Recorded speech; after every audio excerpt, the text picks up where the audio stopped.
Dreamscape presents Buttons and Devotion by Penelope Sky.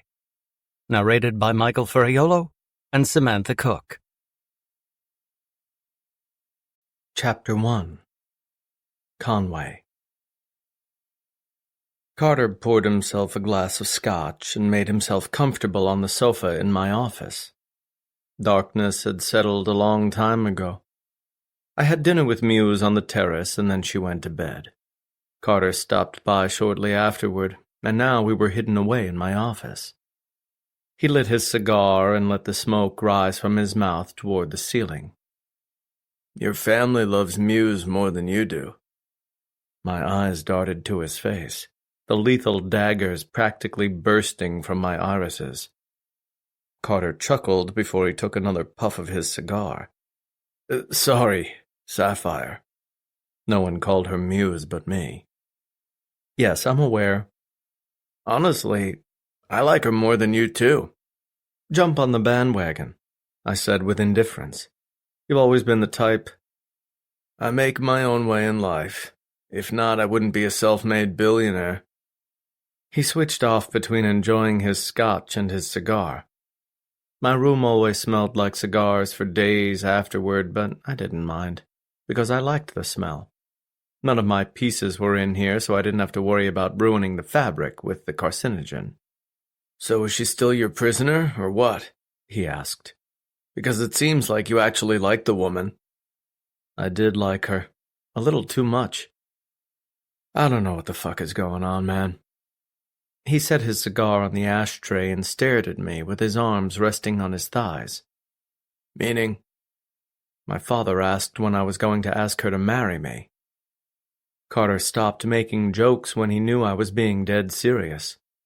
He must have sensed the conflict inside my soul. We grew up together, so we understood each other on an innate level that other people couldn't understand. It reminded me of my connection with Muse, but in a different way. "What did you say?" "That I wasn't ready for that kind of commitment. But my father never asks me stuff like that. And then he told me I shouldn't drag my feet, because women like Sapphire are rare. He said she has spunk." "She does have spunk," he said in agreement. "But she also has class and beauty. She's got it all." I drank from my glass, letting the ice cubes hit my lips when the glass turned empty. Then my mother told me how proud she was, that I became a man she was proud of. Made me fucking sick to my stomach. "That's the kind of affection every son wants to hear from their parents."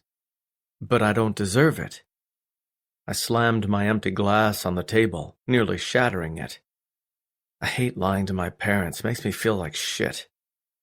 Carter shifted his gaze down to his glass. "Then what are you going to do?" "I don't fucking know. But now I hate myself. I hate the way I collected Sapphire like a piece of property rather than a person. I hate the way I've treated her. Hate the things I said to her. My family adores her, and somehow that makes me feel worse. If they knew what I did, my parents would never forgive me. Vanessa would never look at me the same." "Then don't let them find out." I turned my gaze out the window, my fingers resting against my temple. Secrets always come out, in time. "Then what choice do you have?" He picked up his cigar again and breathed in the smoke.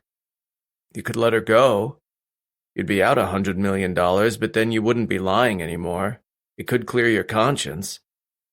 And that was my best option, but I didn't like it. I don't want to let her go. I wanted her to stay with me. I wanted her in my bed every night. I needed her to inspire me, to pull the best work out of me. What would I be without her? I needed her. And she wouldn't be safe if I did. If Knuckles ever figured it out, he would probably come after her. "That's her problem, not yours." My heart thudded harder in my chest. The idea of anyone stripping her naked and using her against her will made me sick to my stomach. She deserved to be treated with respect, to live her life freely without fear of rape and torture. The only place she would ever be safe is by my side. I was the only one powerful enough to keep the demons away. If something ever happened to her, I would die. Carter regarded me as he let the smoke out through his nostrils. With the same hard features as mine, I felt like I was looking at a brother instead of a cousin. You care about this woman? I wasn't going to deny it anymore. Deeply. Then let it be. She's safe here with you and seems happy. Doesn't right my wrongs. Doesn't clear my head. Then what other option do you have? I didn't have any options. I wanted to make this right, but I didn't know how. I couldn't go back in time and erase my mistakes. I couldn't go back and not demand sex from her. I couldn't take back all the hurtful things I said, the disrespectful way I treated her. I couldn't give her back her virginity when I took it so ruthlessly. I couldn't change the foundation of our relationship. I don't know. You could set her free, Carter said, and let her decide what she wants. But what if she made the wrong decision? What if she left me? I'd be devastated. And if she leaves? He shrugged. Don't give her a reason to leave. Give her a reason to stay, or as many reasons as she needs. Nicole made all the necessary arrangements for me, and by the end of the afternoon I had successfully wired the money to the American authorities and paid back all the money that Muse owed. She owed immense property taxes that were never paid, in addition to the loan she defaulted on. She also had student loans for a degree she never finished. Once the money was transferred, Muse was officially cleared. She didn't owe anything. But she had a much bigger debt that had never been repaid. She shouldn't owe a single penny to this psychopath, and in turn, I shouldn't give him a cent of the money I worked my ass off for. But I didn't see any other way. I could bury this debt once and for all, then she might be free. Are you sure about this? Carter asked as he drove through the streets of Milan at 3 a.m. Muse was asleep in the bed I shared with her. I snuck out in the middle of the night without her noticing. She was safe on my property, protected by gates, a security system, and a safe full of guns. Yes. This could go badly. Carter kept one hand on the wheel while his arm rested on the windowsill. This guy is insane. Who knows what he'll say? I'm not scared of him. He should be scared of me. Carter sighed under his breath. For the record, I was against this. Duly noted. We pulled up in front of the hotel, then made our way inside. My men escorted me into the building, all carrying handheld guns in the back of their jeans. In the basement was an exclusive bar that was used for business purposes only. I'd never been to the Broken Handmaiden, but I'd heard about it from Carter. Knuckles was there, tattoos all the way up the side of his neck. He sat at a lone table in the center of the room, in a black collared shirt with an old-fashioned sitting in front of him. It looked untouched, as if he was waiting until I arrived. Each of his knuckles was marked with a different letter in black ink. D-E-A-T-H. The nickname suited him. Carter and my men stayed back by the stairs as I entered the bar. Knuckles had his men against the opposite wall, their eyes trained on me. One man held an assault rifle with a finger held over the trigger. Like I was meeting with another distributor, I sat in the chair across from him, then looked to the bartender. Scotch, on the rocks.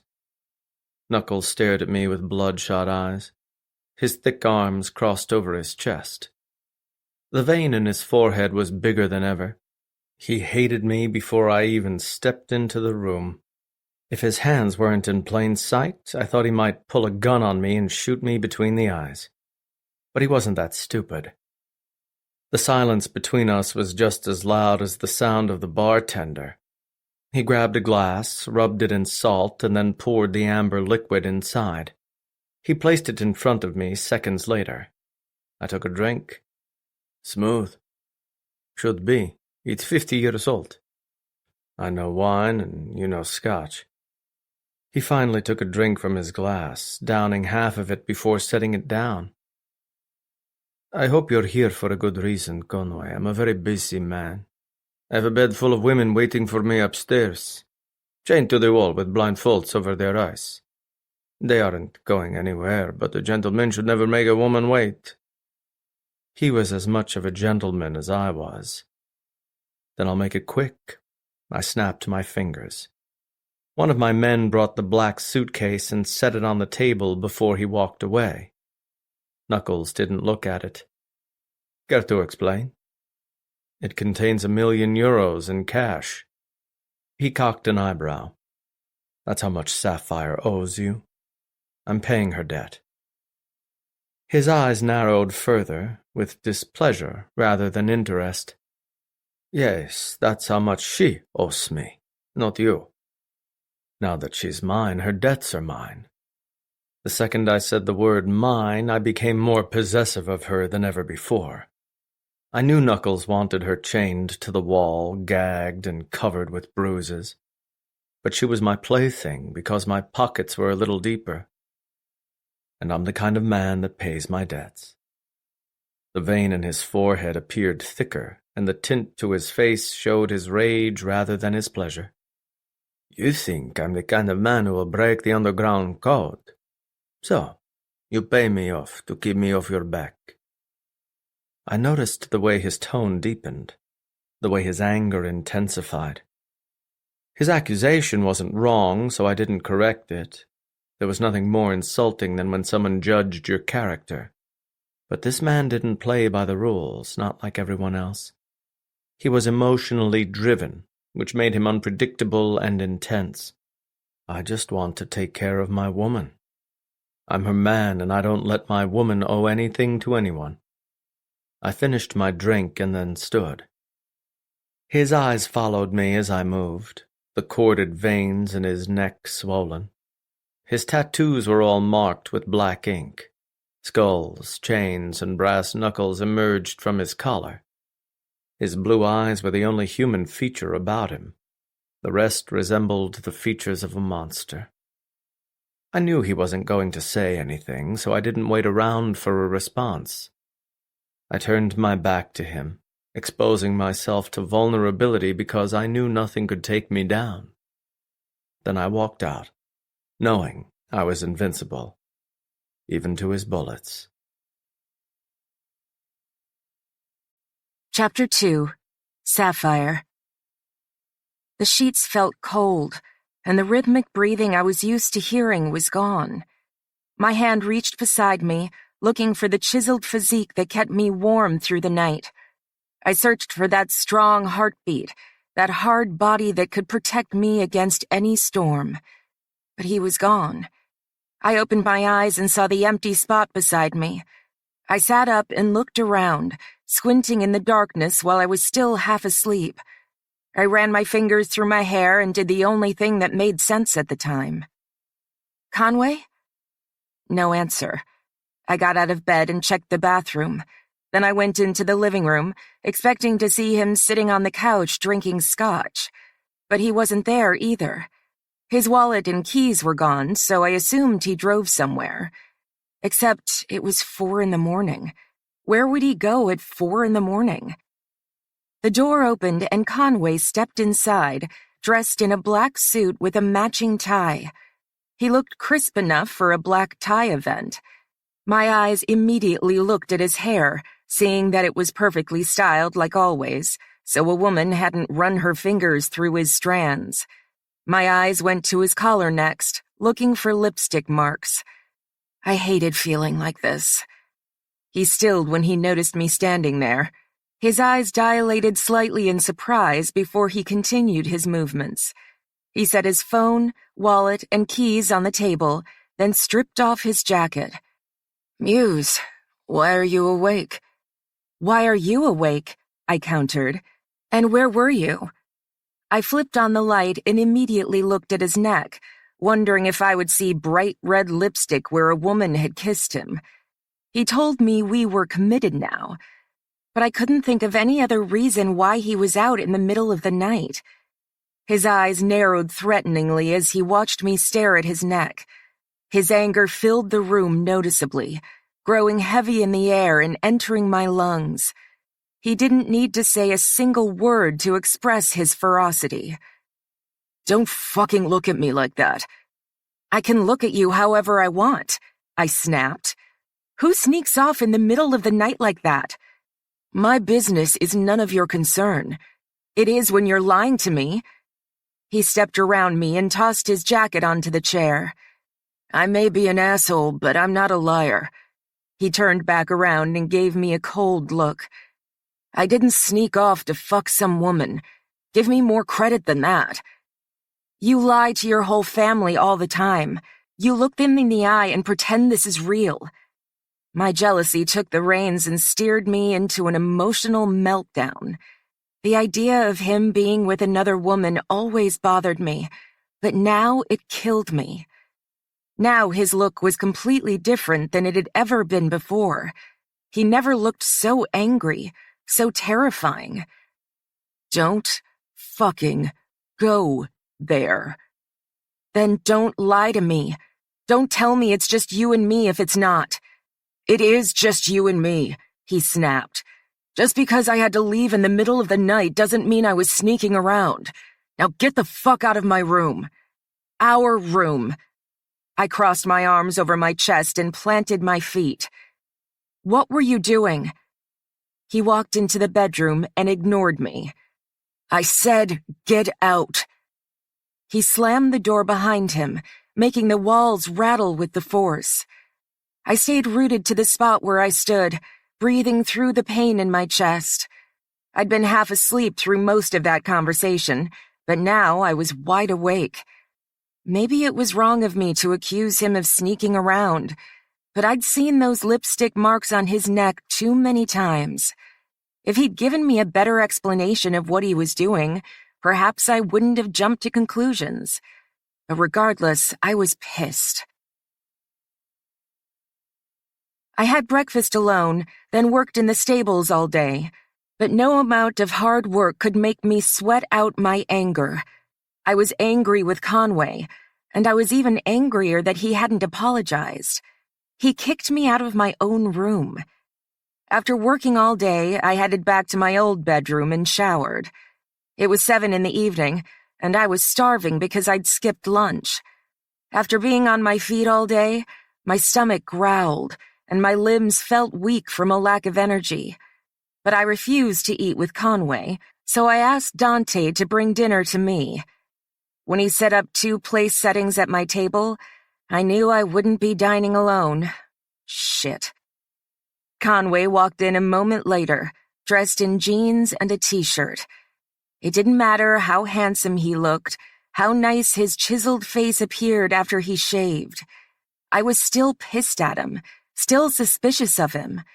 Maybe I jumped to conclusions, but he gave me a reason to. He stared at me coldly as he sat across from me and dropped his napkin onto his lap. Dante removed the stainless steel lids from our plates, then left us alone to dine in my old bedroom. Conway picked up his utensils and cut into his chicken, lowering his gaze to follow his movements. He didn't pretend everything was normal, but he didn't address the issue that was silently throbbing between us. I didn't bother asking him to leave. This was his house, and despite my anger, he had all the power.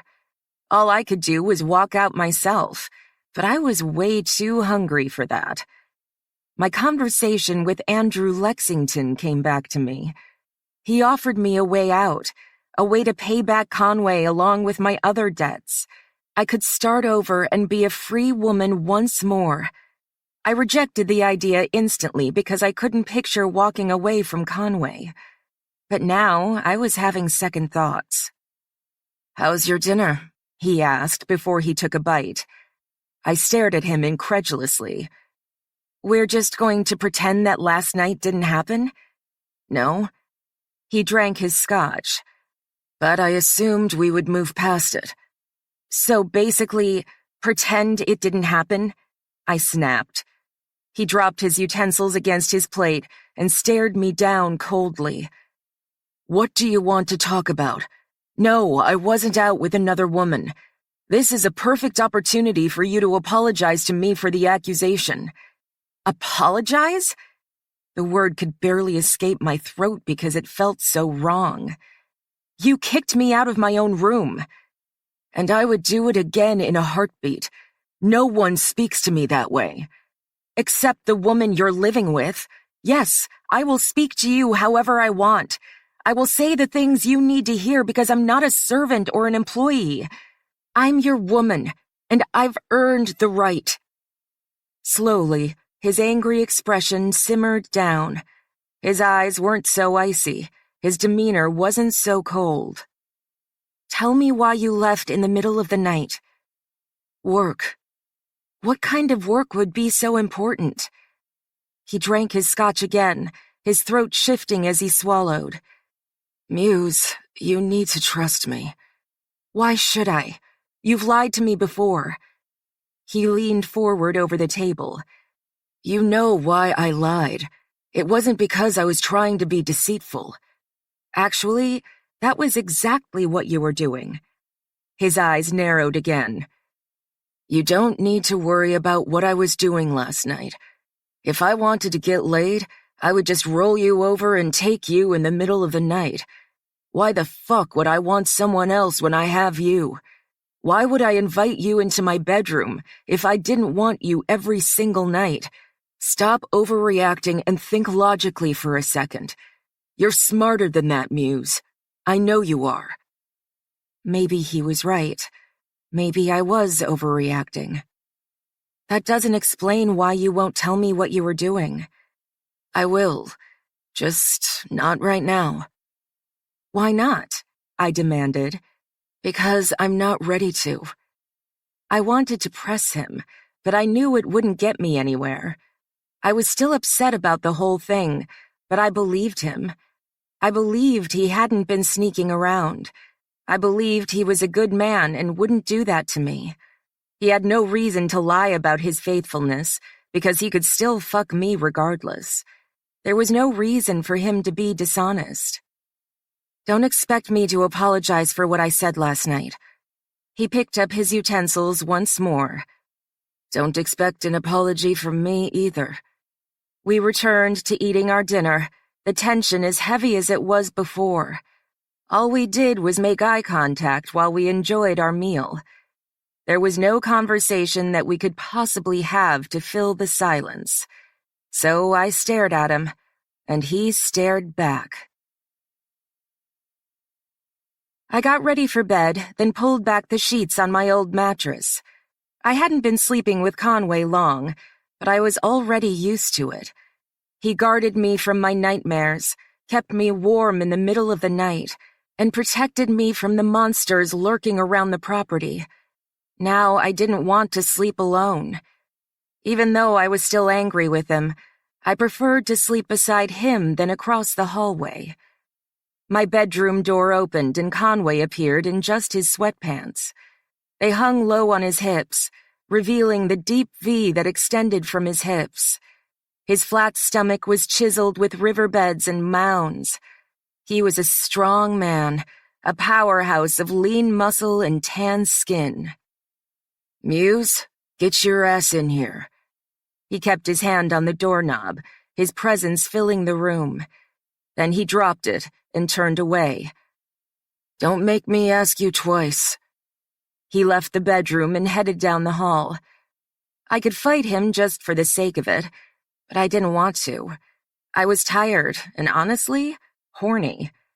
Now I was used to getting sex from him every single night.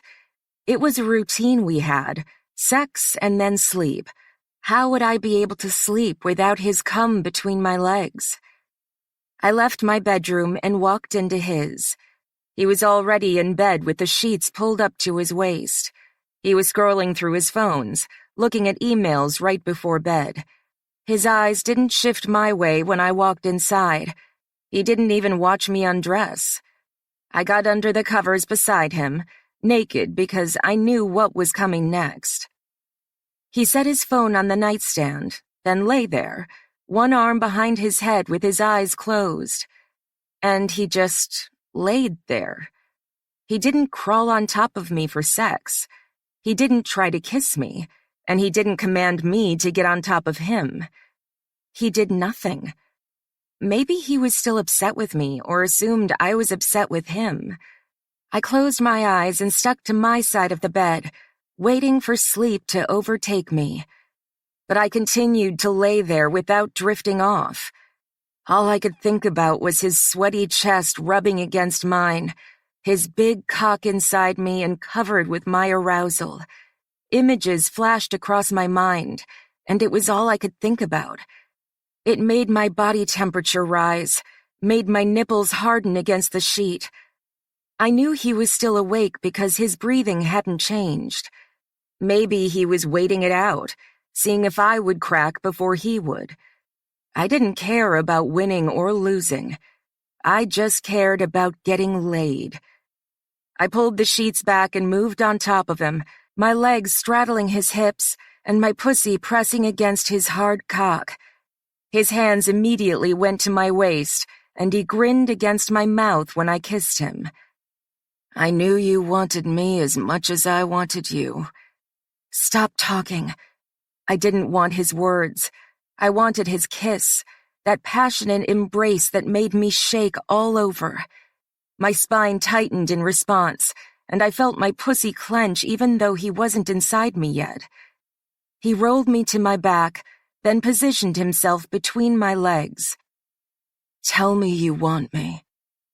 My hands ran up his back and into his hair. You know I do. His arms pinned my knees back, and he pressed his thick crown inside me. He held his face above mine, his lips almost close enough to touch. Tell me you want me all to yourself.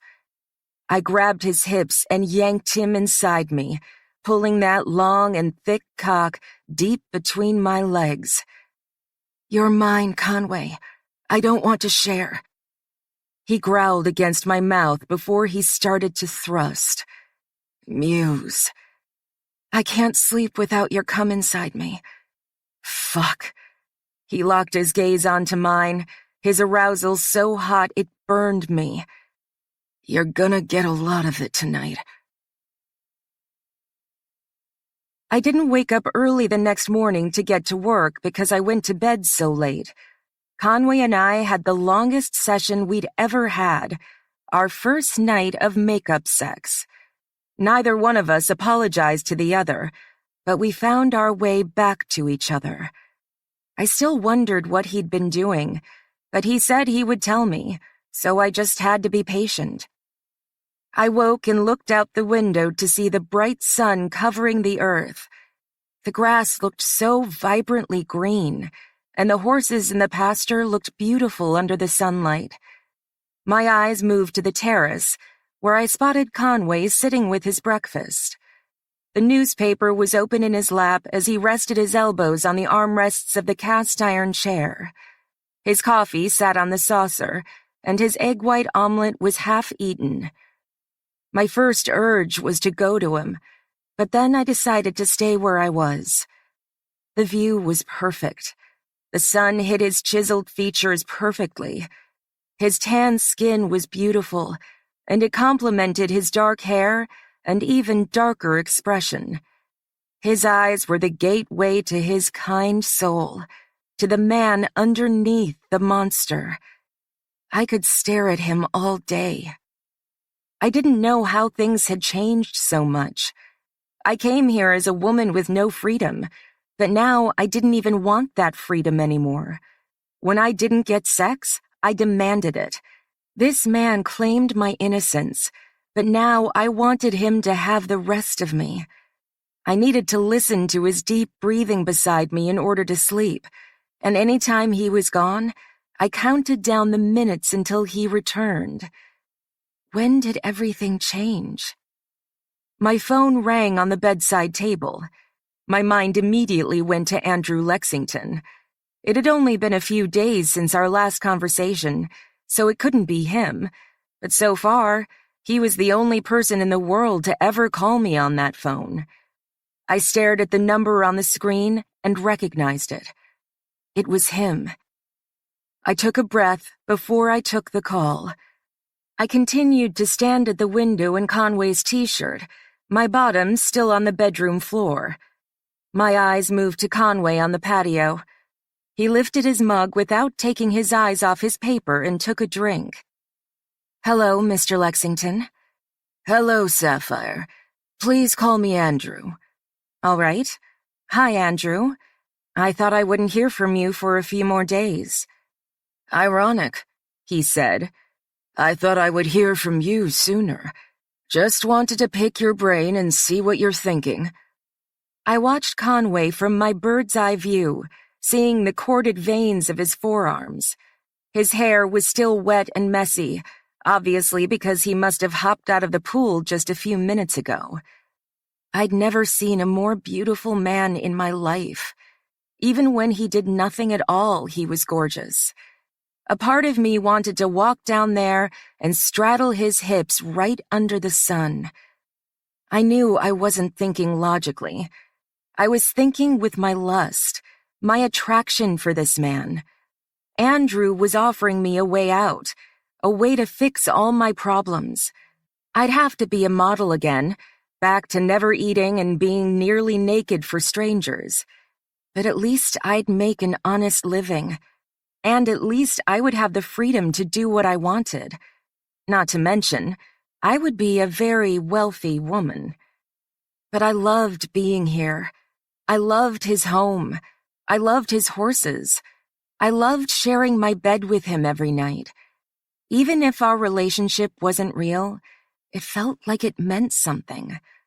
Not to mention, I'd never felt more safe in my entire life. But it wasn't real.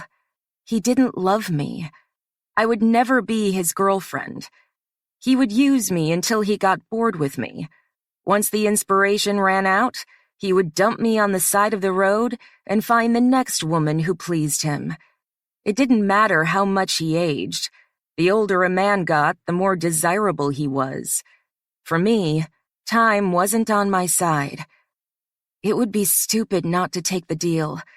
Absolutely idiotic. But I still didn't want to. "I don't think so, Andrew.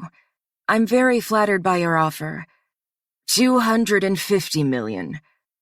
My mouth remained open as I heard the offer echo in my mind. He just added another $50 million to the pot. How could I possibly be worth that much? "Andrew, I'm a very confident woman, but I can't fathom why you think I'm worth that much." "Trust me, you are." "I don't know about that," I said with a chuckle. "Take the deal, sweetheart. Any other woman on the planet would take it." "Yes, I know. And they'd be smart to." "It's not about the money." 300. Jesus Christ. That would leave me with $200 million for myself. Think about it. Please. I'm willing to do anything to make this deal happen. Now I couldn't say no, but I couldn't say yes either. "I'll call back in a few days. Just think about how much your life would change. You would be the wealthiest model on the planet. Not only would you have fame and glory, but also respect. Think about it, Sapphire." He hung up, leaving nothing but silence on the other end of the line. I crossed my arms over my chest with the phone clutched in my fingertips. My eyes returned to Conway, who was staring across his property with a dreamy look in his eyes. He had no idea what was going on upstairs. Now I was even more confused than before. I showered after working in the stables all day. It was particularly humid that day, so sweat was smeared between my breasts and along the back of my neck. No amount of ice water could keep me cool, so when I finally walked into the air-conditioned house, relief washed over me. I stepped out of the shower and dried my hair, expecting to have dinner in our bedroom or in the dining room. I'd been thinking about my conversation with Andrew all day, trying to wrap my mind around that kind of money. It was so much, more than I could even fathom. Even if I had that kind of money, what would I do with it? Conway was my only friend in the entire world, so he was the person I would turn to for advice. As a courtesy, I should talk to him about what Andrew offered me before I took it. He had the right to know what was going on, and he might know something that I don't. Maybe Andrew was a bad man who wouldn't treat me right. Conway was the only man I trusted. Conway appeared in the reflection of the bathroom mirror, his shirt and jeans gone. He stood in just his boxers, muscular and ripped. His eyes were on me, green and intense, burning a hole into me. He slowly approached me until his chest was against my back. Gripping my shoulders, he then pressed a small kiss to my neck, the kind of kiss he used to give me back when we hardly knew each other. "Have dinner with me tonight. I have dinner with you every night. But this time we're going out. Your dress is laying on the bed." I held his gaze in the mirror, my reflection showing my surprise. "We're going out to eat?" He nodded. "Out of the house?" I asked incredulously. He nodded again. "We never leave the house." The only time we ever did was when he had to work in Milan, and most of the time he didn't bring me along. One of the rare times we left was when we visited his parents in southern Italy. A handsome grin stretched across his face. "I'm taking you somewhere nice here in Verona." Wow. I would finally get to see the city up close. I would finally see the Italian architecture and the historical footprint of this ancient city. Only in my wildest dreams did I think I would ever be able to go sightseeing across Italy. But now, I actually could. When I wandered through the towns with just my backpack across my shoulders, well, that was different. I slept under the stars and begged for food. It wasn't exactly fun. "I'm excited." He kissed my shoulder again. "Be ready in 30 minutes. The city of Verona was just a 10-minute drive from home. At sunset, it was beautiful. The unique rooftops and the winding river that moved through it made it prettier than a picture. The cobblestone streets and the beautiful architecture made it far more beautiful than any photograph could ever capture. Conway found a parking spot, and then we walked across the street to the restaurant. His arm moved around my waist as he guided me forward, wearing jeans and a collared shirt, with the top buttoned open. Sunglasses were still on his nose, but once we approached the restaurant, he tucked them into his shirt. Conway spoke to the host in Italian. It was one of the rare times I had heard him speak his native tongue. When he was around me, he always used English. He used English at work, too, probably because a lot of the models were from America. We were guided to a table on the patio. A white candle was lit on the table, and it was close enough to the street that we could see other people walk by. But I noticed there were no other guests in this sectioned-off area. We were the only people there. Conway pulled out my chair for me just as he did in front of his parents. Then he sat across from me and set his sunglasses on the table. His broad shoulders stretched his collared shirt, and the veins in his neck were beautiful and noticeable. Everything about him was perfect, from pretty eyes to his rugged jawline. He examined the wine menu, then set it aside, making his selection within 10 seconds. Afterward, he turned to his menu. I finally tore my gaze away from his good looks and stared at the menu, which was completely in Italian. "Would you like me to pick something out for you?" "Please.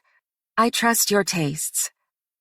The corners of his mouth rose in a smile, but he didn't lift his gaze from his menu. He looked at it for a moment longer before he set it down. As if the waiter had been waiting for this very moment, he immediately appeared at Conway's side. Conway ordered a bottle of wine for the table and ordered our entrees, speaking Italian for the entire conversation. It was sexy to listen to. The waiter disappeared with the menus, and we were alone together, sitting under the white lights of the patio while the other customers were inside. I'm surprised no one else wants to sit out here. I booked the patio. He grabbed his glass of wine and took a drink. You booked it all for yourself? And you. You didn't have to do that, Conway. I did, he said quietly. I don't like people. His words immediately made me smile. So, you don't like me? You aren't people. Because I'm your property? I teased. No. He rested his forearms on the table with his hands held together. Because you're my muse. You exist on a pedestal. Everyone else is beneath you. My smile faded away because my heart absorbed those words. It was sweet, because he was honest. He had said some of the cruelest things to me, but that meant he was being honest when he said everything else, even a compliment. I knew I should tell him about Andrew Lexington, but I'd officially chickened out. Tonight was going so well, and the last thing I wanted to do was ruin it by mentioning that his main competitor wanted to take away his biggest inspiration. It was best to wait for a better time. The basket of bread in between us was untouched, and the nighttime breeze was filled with a nice warmth. It moved through my hair and glided down my bare back. The dress I wore was backless, black, and beautiful. He gave me a diamond bracelet to wear along with a necklace to match. What I was wearing was worth more money than I'd ever had in my bank account. His fingers rested on the stem of his wine glass as he stared at me from across the table. He sat there in silence, having a conversation with me that wasn't audible. There was a constant intensity that surrounded him. Whether he was in a good mood or a bad mood, it didn't change. That was how he was, and I knew he inherited it from his father. So, how was your day? He didn't answer, and judging his expression, he wasn't going to. There's something I want to say to you. I'm not sure how to say it, so it may come out wrong. All right. Now I knew this dinner wasn't just a random decision. It had a purpose. I had a conversation with my father, and I had to look him in the eye and lie to him.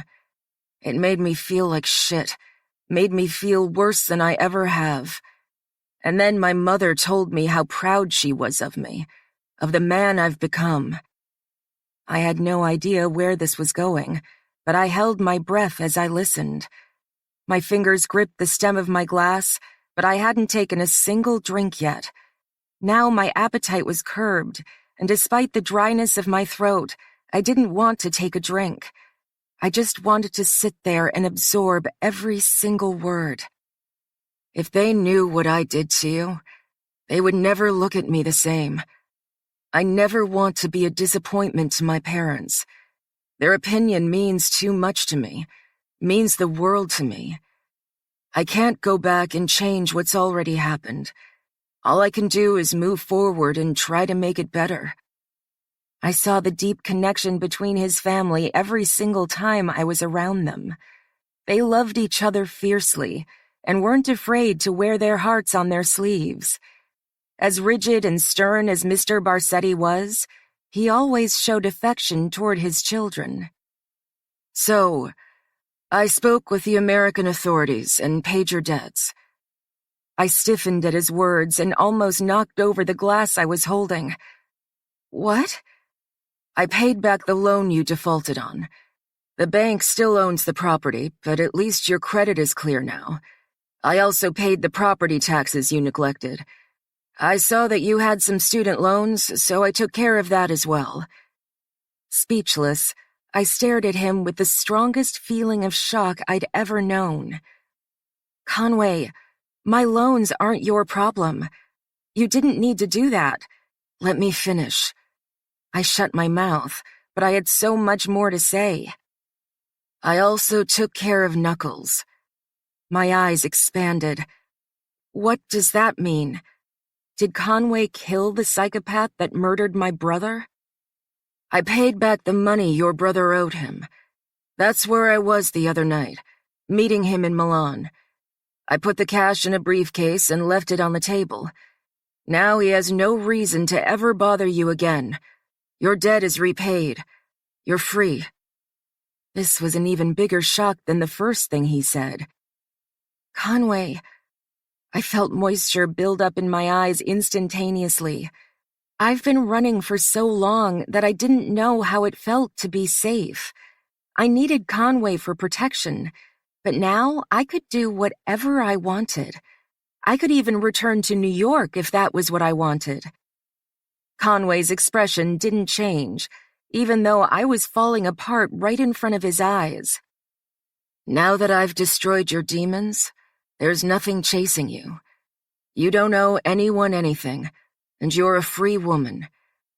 And to make up for the horrible things I did to you, I'm also letting you go. What? He paid a fortune to save me from Knuckles, and now he was just going to let me walk away? I'd only been living with him for 3 months. That wasn't enough time for him to get his money back. You want me to leave? I thought you needed me for inspiration. I don't understand. No, I don't want you to leave. He kept his voice low even though there was no one nearby to hear us. It was just the two of us under the stars in the most romantic city in the world. I want you to stay with me, but I need it to be different. I need you to stay because you want to stay, Muse. I don't want you to be my prisoner anymore. You don't owe me anything. His hand slid across the table until it rested on mine. I need you to be my equal. I need to treat you better. I need to be the man you deserve. His fingers felt warm the second he touched me. I could feel his slow pulse, feel the steady confidence in his veins. I don't want anything to change, but it has to be different. I want you to be there because you want to be there, not because you feel obligated to stay. So, if you want to leave, I won't stop you.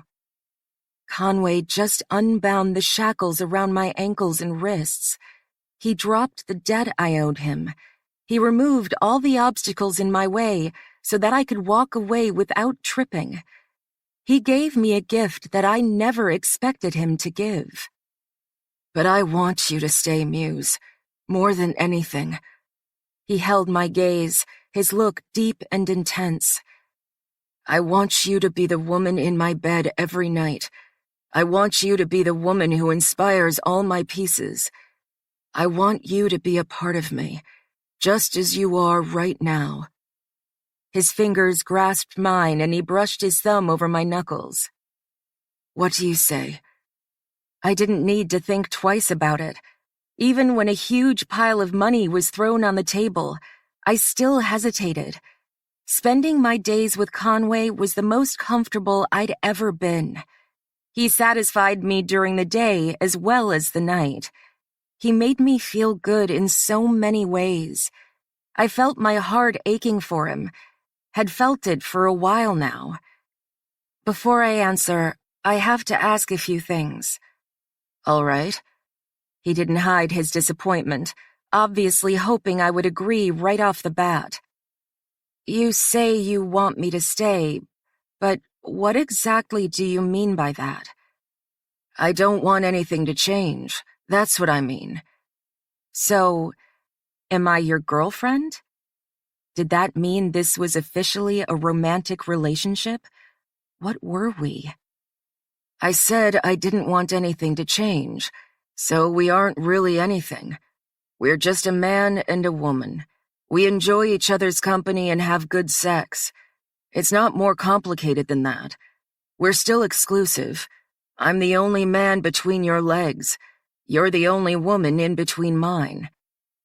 But is there a chance this will go somewhere? All he did was stare. You know, well, will this turn into something serious? I didn't want to ask if marriage and kids were on the table because that felt like too much. But was there a possibility that it could happen? That love could happen? I don't know what will happen, Muse. He suddenly pulled his hand away, and that left me feeling cold. I love living with you and being with you. I just hope that it means there's a possibility of a future. That's all. I don't like to think about the future. Life will flash before your eyes in a nanosecond. I like to live in the present. And right now, I want you. So, what exactly do you want, Conway? You want me to live with you for a while, and then when things turn stale, you'll ask me to move on? But now I can leave whenever I wish? I spoke with a toneless voice, but I felt the pain deep in my chest. I wasn't sure why I felt any pain at all. I already knew how this would go. I guess, he answered. Like I said, I don't want anything to change. I just want you to be with me because you choose to be with me. The door is always open if you want to move on. So, if you're ever unhappy, I have no power over what you do. Our relationship can be based on honesty and intimacy, just as it was before. Now I could leave Conway if I wanted to, but the truth was, I didn't. I could return home and finish my education, but that didn't sound appealing. I wanted to spend my time in his beautiful home, living out my days in luxury with this beautiful man. Now I would be treated with respect. Now I would have choices. I could stay for as long as I wanted, and if I didn't see it going anywhere, I could walk away. But I knew I couldn't walk away now. I want to stay. His face didn't melt into a smile, but his eyes showed a new kind of intensity. He reached across the table again and gripped both of my hands, giving them a firm squeeze with his masculine strength. I was hoping you would say that. But I have one condition. All right. When people ask, you tell them I'm your girlfriend. I didn't want to be introduced as his model or by my first name. If I were going to live with him and have this relationship with him, he needed to give me something in return. He considered it in silence, his fingers still interlocked with mine. Okay. I pulled on the black lingerie that was sitting on the bed when I walked inside. Conway purposely waited in the hallway, a bulge in his pants. He leaned against the wall with his arms crossed over his chest, like he was restraining himself from touching me. I pulled on the black dress and felt the push-up bra press my tits tightly together. It stopped at my hips, showing off the black thong that hugged my hips perfectly. A large jewel was in the center, matching the diamonds I wore around my neck and on my wrist. I fixed my hair in the mirror before I got on the bed.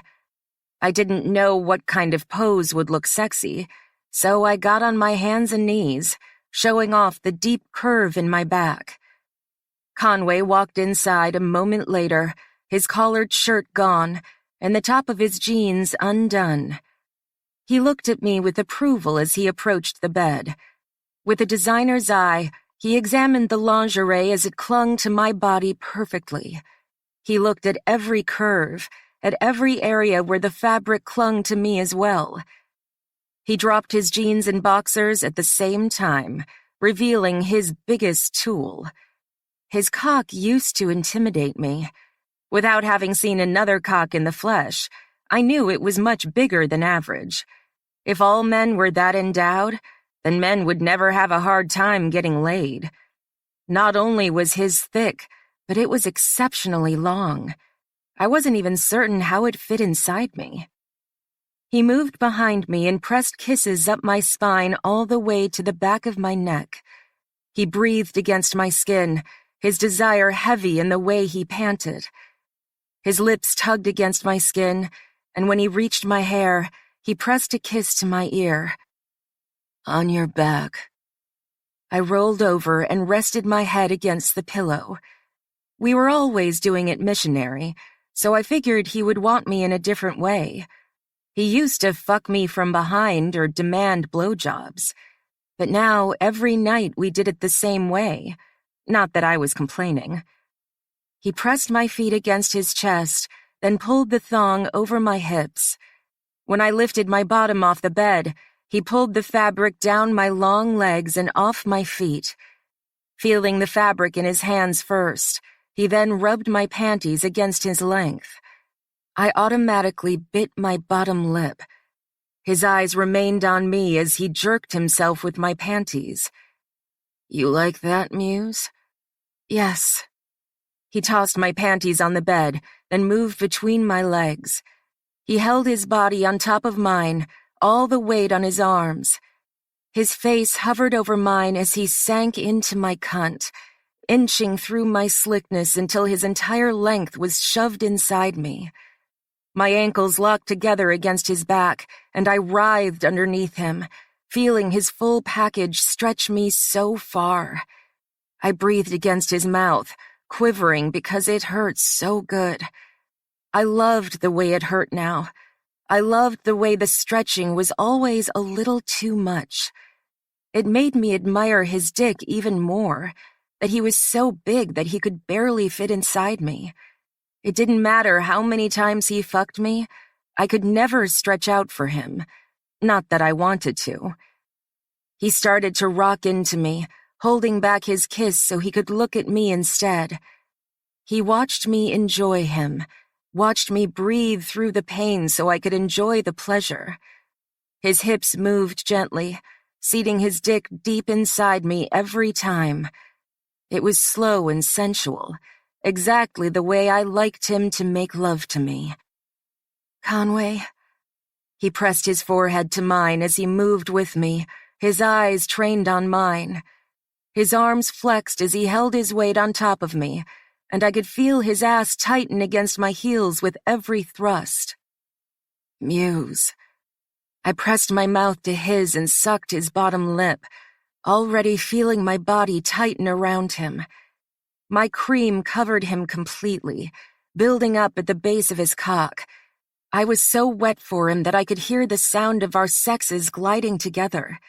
My arms wrapped around his shoulders as I kissed him, my hips moving back with him as he thrust into me.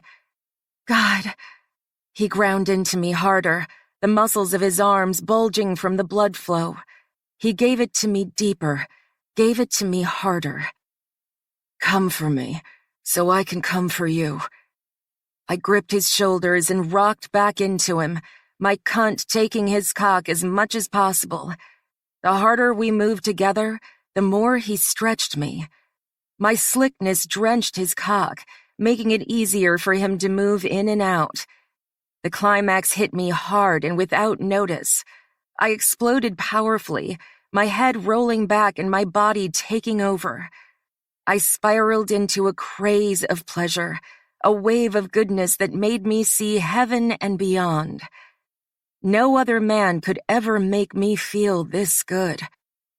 Conway gave his final pumps as I finished. He shoved himself completely inside me and released, stuffing me full of all his seed. A concentrated expression washed over his face as he finished, sexy and possessive. He claimed me without saying a single word. He told me I was his with just that single expression. I let the cum fill me, felt the warmth and heaviness. I was used to his cock stretching me, and now I lived for this goodness between my legs. He kissed me as his cock softened inside my pussy, his embraces soft and gentle like the lovemaking we just shared. I'm gonna give you more, Muse. Just give me a few minutes. When I woke up the next morning, Conway was gone. The clock on the nightstand said it was 9, so I knew he had already had his morning swim as well as breakfast. He was either in his office or the studio by now.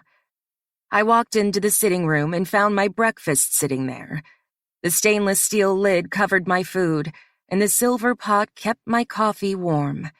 I poured some into my mug and then turned on the TV. My phone was sitting on the coffee table, so I stared at it for a few minutes before I made a call. It rang 3 times before Andrew answered. Sapphire, I'm so glad to see that you've reached out to me. I'm happy to have you on board, and I think you're going to love it here in New York. From what I understand, it's your hometown, right? I dodged his question altogether because I didn't want to waste his time. Andrew, I really appreciate the offer you've given me. Truly, I'm flattered. As a woman who's never had more than a few $100 in my checking account, I can't even understand that kind of money. But I'm going to have to turn you down. Before you make another offer, I want you to understand it's not about money. Conway is the man I'm sleeping with, and it would be a betrayal to our relationship if I were to work with you. And he's a man I would never betray. I was walking away from a lifetime of security to be with this man. I didn't even understand why. I wasn't in love with him. Maybe I was just connected to him because he was the first man I'd ever been with. I'm sorry, Andrew. Instead of trying to persuade me again, he let it be. I understand, Sapphire. When things are personal, it's difficult to talk business. But if you ever change your mind, even if it's a year from now, I would love to hear from you. Please give me a call. I didn't expect him to extend that kind of luxury. If Conway got bored with me, there was still a chance I'd have an opportunity. But the thought of Conway actually leaving me made me so sad that I didn't even care about still having the chance. Thank you for understanding, Andrew. Goodbye. Chapter 3. Conway. Now that Muse lived with me by her own free will, it ridded me of my guilty conscience. She was with me because she wanted to be here, not because she had to be. I removed the chains binding her to me, but instead of running off, she stayed by my side. Her debts had been paid and her nightmare had been eradicated, so there was no other reason to be with me, unless she wanted to be there. That made the sex even better. I worked in the studio all day, my mind stimulated by my newfound relationship with Muse. I guess she was my girlfriend, even though I'd never had one before. I wouldn't say we were in a relationship, and I couldn't picture us ever being anything more serious than what we were, but that shouldn't surprise her. She was my inspiration, my muse, and my mistress, nothing more. The only difference was she wasn't my prisoner anymore. She was sleeping with me because she wanted me between her legs. Muse could leave and sleep with anyone else she wanted, but I was the only man she wanted. I was the only man who deserved her. I constructed another piece that day, a royal blue bodysuit with white stone in the fabric. It would look wonderful against her olive skin, and if she were standing on my yacht in the Mediterranean, she would be absolutely lovely. I'd have to take her sometime. It would have to be after the show in New York. Right now, my schedule was just too busy. Around 7, she knocked on my door. "Can I come in?" I stood in front of the mannequin, making the finishing touches to the design. It was simple, the blue color doing most of the creative work. The color was so stunning that it would steal anyone's focus. The material was mixed with nylon, making it stretchy but stiff at the same time. Once it was stretched across her beautiful tits, the curves would be even more hypnotic. Of course. She stepped inside, wearing a long white dress with a red rose floral pattern. Her hair was pulled up in a clique, revealing her beautiful skin along the collarbone. She wore the same diamond necklace I gave her last night. When I had a model living with me, it was hard not to dress her up. Wow, that's beautiful. Thank you. She stepped closer to the mannequin and examined it with her hands on her hips. I really like it. Where did you come up with this? I have a yacht off Mykonos. I've considered taking you on a trip along the Greek islands, and when I think of that, I picture you wearing this, looking stunning against the white buildings and the backdrops of Santorini, and I picture fucking you in that deep blue sea. A slight blush came over her cheeks, just the way it always did when I flattered her. Now that she was growing less innocent, it was more difficult to do. But when it did happen, it was beautiful. That sounds like a nice trip. You'd love it, Muse. I set the pins on the table and stood back to admire the dress. Put it on for me. She didn't hesitate before peeling off the nice dress she wore. When she was just in her panties and the diamond necklace, she pulled the bodysuit on, the deep V in the front showing the cleavage of her tits. Paired with her nude sandals, it was perfect on her. I crossed my arms and leaned against the table, examining her under the natural light of the setting sun. It looked even better on her than I imagined. The color was perfect, and the fabric was made for those curves. What do you think? She posed for me, pivoting before she turned around. You know what I'm thinking. My cock was hardening in my jeans. And if I wasn't in a hurry to get this to Nicole, she'd be on my table right now, her legs spread and her screams echoing down the hallway. But I need to give this to Nicole as soon as possible. I snapped my fingers, telling her to remove it. I got a dirty look in response. Old habits die hard. The corner of my lips rose in a smile. Could you please remove it? Softness entered her expression. That's better. Nicole stood beside me as we examined the models wearing the 7 different pieces I created. The women stood with their shoulders back and their tummies tucked in. Their legs were slightly extended, showing the toned muscle and the flawless skin. Their heels were sky-high, so only experienced runway models could handle the discomfort. They were all beautiful, but they didn't have the same effect on me that Muse did. I saw gorgeous women all the time. It was a regular part of my day, so I was used to it. I didn't walk around with a hard-on in my slacks all day long. I didn't even feel aroused when I looked at Lacey Lockwood in my lingerie. I guess I had become desensitized to it. But when it came to Muse, I was never used to it. She got me so damn hard every single time. I stood with my arms crossed over my chest, noting the way Lacey glared at me with open venom. She was still pissed at me after our last conversation, and she wasn't pleased that Muse took the spotlight from here, like I gave a damn. Nicole finally announced her judgment. They're perfect. Each one is unique and beautiful. Whether she's on a vacation or just spending the night in a man's bed, she has the perfect ensemble to wear. I agree. I say we debut them in New York next week.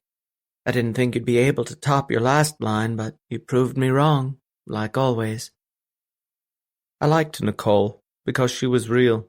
She said what was on her mind, but she also spoke very little. She did her job well and gave me my space. If she spoke out against me, I knew it was in my best interest. She was a great assistant to have. She was so good I really didn't consider her to be an assistant at all. I slid my hands into my pockets and studied the models a moment longer, thinking of the exact jewelry I would have them wear. Jewelers usually asked to sponsor the show by loaning their finest pieces for my girls to wear. It gave them exposure and allowed my girls to wear $1,000,000 diamonds without me having to drop a single euro. Are you going to put Sapphire in the show? She asked the question in front of the models, and collectively they all wore the same glare. They were united in their hatred against Muse, their jealousy clouding their judgment. I ignored Nicole. Thank you, ladies. They took the dismissal and walked into the dressing room where they could strip off their pieces. When they were out of earshot, I turned back to Nicole. Muse won't be modeling for Barsetti lingerie ever again. Ever? She asked incredulously. People are going to expect to see her at the next show. Even weeks after the show was over, everyone was still talking about her. I think it would be a mistake not to use her. She's your inspiration for a reason. I turned my gaze to the floor-to-ceiling window and watched the light hit the glorious city. Ancient and beautiful, it was a capital of artistic renovation. I could stare at it for hours and get lost in the details of the historic buildings. No. No, she asked. Why not? I wanted Muse to wear my lingerie for me, and only me. I'd seen the way men gawked at her when she was on the runway, the way they fantasized about her. They harbored the same obsession I did because she was the sexiest woman on the planet.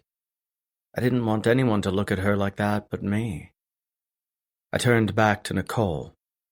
She's retired, that's why. But I won't change my mind, Nicole. I was the greatest lingerie designer before her, I'll still be the greatest after her. I left her in the studio and walked down the hallway to my office.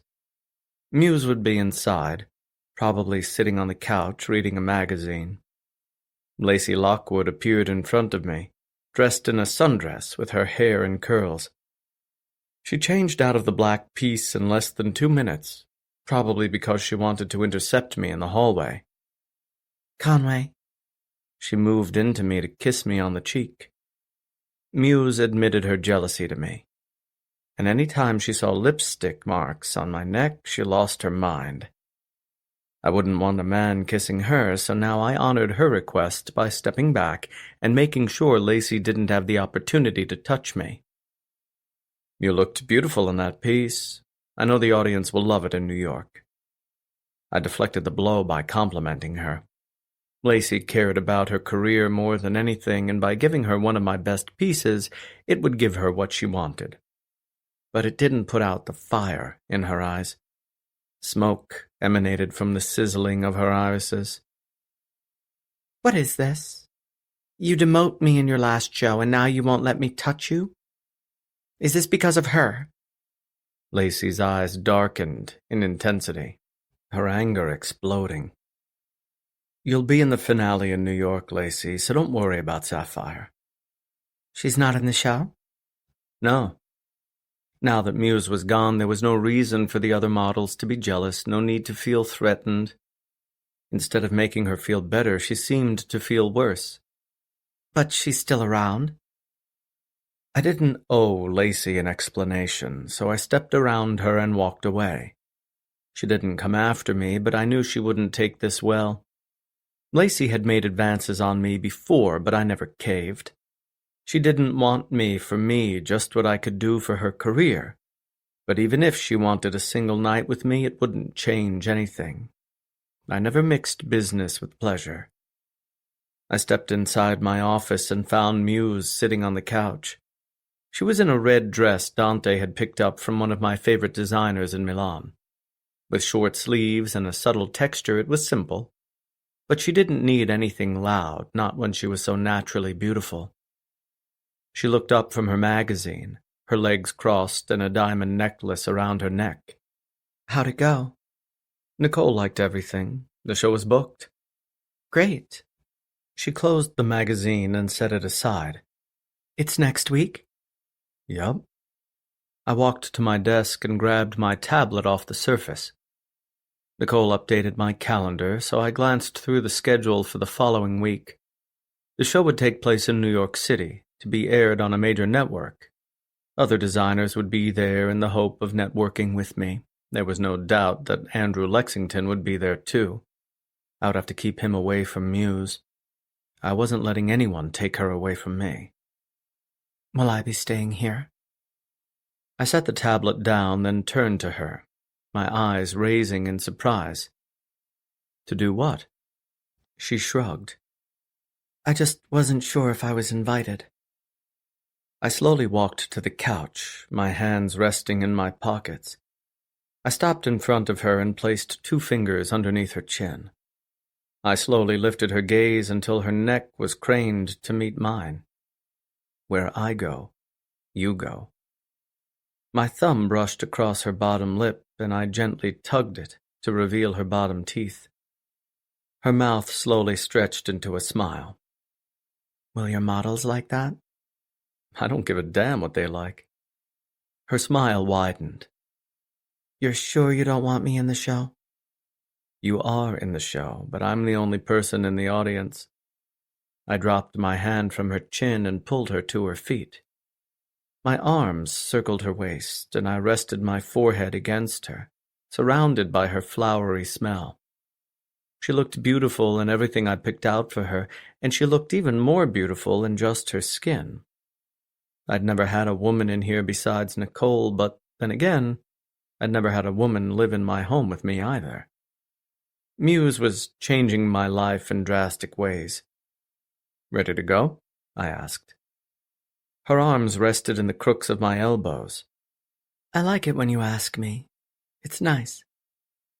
I preferred to boss her around, but I was trying to be a better man. It wasn't easy. I was used to barking out orders and watching people carry them out instantly.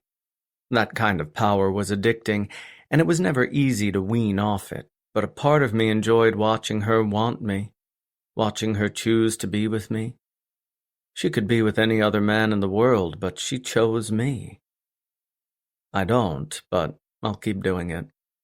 She smiled. At least you're honest. And yes, I'm ready to go. My hand intertwined with hers, and I walked with her into the hallway. A group of models was huddled together against the wall, talking quietly. They usually worked out and shared their meals together since they had such rigorous routines. I walked by with Muse, ignoring them and the way they stared at our clasped hands. Muse didn't look at them, her eyes on me.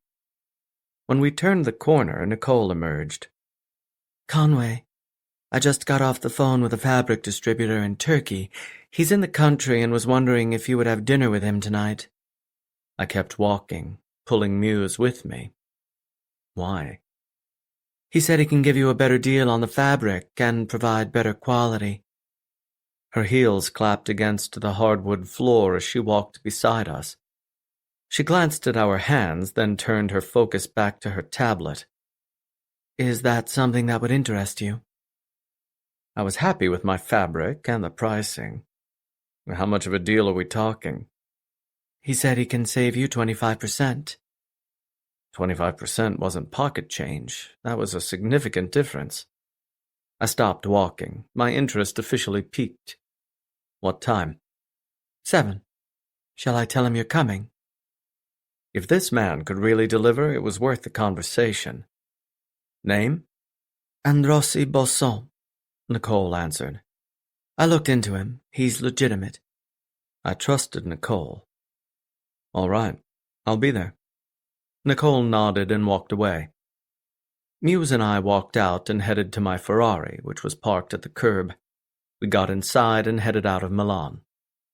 Muse's dress rose to her thighs when she sat down, revealing her sexy, tan skin. She looked out the window with her hair flowing down her chest, oblivious to just how sexy she looked in that moment.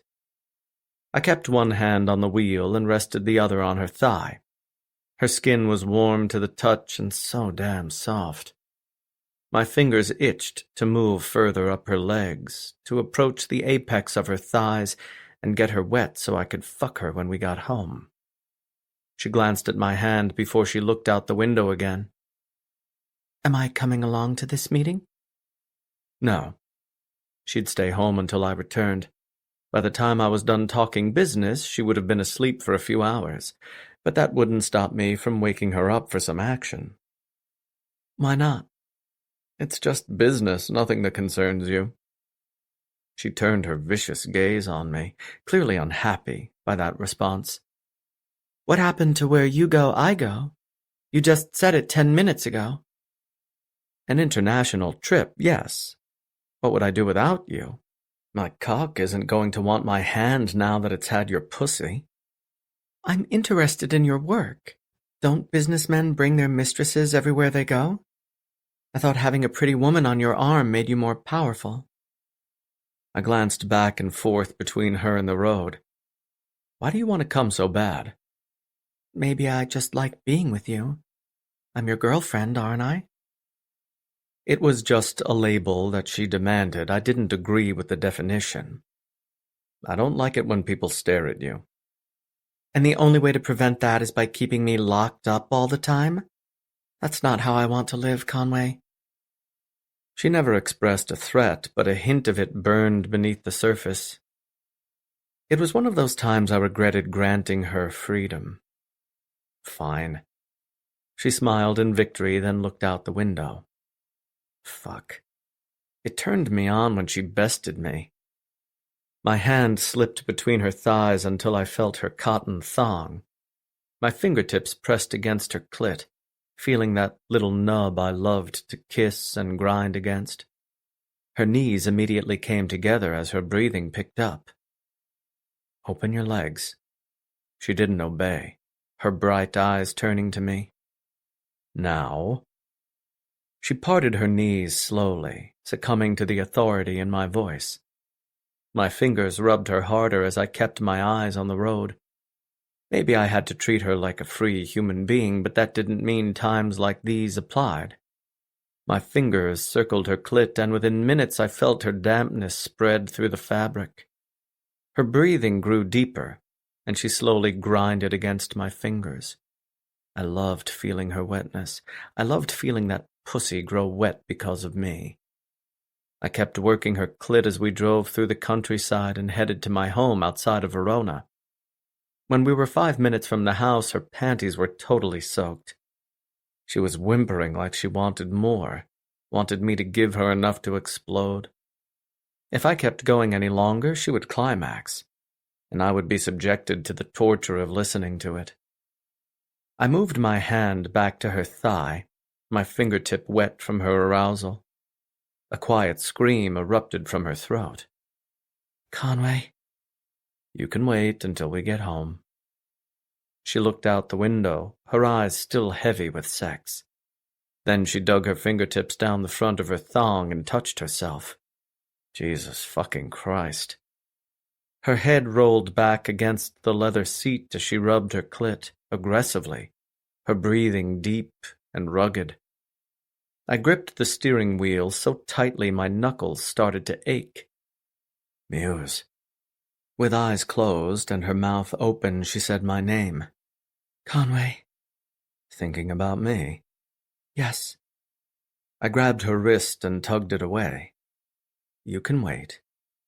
I don't think I can. You started it, Conway. Now you better finish it. Or let me finish it. I gripped her hand and felt the arousal against her skin. My skin was still wet from her slickness, so I felt the moisture between us. You're going to wait, Muse. If you're going to undermine me, you're going to have to pay for it in other ways. How much longer?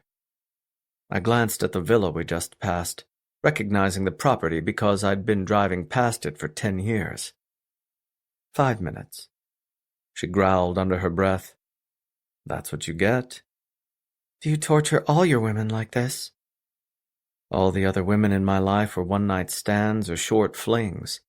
They didn't live with me or sleep with me for months on end. There was no need for torture because I didn't have enough time to tease them. We were both anxious to fuck, so we fucked hard. Just you. Muse wore a short black dress with a diamond necklace around her throat. Her hair was in loose curls down her chest, and the deep line plunging down the front showed a subtle hint of her tits. It was backless, fabric covering her ass, but hardly. I wasn't sure if I should let her go out like that. Not when her makeup was done so well, when her eyelashes were thick with mascara and she wore a smoky look. Her lips were painted bright red, and her foundation made her already flawless skin look unreal. Damn, she was fine. Everything about her was perfect, from her hourglass frame to her slender feet. She possessed the kind of beauty that didn't exist on this earth. She was made of godly qualities, like she was a Greek goddess who somehow wound up in the mortal world. An inner light seemed to shine out of her at all times. Despite her station in life and her struggle, she still held the elegance only a powerful woman could maintain. She had more strength than she realized. She clasped her diamond earrings into her lobes, then fixed her hair in the mirror. Her 5-inch heels gave her an extra boost of height, but I still towered over her. When we came home from work, we hardly made it to the bedroom before I was inside her. Our clothes didn't even come off. My pants hugged my ass and her dress was pushed to her hips. We fucked like we had just met at a bar and hadn't gotten laid in weeks. I'd been fucking her for months, but it still felt like it was the first week. She was that perfect. Now I considered calling off this dinner as I looked at her, more interested in getting inside her than sharing a meal with a potential distributor. Saving money didn't seem important, not when I could be inside that perfect little cunt. She turned to me when she was ready to go, looking at me standing near the doorway. "Are you ready?" My eyes roamed over her body, seeing the way the thin dress hugged her so damn well.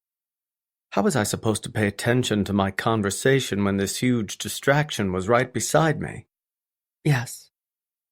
She wore a soft smile as she grabbed her clutch by the door. It held her ID, the money that I gave her, and phone I bought for her. She didn't have any friends or acquaintances here, so she primarily used her phone to keep in touch with my sister, because Vanessa was as obsessed with her as I was. I lingered behind as she walked into the hallway, just so I could get a nice look of her ass. Fuck. Now my cock was hard in my slacks, even though she had satisfied me just hours before. I followed her out to the entryway. The car was ready to go, the engine on and the seats warm. It had been washed the second I returned from Milan, keeping the paint coat shiny and new. I sat in the driver's seat and we headed back to Milan. We could have just stayed at my apartment as we waited for dinner, but all her clothes were in Verona. Ever since she came into my life, I never stayed at that apartment. It was primarily used for my hookups in the city or a place to sleep when I worked late. Now my glorified bachelor pad was obsolete, because it didn't seem like I was a bachelor anymore. We drove through the countryside in silence, the radio off and the world around us dark. I pushed my car to the limit, knowing I wouldn't be pulled over by the authorities since they would recognize my car. I wasn't a crime lord, but I was certainly above the law around here. My eyes kept drifting back to her legs, the way the fabric of her dress hugged her thighs. I had sex that morning when I woke up and sex again when I got off work. There was no reason I should be so horny right now. But this woman made me horny. "Anything I should know before we meet this guy?" She broke the silence with her hypnotic voice. "Just don't talk." "Don't talk?" she asked incredulously. "You're there to look pretty on my arm. That's your only purpose. No need for you to speak." "Wow." She shook her head. "Just when you're being a good man, you switch back." "This is my business meeting, and you have no say in the matter. I'm just being direct with you." "Can I say hi?" she snapped. "Don't be stupid. You're too smart for that." She looked out her passenger window, tuning me out. I grabbed her hand and held it on her thigh, my thumb brushing along her knuckles. I refused to apologize because I had no reason to, so I let the silence stretch between us. She would get over it eventually. After everything I did to her, she wasn't one to hold a grudge. We arrived in Milan 30 minutes later, and when I pulled up to the restaurant, the valet took care of my car. My arm circled my woman's waist, and I walked with her inside, seeing all the heads turn my way. Some people recognized me, mainly the women, but everyone recognized her. I pulled her closer into my side, proving that she belonged to me. They could look all they wanted, but I was the only one who could touch. The host recognized my face once I walked inside, and he ignored the next people in line standing at the podium to silently escort us to the table. My hand remained on Muse's waist, squeezing her side gently because I loved the way her petite frame felt in my grasp. She never made a dress look more beautiful. We found Androssi Busson, in the secluded booth in the corner. He had a woman on his arm as well, an exotic-looking woman with deep black hair and olive skin. She had bright brown eyes, and her hair was pulled back in a slick ponytail. But she had nothing on Muse. Androssi rose to his feet, a middle-aged man with weathered lines of his face from too much exposure to the sun. He wore a polite smile and shook my hand. "Mr. Barsetti, it's a pleasure." "Call me Conway. My father is Mr. Barsetti." "Of course. You can call me Androssi." He turned his gaze to Muse. "Sapphire, it's a much bigger pleasure to meet you." He took her hand and leaned in. I pressed my hand to his shoulder and steadied him. "A handshake will suffice, Androssi." In my culture it was common for a man to kiss a woman upon meeting her, but I didn't want anyone else pressing a kiss to my woman's cheek. They should be grateful that I would even allow a handshake to happen. "Of course." He brushed off the threat and shook her hand. "Allow me to introduce Mercedes." He pulled his woman to his side, who was at least 20 years younger than him. Dressed in black, with expensive jewelry, she looked like his favorite mistress. "Nice to meet you." Muse shook her hand. "You too," Mercedes said with a thick Turkish accent. We took a seat in the booth, and my hand immediately went to Muse's thigh under the table. I felt her bare skin, and my fingertips came alive the second I felt her in my grasp. Her arm hooked through mine, and she rested her hand on the crook in my elbow. I kept my eyes on Androssi, finding his mistress plain. "Business is good, I hear," Androssi said. "After your last fashion show, your popularity has reached a whole new level. And if you can make even more money than you were before, why wouldn't you?" He waved the waiter over, ordered a bottle of wine, and then dismissed him. He picked a wine created by Barsetti Vineyards, because he did his homework. Muse ran her finger across the edge of her mouth, her lipstick sticking to her finger. I tried not to look because it always made me think of other things. "How do you propose I make more money?" "By cutting your costs," he said. "I know you purchase nearly all your fabrics from Ulysses in Istanbul. I'm not going to lie to you, Conway. He provides excellent fabrics at a reasonable price. It's no surprise you've been in business with him for 10 years. You must have a sense of loyalty to him at this point. But when it comes to business, nothing is personal." "And you think you can save me 25% in costs?" I challenged. "That's a lot, Androssi. I'm always interested in maximizing my margins, but not if it would dilute the quality of my products. The Duke of Cambridge commissioned me to create the wedding night lingerie for his bride. It took me a full week to create something that he'd want to rip off her. My clients aren't regular people, they're lords, celebrities, and world leaders. I won't tolerate anything less than the best." Muse moved her hand on top of mine as it rested on her thigh. Her fingers rubbed against me, and I could feel her tit against the back of my arm. She was cuddled close to my side, sticking to me like glue. Her resentment toward me had obviously disappeared. "I respect that, Conway," Androssi said. "The fabric is exactly the same. There's no compromise on the quality." "Then how can you provide me with such a substantial deal?" His hands came together on the table, his fingers locking together as Mercedes enjoyed her wine in silence. She took a piece of bread and ate a few bites, not making conversation with Muse, but sticking to her silence and letting her suitor do the talking. "There's actually a condition on the price, and it depends on you." Of course there was a catch. "How so?" "Ever since you debuted the Sapphire in your line, your creations have exploded in popularity. The people adore your main star. Women who don't have lingerie to wear for anyone are buying it, just so they can be like her. She's the greatest marketing strategy you could ever find. And I can only imagine the new heights you'll reach with her modeling your line." Your sales will skyrocket, and as your units grow, I can cut you a better deal on the price.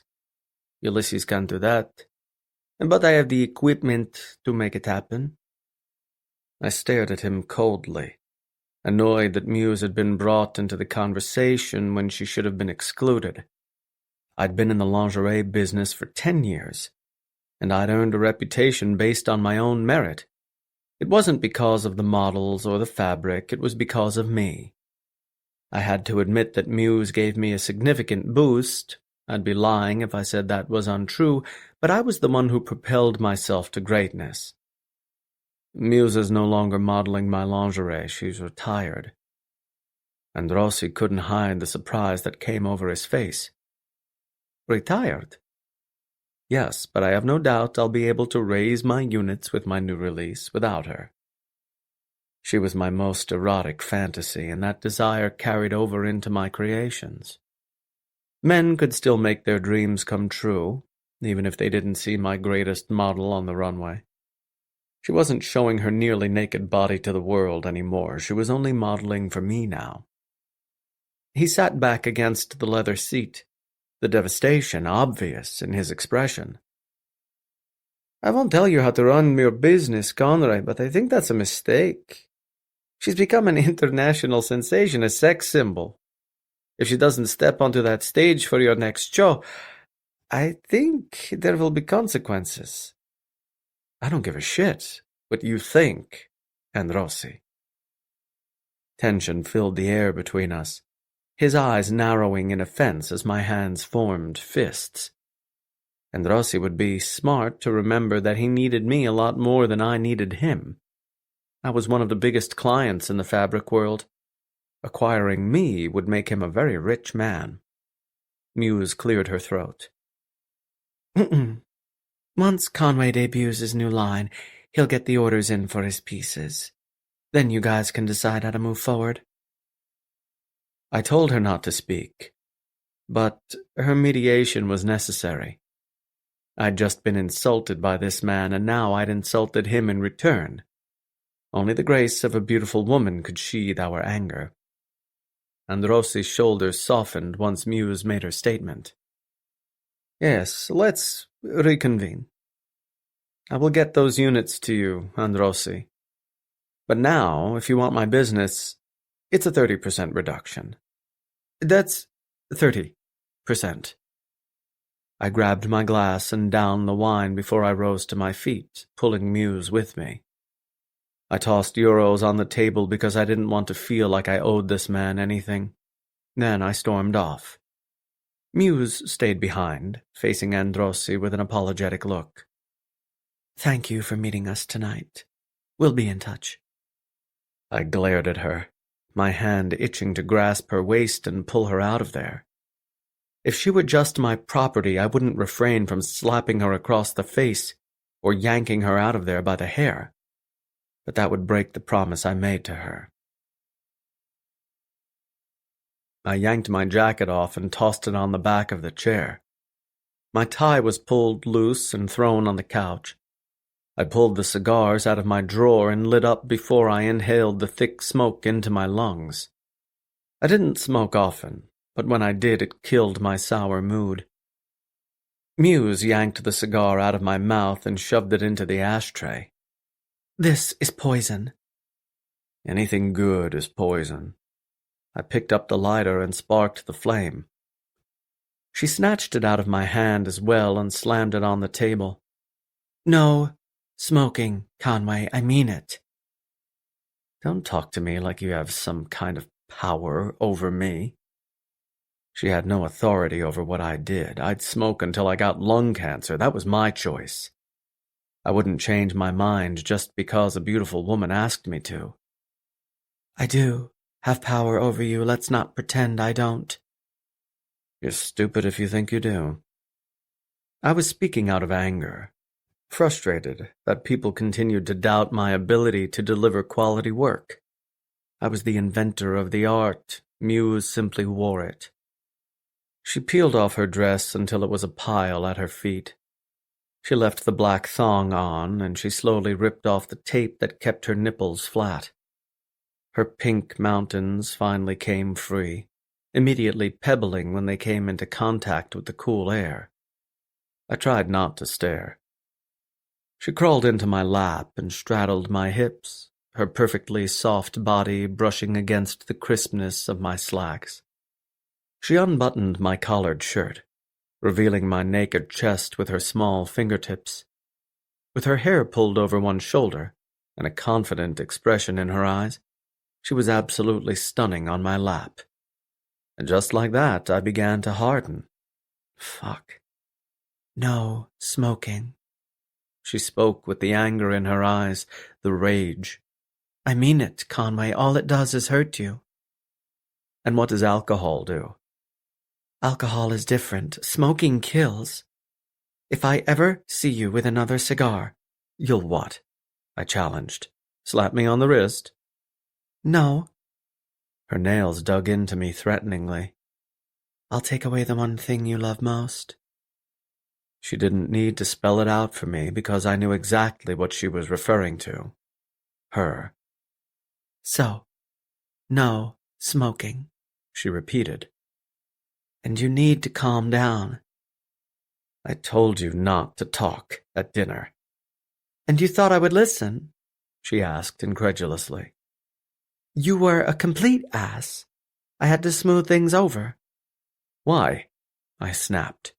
He's just some distributor. You think I care about pissing him off? A man should go out of his way to make friends, not enemies. She opened my shirt to reveal more of my chest. Don't burn bridges, Conway. #1 lesson in business. At least that's what I learned. I held her gaze and refused to back down. It was easy to get lost in her eyes, to get lost in the painful beauty of her face. But no matter how beautiful she was, I refused to cave. I would never admit she was right, ever. You should put me in the show next week. My eyes scanned over her face, finding the sincerity in her look. You said I'm free, and I'm doing this willingly. Besides, you paid for me. You should get some use out of me. I told you that you didn't owe me anything, I whispered. And no, I don't want you parading around half naked so men can jerk off to you later. You're mine, and I don't share. End of story, Muse. I thought your work was the most important thing to you, she challenged. It is, and it'll do just fine without you. You've inspired my creations, and that's as close as people are going to get to you. If I couldn't handle someone kissing her on the cheek, even my own cousin, then I wouldn't be able to handle a room full of people staring at her. I wouldn't be able to handle the whole world staring at her. I'd never had her photographed because I didn't want that either, for the world to have a piece of her. I owned all of her. I'm going to bed, I said, silently asking her to get off me. She didn't move, sitting on my dick purposely. She shook her hips slightly, grinding against me. She could feel my length through my slacks because my size was unmistakable. Doesn't seem like you want to go to bed. I'm hard, but I'm also angry, and I'm angrier than I am hard. She undid my belt and unbuttoned my slacks. She flipped her hair over her shoulder, her tits shaking with her movements. Tell me your fantasy, Conway. I want to please you. I want to give you what you want. I breathed through my teeth and felt my cock twitch in betrayal. Having her as a prisoner turned me on, but listening to her ask to make me feel good was so much better. She could be anywhere in the world right now, but she wanted to sit on my lap. Tell me what you want. My hand snaked up her legs toward her hips. I gripped her tightly, feeling her slender waistline. It never surprised me how soft her skin was to the touch. Despite how calloused my hands were from using them for a decade, I could still detect the differences in texture. I could still study her body at an intimate level, still feel the bumps as they prickled across her skin. I could ask for something kinky, since the offer was on the table, I could ram my dick in her ass and listen to her cry through the pain. I could spank her ass with my twitching palm and leave a handprint right on her skin. But instead, I wanted to be just like this, with her beautiful eyes transfixed on mine. When her gorgeous tits were in my face like this, it was hard to argue for a different position. The anger I felt just moments ago faded away as I considered her request. Rage didn't seem important when she could make me feel something so much better. I want you, just like this. Chapter 4. Sapphire. I was wrapped up in the warmth that Conway's body produced. It filled the sheets and acted as a personal heater. Even if the house lost power in a storm, his physique would be enough to get us through the night. My arm was draped over his hard stomach and my face rested against his shoulder. I could feel the steady rise and fall of his body. Even when he was asleep, his body remained rigid and hard. His alarm went off. I didn't open my eyes because I was way too comfortable. Conway didn't respond right away. He lay there, letting the beeps fill the room. He finally reached his arm over and hit the button so the noise would stop. He cleared his throat slightly, then ran his fingers through his hair, slowly waking up after the peaceful night we both just had. We had sex in his chair, then immediately went to bed, once the anger had been completely wiped away from his thoughts. He turned his head my way. I could feel his stare even though my eyes were still closed. I'd been the recipient of that look so many times that I recognized it the second I felt it. He leaned down and kissed me on the forehead, his warm lips soft against my forehead. His mouth tugged slightly on my skin before he pulled away and sat up. I still didn't open my eyes, but I released a quiet protest. He looked down at me again. You want me to stay? Yes. I've got a lot of work to do, Muse. His hand moved into my hair. That was when I finally opened my eyes. I stared at the sleepiness in his eyes, seeing his ruffled hair and rested expression. His tan skin was such a pretty color, a color only a true Italian could acquire. He gave me a slight smile before he got out of bed, his bare ass right in my line of sight. Such a beautiful ass. He changed into his swimsuit and grabbed his goggles before leaving the room. I knew I should get up so I could have breakfast before I headed to work. And if I got up right now, I could watch him swim a bit. When those drops fell down his body, it was an arousing sight. It was even tastier than breakfast. I sat on the terrace under the umbrella because it was already hot despite the morning sun. We were making our way into fall, but the heat hadn't died away yet. I enjoyed my coffee as Conway completed his morning fitness routine. My phone was on the table, even though the only person who ever contacted me was Vanessa. Conway climbed out and dried off with a towel, water streaking down his hard physique. No matter the angle, he was chiseled and strong. His muscular shoulders led to cut arms, and his large pectoral muscles contrasted against his narrow hips. He was a perfect triangle, the perfect example of masculinity. Never in my life had I looked at a man and felt the kind of physical attraction that I did for him. The second I saw him on TV, he became my celebrity crush. But now I was the woman sleeping in his bed every night, the only woman in his life at the moment. Life could be unpredictable. He finished off by drying his hair with a towel before he joined me at the table. The second his ass was in the seat, Dante appeared with breakfast platters. There was a baguette of fresh, French bread, a side of fruit, and an egg white crepe with vegetables and marinara sauce. It was more carbs than he usually ate, so today must be a cheat day. He definitely earned a cheat day. He grabbed the newspaper and started reading. I sipped my coffee and stared at him, enjoying the view of him sitting across from me. When he felt my stare, his eyes glanced up. Yes? Yes, what? You're staring.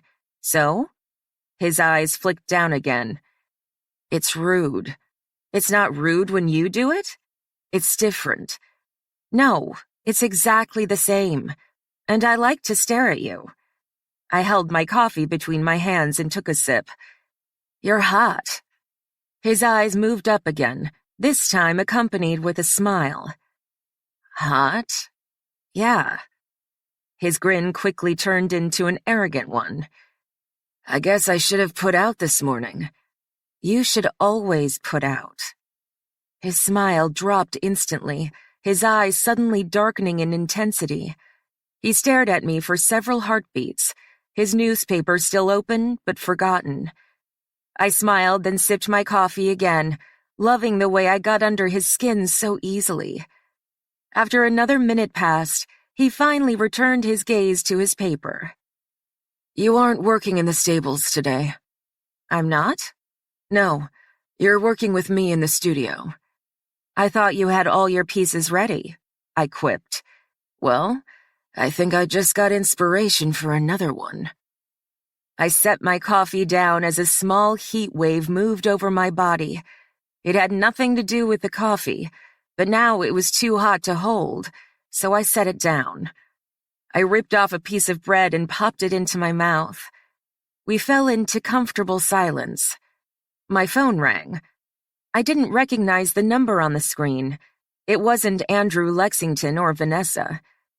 Conway didn't look up from his newspaper. I took the call. Hi, this is Sapphire. Hey, Sapphire. Her deep voice came over the line, affectionate and warm. It's Pearl, Conway's mother. My eyebrows shot up because I never expected her to call me. Hello, Mrs. Barsetti. What a nice surprise. Conway lowered his newspaper as his eyes settled on me. Oh, call me Pearl, she said with a laugh. Mrs. Barsetti makes me feel old. I only let people call me that in public because my husband demands that's how people address me. Because he's a psychopath. I laughed at the open way she spoke about her husband, in a teasing tone with an underlying seriousness. Reminds me of Conway. She laughed at the joke I made about her son. I didn't realize how similar they were until he brought you around. Anyway, I'm in the area and wanted to know if you wanted to get lunch and do some shopping. Conway's mother was asking to spend time with me. I froze on the spot because the question was totally unexpected. I couldn't say no because that was rude, and I didn't want to say no anyway. Now that I wasn't his prisoner, just his girlfriend, it didn't seem as deceitful. Sure, I'd love to. Great. I'll pick you up in a few hours. Conway extended his hand. Give me the phone. Why?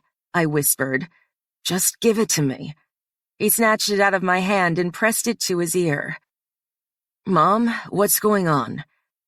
I could hear her voice through the phone. Just wanted to see if Sapphire wanted to get lunch. Is that not okay?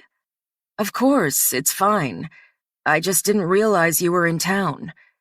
Your father is meeting with a client in Verona. A bit of a last-minute thing.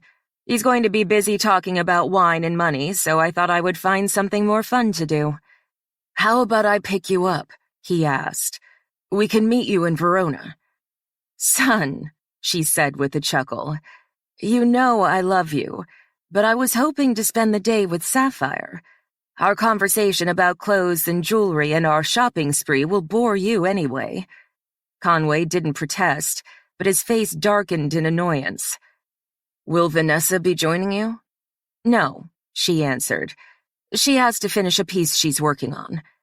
Well, I'll drop Sapphire off to you, he said. I can pick her up, his mother countered. I know you're busy, so just resume your day. Now give me back to Sapphire. He expressed his annoyance again before handing back the phone. It's me again. I said once the phone was pressed to my ear. He doesn't like to be left out, does he? She asked with a chuckle. He's so much like his father that I worry he didn't inherit any of my traits. He's got your eyes. I noticed that the second I met her. True, she said, but too bad he's an overbearing, overprotective, and over-controlling weirdo. I tried to cover up my laugh since Conway could hear everything we were saying. I'll see you in a little bit, Pearl said, and lunch is on me. We hung up and I set the phone on the table. Conway looked livid. What? I asked. I didn't call her. With a hard jaw, he picked up his paper again. You're that annoyed that I'll be spending time with your mother? No. This time he folded up the paper and set it down. I just don't feel comfortable letting the two of you run around by yourselves. When it came to me doing anything alone, he could never stand it. When Vanessa went on a date, he had her followed like something terrible could happen any moment. Now he felt the same way about his mother. Conway, it'll be fine. You should never assume. I'm disappointed my father is letting this happen. Letting it happen? I asked incredulously. Your mother doesn't strike me as a woman who lets her husband boss her around. I wouldn't like her very much if she did. You need to let this go, Conway, and if I find out you're having us followed, I'll make you regret it. Whenever I stood up to him, he usually respected me for it, but now he was simply livid. He didn't say another word, but his dark eyes focused on me with sinister intensity. His gaze spoke of restrained violence, of all the things he wanted to say. His hands formed fists, and his jaw was so tight it seemed like it might snap. He rose to his feet and pushed the chair back with the back of his knees. With his breakfast untouched and his mood sour like a rotten apple, he stormed off, leaving me sitting there alone. I didn't go after him because I was far too proud. But the second he was gone, I felt the coldness that lingered behind. The warmth of the summer sun and the humid air couldn't chase away the frigidness. Now, it felt like winter. I got into the passenger seat of the black Lamborghini, and Pearl drove onto the country road. Conway didn't say goodbye to me. He didn't even come outside to say hello to his mother. He went into his studio and didn't re-emerge. That told me he really was pissed. Pearl drove the expensive sports car like she'd been doing it for years. She pushed past the speed limit and drove us toward the historic city of Verona. The beige buildings extended slightly above the ground, and the center of the city glowed under the sun. It's a beautiful day. It's always a beautiful day here. It hadn't rained once since I'd arrived, but now that summer was over, I knew fall would bring the coldness. In winter, it would snow. It would make my job at the stables a lot more difficult. She smiled as she drove with one hand. You love it here, huh? It wasn't anything like home, but that wasn't a bad thing. I do. I thought I wouldn't be able to live anywhere beside the city, but now I prefer the quiet countryside. She approached Verona, then slowed down as we entered the narrow streets. I'm from New York, too. Born and raised. Really? I noticed her American accent the second we met. I assumed she was from America, but I didn't know where. Yeah, I went to college there and started working as an engineer for the city. I helped with the architectural design and to make sure the buildings were safe. New York has been hit with a lot of blizzards, so my job was to make sure none of them fell. She pulled into a parking spot along the sidewalk. We got out and started walking down the cobblestone street. We made a few turns entering a walkway where cars weren't allowed. That's really cool, I said. Did you like it? I did, she replied. I was passionate about my job and loved going to work every day. But once I came here, I immediately adapted to this way of life. Making wine and enjoying the sunshine is far more enjoyable. So, lunch first? Yeah, sure. We walked to a small cafe and sat down. Our menus were brought, and we both ordered salads along with a bottle of wine. The basket in the center of the table was full of fresh bread, so we both took a few slices. Conway is angry, isn't he? She swirled her wine before she took a drink. Never underestimate a mother's understanding of her son. A bit. I figured when I didn't see him walk you out. She spoke with the same positivity, like her son's attitude didn't affect her in the least. Just ignore him. He'll come around. He's very overprotective. I've never met a man like that. Yeah, it gets annoying, she said. My husband is the exact same way. I have to tell him off and just storm out. But I know his concern comes from a good place, so I don't judge him for it. Conway is the same way. Stand your ground, but be understanding at the same time. He's a good man that just wants to keep you safe. I know, but it's a little too much sometimes. Vanessa and I went out one night, and he wouldn't let me go unless he came along. And then Vanessa went on a date and he followed her. It's extensive. She shook her head slightly. I just wonder why he's so worried all the time. He's never explained his concern to me. She looked down into her glass as she swirled the contents. Now I knew my intuition was correct. There was a reason for his behavior, something that involved his whole family. His protectiveness had nothing to do with what happened to me.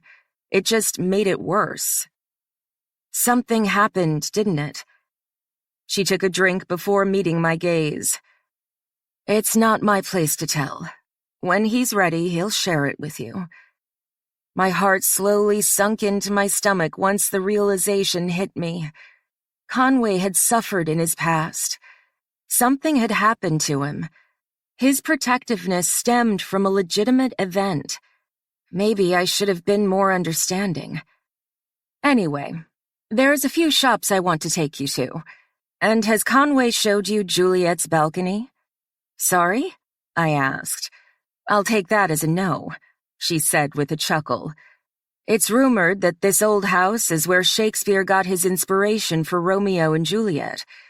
Juliet's family were real people, and it is believed that this house was a possible setting where she could have really lived. It's considered to be a historic landmark. No, I never knew that. Then we'll swing by on our way. I think you'll like it. Yeah, that would be great. Our salads arrived. It surprised me how easy it was for me to talk to Conway's mother, since we'd never been alone together. But she was easy to get along with, completely real and translucent.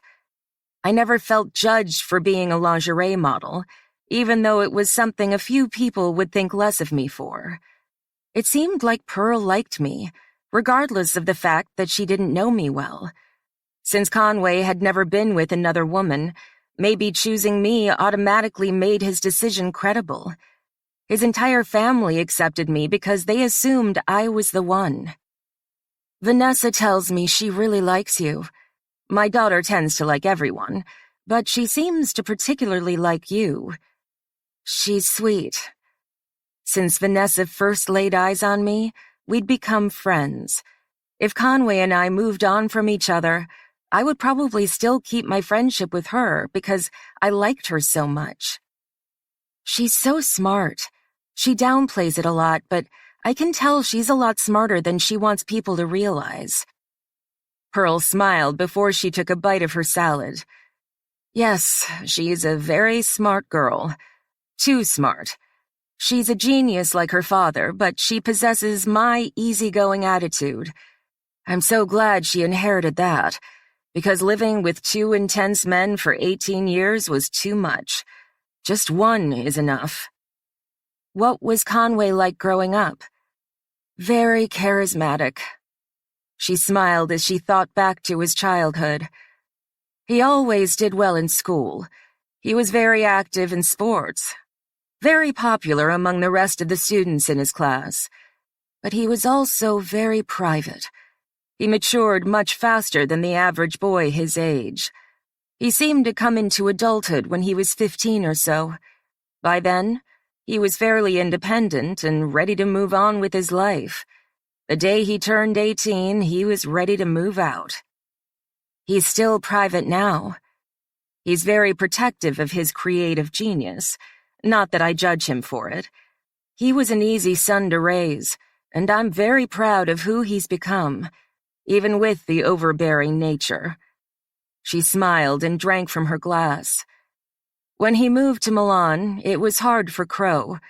Kane is his best friend, but Conway quickly replaced him once he was older. I know my husband was looking forward to enjoying the years of having Conway as a friend rather than a son. But since Conway lives so far away, that hasn't really happened. He pictured Conway taking over the wine business so that he could see him every day. My eyes softened in sadness, knowing that letting a son go must be difficult. They were such a close family. Of course, they wanted to be even closer. The hardest thing about being a parent is when your job is over. The day Conway no longer needed me, I was happy and sad. But Crow has never really gotten over it. And Vanessa is so independent that she's never wanted help from anyone. She's a very stubborn Barsetti. I understood Conway's studio was in Milan, but he spent most of his time in his home in Verona. As a business owner, I didn't understand why he couldn't handle his company in Florence, somewhere closer to his family. Do you want to have children? The question yanked me from my thoughts. Yes. How many? 2, I said, but maybe 3. I'm not sure yet. Depends on when I have the first one. If you don't mind me asking, do you and Conway talk about that sort of thing? I didn't want his mother to get her hopes up, that Conway and I would get married and start a family. He said he wasn't looking for romance or anything meaningful, but I couldn't help but question our relationship. He said he didn't want monogamy, but that's exactly what we had. He said he didn't want to kiss, but now he couldn't stop kissing me. Then he gave me my freedom and asked me to stay with him. Everything he did contradicted everything he said. It's come up a few times. Pearl smiled in a new way. That's nice to hear. Conway is so committed to his career. I thought he might not want children. Crow was the same way until I became pregnant with Conway. And the second I was pregnant, he was happy. Maybe Conway didn't realize everything he wanted. Maybe he just needed time to figure it out. Pearl continued to eat her salad, taking small bites but not eating much. Her wedding ring was unusual because it was a white gold band with a single button on top. There were no diamonds. It was obviously one of a kind. How did you and Crow meet? She hesitated in her movements, pausing before she set down her fork. It's a long story. I'll tell you another time. It was a weird response, but I didn't push her on it. It was her personal life, and if she didn't want to share it with me, that was her decision. How do you like your salad? It's excellent. Crow and I come here often when we're in town. Is he here now? Yes. He's meeting with this man who owns a dozen restaurants around Verona. He's a fan of Barsetti wines, so he's interested in buying our product in bulk. We have different versions of our wines that we offer clients. Crow will go out into the vineyards and identify the largest and juiciest grapes. He'll use those in the press instead of the generic ones we harvest. As a result, the wine is a lot brighter. It's not necessarily stronger in taste, just bolder. Those wines cost more because there's only so many prime grapes in the harvest. It sounds like this man wants to exclusively reserve these cases, since we only make so many every year. Wow, I never knew that. We charge a lot more for that exclusive wine, but this man is willing to pay the cost to be the exclusive distributor of it. It's a smart move on his part and also a great deal for us. Win-win. That does sound great. Do you enjoy working at the winery? Very much so, she responded. I've never felt more connected to the earth than I do now. A simple life is a much better life. Our family is small, but it's certainly enough. I used to love the chaos of the city, the constant sound of people going out for Chinese at 2 a.m, but now I find the silence comforting. When I first ran to Italy, I knew it would be beautiful, but since I was on the run from a ferocious man, I never expected to really enjoy it. Now it made me wonder if I would ever want to return to New York City. Conway said I was free to do whatever I wanted, but would I ever want to go back? I wasn't so sure. Pearl paid the tab. Ready to shop? Absolutely. Pearl dropped me off at the front of the house and gave me a kiss on the cheek. Thanks for spending the day with me. Thank you for taking me out. You need help with those bags? No, I got it. She kissed me on the cheek again before letting me go. I carried my 2 bags out of the car along with my purse and headed to the doorway. I waved before walking inside. A part of me suspected to see Conway waiting for me, but he'd obviously been locked away in his studio the entire time. We were supposed to spend the night screwing on his table, but the unexpected happened. I thought he would be over it by now. I returned to our bedroom and hung up the new dress that I bought. I got a bracelet to go with it, and I bought a pair of heels that weren't as tall as all the others Conway bought me. At least this way I could look nice without killing my feet. Conway must have known I was home because his footsteps sounded behind me. I turned to face him to see the same pissed-off expression he wore when I left the house a few hours ago. He was in jeans and a t-shirt, the fabric hugging his chest in the sexiest way. Whenever he was angry, he somehow looked more handsome. It must have been his intensity. It used to intimidate me, but now I craved it. I made it back in one piece, so you can calm down now. He slowly slid his hands into his pockets, his thick arms carved out of dense stone. Am I not calm? He spoke the words quietly, but they were filled with cold malice. His eyes showed his aggression. Unlike other people, he didn't need to raise his voice and start screaming to get his point across. The quieter he was, the more terrifying he became. Not at all. I pulled the black dress out of the closet. What do you think? He didn't look at it. I thought it fit nicely, and it has a nice slit right at the waistline. I turned around and hung it back in the closet. Your mom got something nice too. You know, for a woman in her 50s, she looks pretty damn good. Which is why the 2 of you shouldn't be running around together. I placed one hand on my hip and stood up to him just as his mother encouraged me to. Let it go, Conway. Your mother asked me to spend time with her. I wasn't going to say no, and it wouldn't have felt the same way if you were there. He silently excused himself from the conversation and left the bedroom. He came in here hardly saying anything, and now he was leaving without accomplishing anything. Conway? He stopped but didn't turn around. I crossed through the doorway and entered the sitting room. Stopping behind him, I pressed my hands to his lower back. Slowly, I moved upward, feeling the muscles of his flank through his t-shirt. I traced the grooves between his muscles with my fingertips and moved higher until I reached his shoulders. He released a deep breath, responding to my touch. Tell me what happened to your family. He took another deep breath, his back expanding slowly. What did she tell you? My hands moved down again, following the lines between his muscles. I felt his strength at my fingertips, felt his power under my touch. I followed the curve of his back until I reached his narrow hips. She told me to be understanding of your protectiveness, to be patient with you because of what your family has been through. But she also told me to stand my ground against you, to live my life to the fullest, despite your attempts to protect me from everything.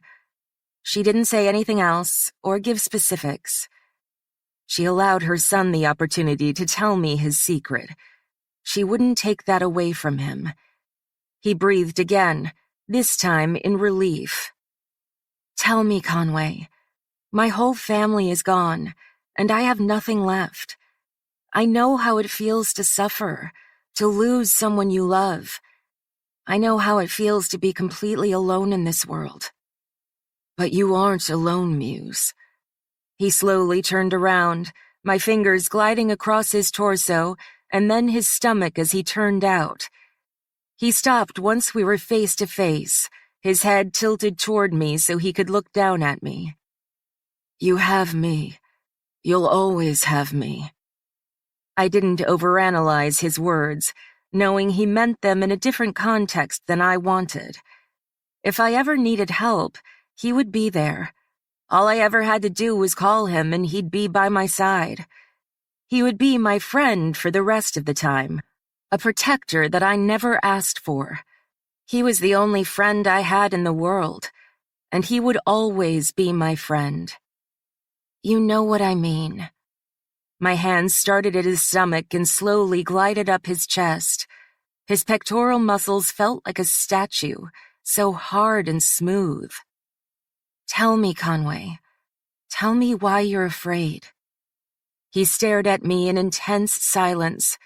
Time stretched on endlessly, and it didn't seem like he would say anything at all. His eyes gave nothing away, just his stern demeanor. He could stare for minutes without blinking, and his eyes never watered to protect the dry surface of his eyes. He wasn't bothered by the eye contact either. Nothing knocked this man off balance. I kept waiting, kept hoping. He knew everything about me, every secret that I kept from the rest of the world. I trusted this man in a way I'd never trusted anyone before. I'd shared every piece of me with him. I wanted some of him in return. Conway.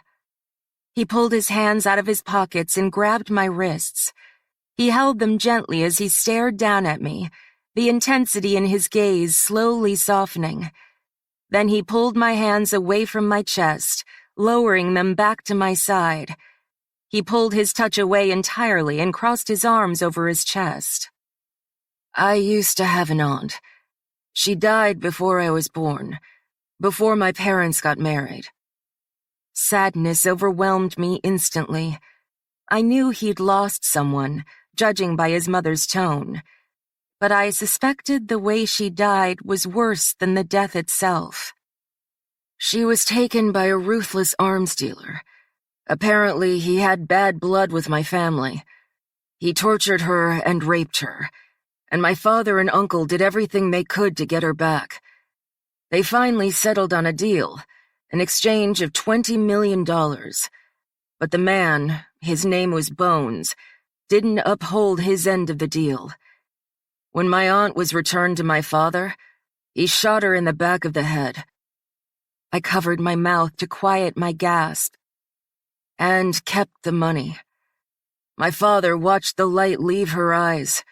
He watched her fall to the concrete, and before her head hit the ground, she was dead. My father said he would never forget that moment for as long as he lived. It still visits him in his nightmares. Conway, I'm so sorry. He wore the same expression as he did before, his look cold and guarded. Her name was Vanessa. I made the connection immediately. They named your sister after her. He nodded. My dad and uncle have never gotten over it, even though it's been nearly 30 years. They're protective of my mother and aunt, hardly letting them out of their sights. And with Vanessa, it's even worse. She's so damn beautiful and so stubborn. She worries me. And now that I have you, I can't let anything happen to you. Seeing you stripped naked while some psychopath tried to buy you, I can't even think about it anymore." He lowered his gaze. "I'd never forgive myself if something happened to you. And my mom, she's a beautiful woman. Age hasn't broken her the way it has with most people. If someone wants to attack me or my father, she's a prime target. So yes, I'm extremely protective, overbearing, and paranoid. Don't expect me to change because I never will." I thought back to the woman he rescued from the underground. He bought her and then handed her off to Carter so she could be returned to the family. Now it all made sense. That's why you saved those women. That's why you were at the underground. "Partially," he said. "I can't lie and say it's a totally selfless act. The Skull Kings purposely steal women from powerful men. They're commissioned by their enemies. Then those families come to us and pay us to get their daughters back. It's expensive, but Carter and I aren't going to risk our necks for free. Then we bid on them and return them to their families. It's an easy way to make money, and it helps people at the same time." The fact he made a profit off it didn't make me think less of him. He was still doing a noble thing. He could easily buy a woman to torture himself, or he could capture women by the dozens and sell them on the black market. He didn't do that either. "I think you're brave. If they caught you..." "I'm only brave for the money." "I don't believe that. You're a billionaire, Conway. What does a few million more mean to you?" "It's not just a few million. These families are paying us between $10 and $20 million, tax-free. And if someone spotted you in there, it could ruin your reputation. I design lingerie. I don't have much of a reputation anyway." "Yes, you do," I said. "You're a strong man who has made his own way in life. You started from nothing and made yourself into something. You're generous and kind. I think you're a wonderful person." His eyebrows arched before his eyes narrowed. Like I'd said the wrong thing, his expression turned into a glare. "I'm okay with being what I am, Muse. Like I told you before, I'm not evil, but I'm not good either. The second I had leverage over you, I made you into my prisoner. I didn't treat you with respect, and I took your virginity instead of letting you find the right guy. Let's not rewrite history. Let's not change my character." I knew he meant every word because I could feel the sincerity weighted in his words. I could see the seriousness in his eyes. He wasn't fishing for a compliment to counteract his statements. He just wanted to correct my assumption. "You were the right guy, Conway." His glare slowly faded away, replaced by a deeper look. "You gave me money when you didn't even know me, so I wouldn't have to sleep on the street. When I left your company, you tried to give me more money and a phone. Then when I was about to be sold off to a monster who would do horrific things to me, you spent a fortune just to keep me safe. You've paid all my debts and set me free. You've given me a place to live, food to eat. Without you, I would be dead right now. We both know it. You saved my life, Conway. You've given me a chance to start over.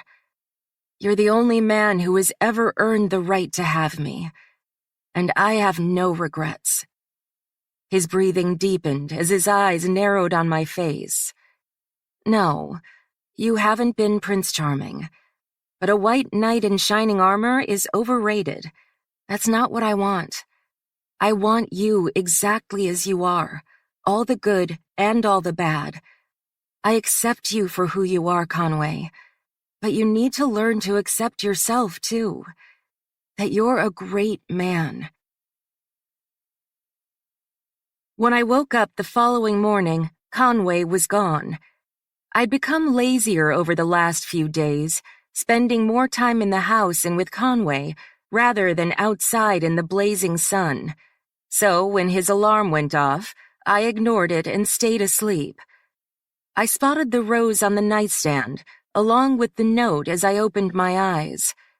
The rose was white, in full bloom and lovely. I held the flower to my nose and smelled it before reading the note. Muse, join me in the studio. Conway didn't sign it, but I could smell his scent on the paper. I quickly brushed my teeth and got ready before walking down the hall to where he spent his time working. He was standing at the table, working a fabric with his hands. A breakfast tray sat at the table, the lid placed over the food to keep it warm. A pot of coffee with steam rising from its opening was waiting for me. Morning. He looked up from his work. His concentration shattered the second I spoke.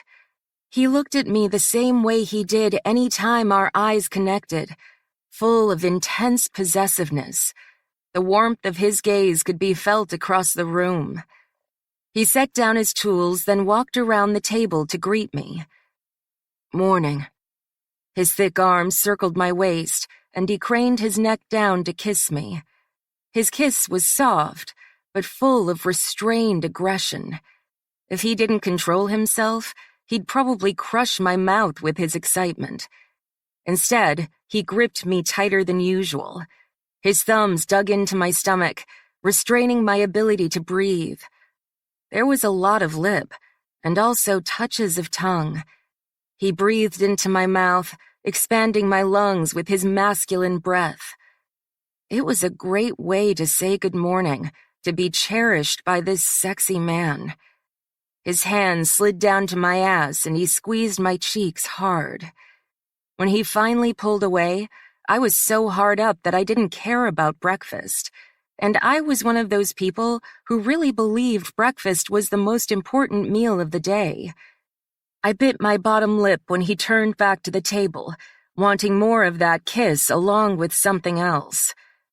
He grabbed the lingerie he was working on, a gray one-piece that was cut along the waistline.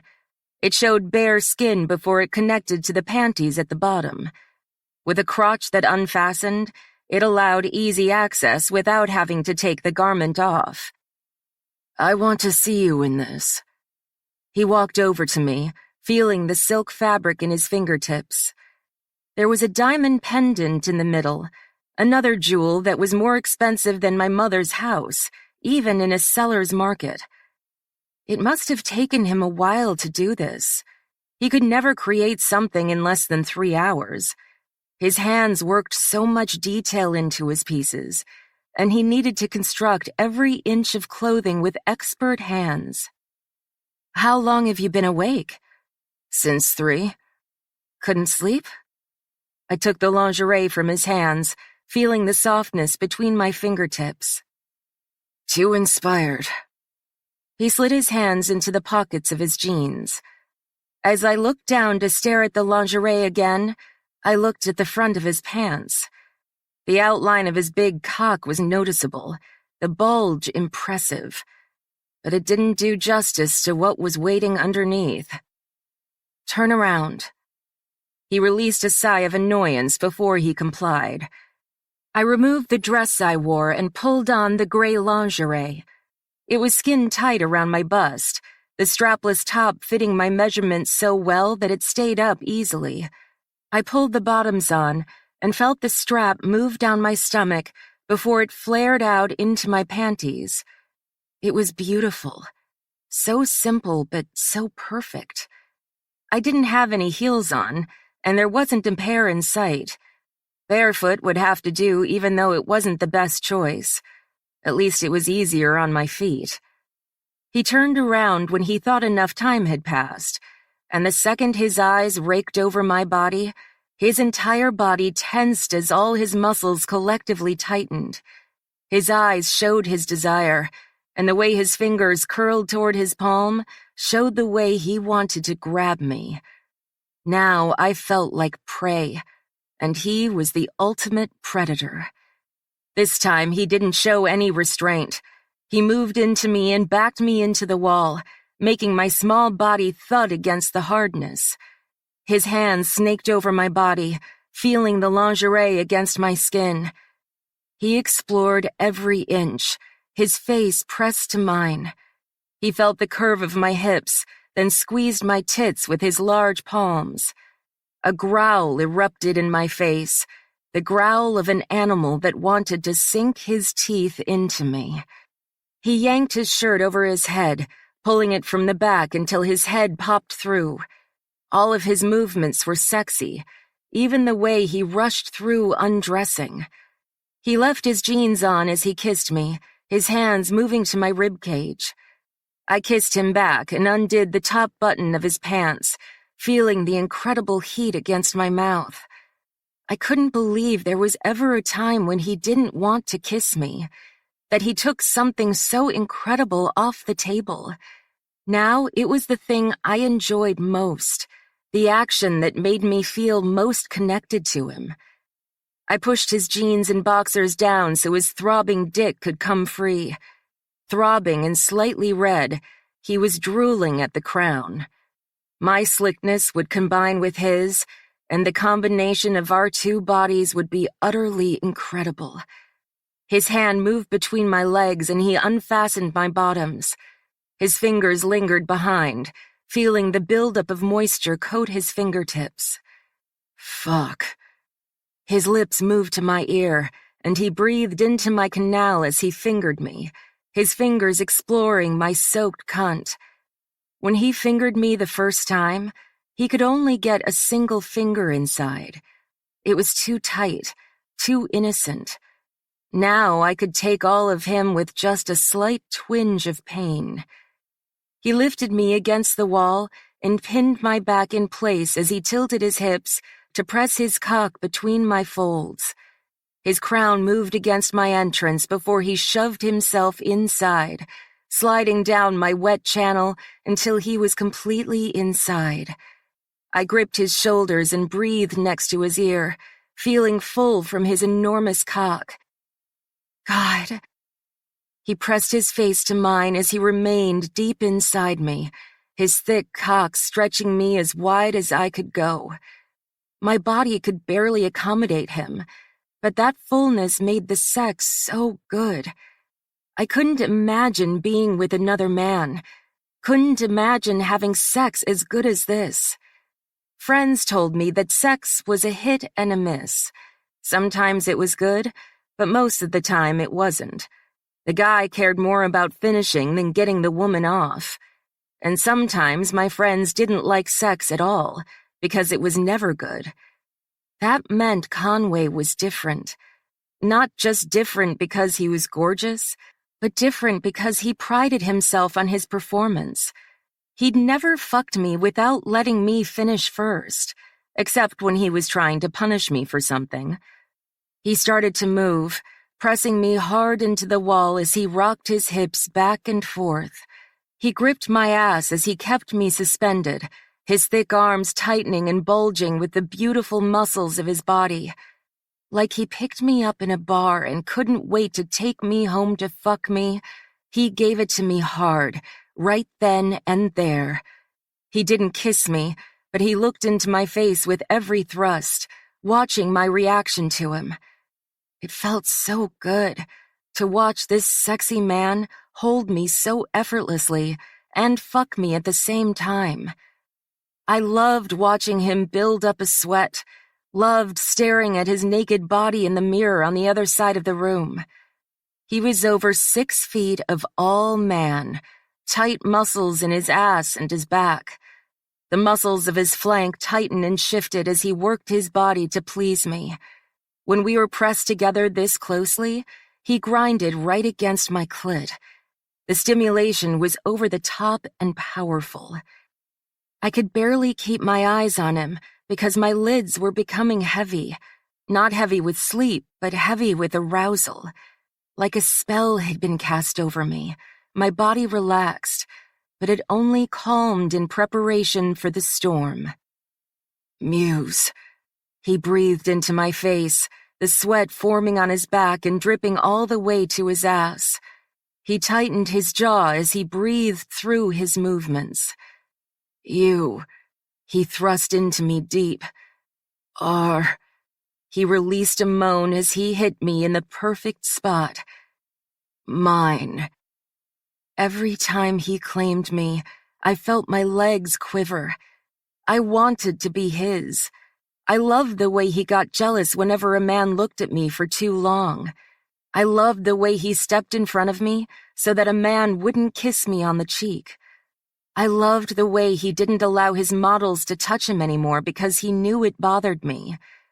I loved all the sacrifices he made to keep me, by kissing me, making love to me, setting me free, and committing to me. It was more than he'd ever done for anyone else. Now he was ramming me into the wall, giving me his big cock over and over again.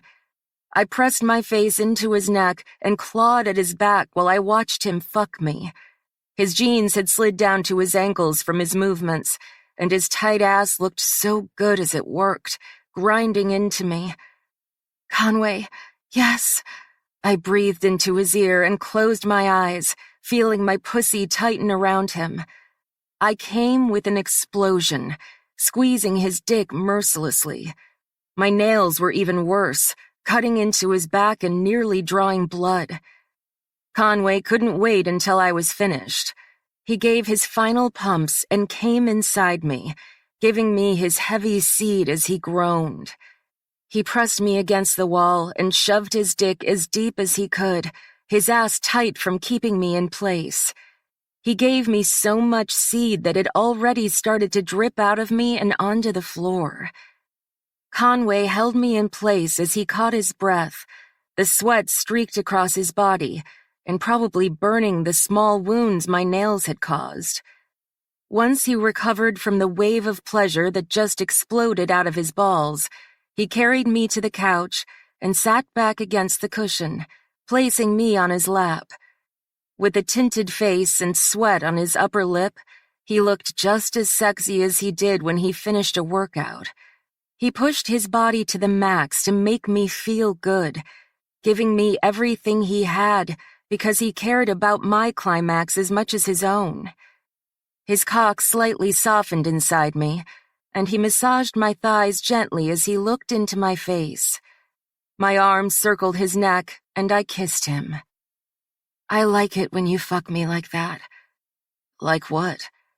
"Like you've never fucked me before." I sucked his bottom lip, giving it a gentle bite before releasing it. His hands snaked up my body, feeling the silk that was now soaked with his sweat. It was tight on my chest and my waist, but it made me look more petite than I really was. That was the magic behind Conway's designs. He could make your most flattering feature even better. "Is there time to get this ensemble into the show?" He pressed kisses down my neck into my collarbone, his tongue licking away the sweat that sprinkled across my body. "No."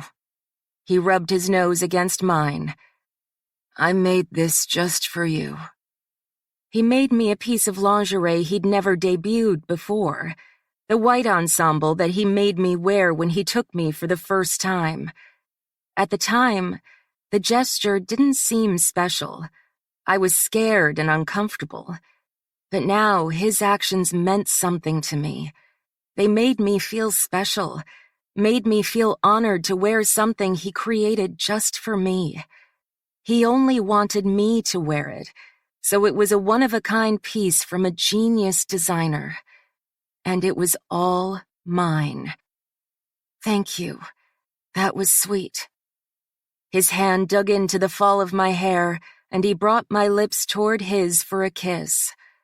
He kissed me softly, his lips taking me gently. His fingers fisted my hair, wrapping it around his knuckles like he was trying to anchor me against him. There was no need to tie me down when I never wanted to go anywhere else. And he hardened inside me all over again. "You're my woman," he whispered, "and my woman deserves something no other woman can ever have." Chapter 5. Conway. My valet threw the suitcases in the car and hung Muse's dresses in the back seat. We were being taken to the Milan airport where my plane was waiting for us. It was gassed up and ready to take us across the Atlantic to New York. I didn't fly commercial, not even first class. If I was ever out in public for too long, people asked for autographs and pictures. I didn't want to sound ungrateful, but where there was one person, a herd soon followed afterward. Then I was swarmed by people like a famous actor, and I wasn't in this business for sidewalk fame. Muse and I sat in the back seat while my driver took us to the airport. Muse was in jeans and a t-shirt, a type of outfit she hadn't worn since the first time I'd met her. Now she wore my designer clothes because she only deserved the best. But since we were on a 9-hour flight, she wanted to be comfortable. Little did she know, she wouldn't be wearing anything on the flight. We spent the drive in silence, since my driver was in the front of the SUV. As time passed, I became even more possessive of my muse, of the inspiration for my creative design. She wasn't just my intellectual property, but the pussy I buried myself in every night. I didn't want another man to even hear the sound of her voice. I wasn't sure how it got this bad. Muse looked at her phone for a few minutes before she set it aside and looked out the window. Since she wasn't looking, I turned my gaze to her and watched her. I studied the way she watched the fields as they passed. Her thick eyelashes moved when she blinked, and her eyes reflected the golden sunlight that pierced through the tinted windows. Her legs were crossed, and her curled hair was pulled over one shoulder. Even dressed down in jeans and a t-shirt, she was still the sexiest woman I'd ever had. My hand moved to her thigh. She glanced at my fingers before she turned her gaze on me. Then she gave me a smile, the kind of smile that reached her eyes and made them light up a little brighter.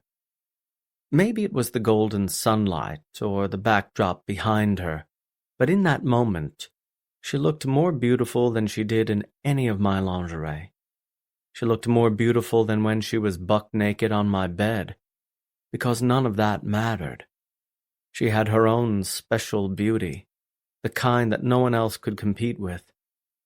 She turned away and looked out the window again, but my gaze was concentrated on her completely. I wanted to stare at her like that forever, whether she was looking at me or not. The car pulled onto the runway beside the large private jet that was waiting for me. The stairway was down, ready to take us on board once we hopped out of the car. Muse looked at the large plane that could accommodate hundreds of people, her mouth open. "This is yours?" "Yes." "Seriously, you own a plane this big?" I loved it when she was impressed with me. It was superficial, and for a man as secure as I, it was a stupid thing to care about. But I wanted to impress this woman every chance I got.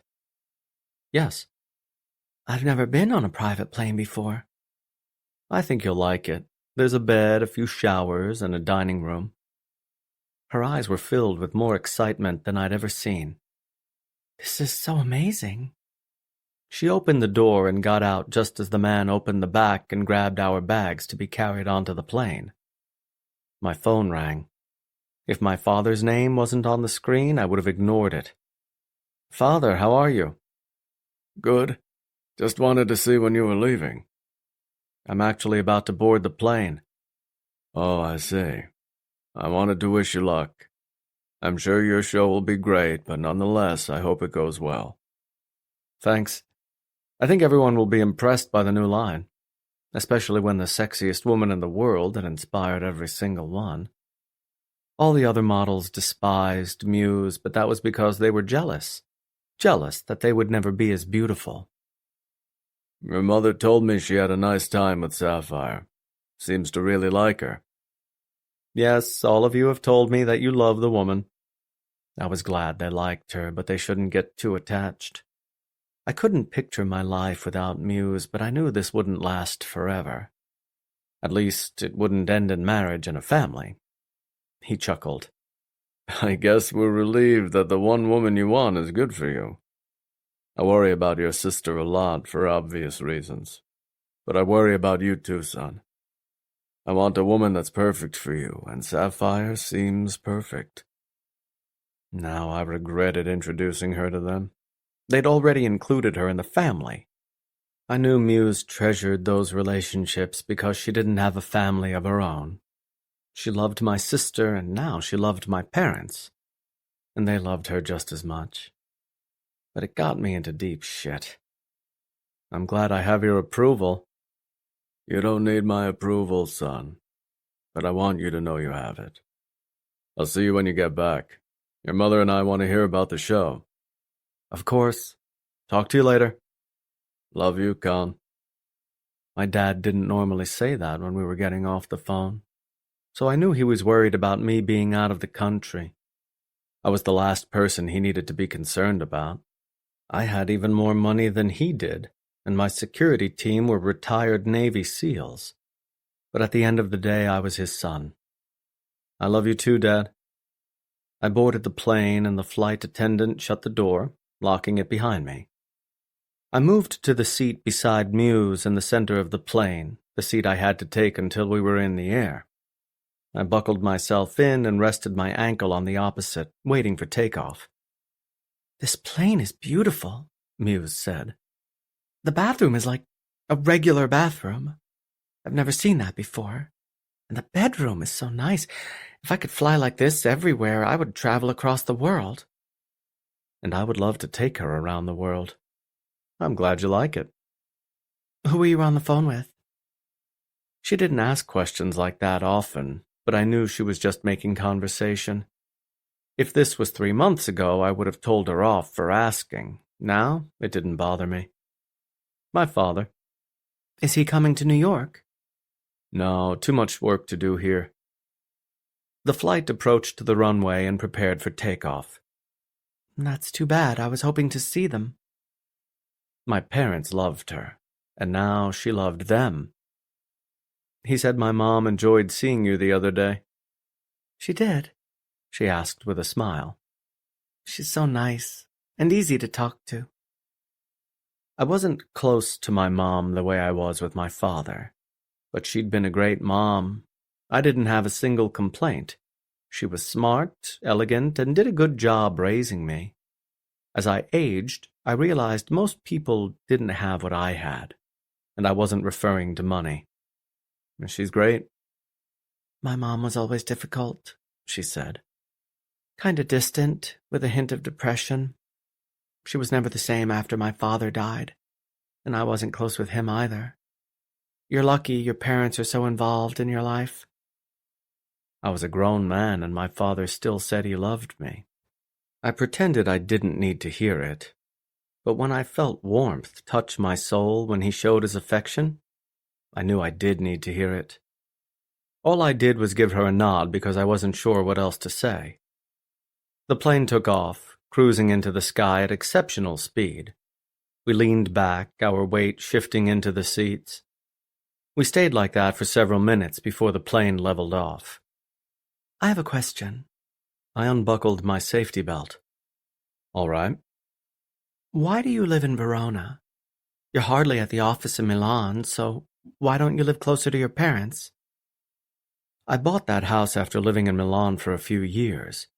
I started making serious money, and I wanted to live somewhere nice and close to work. That was almost 10 years ago. I started my career in Milan, so I didn't have much of a choice on where to live. It's the fashion capital of the world. I was working 16-hour days to make it big. Once money started to come in, I decided to buy a nice place outside the city, somewhere with peace and quiet. I didn't purchase the property with the intention of staying away from my parents. "But now you work from home most of the time. Why don't you move back to Florence?" The question was odd, and I suspected her curiosity had something to do with her lunch with my mom. "Why do you ask?" "Your mother told me your parents wished you lived closer." My heart immediately throbbed in sadness. I hated disappointing them. I hated knowing they missed me. She said your father has never gotten used to the distance. And now it felt like she stepped right on my heart. Maybe you should sell that place and buy something close to them, she suggested. That seems like something you might enjoy. Did my mother ask you to say this? No, but I think it would make both of you happy. Returning to Tuscany sounded nice. I loved the heat and the mild winters. I would love to see my parents on a regular basis. After everything they did for me, I would love nothing more than to make them happy. I can't move back right now. Not when Vanessa is there. She'd be there alone. Isn't Carter there? I'm her brother, I said. It's different. But you can't live your life based on Vanessa, she said. She wouldn't want you to. The idea of her living in that big city alone while we're all 5 hours away makes me sick to my stomach. When she finishes school, I'll think about it again. I know she'll move back to Tuscany when she's done. You think? Yeah, she wants to live on her own for a while because she needs her independence, but she's really close with my mom, and she loves being home every time we visit. When she moves back, I'll consider it. Great, because I would love to live there too.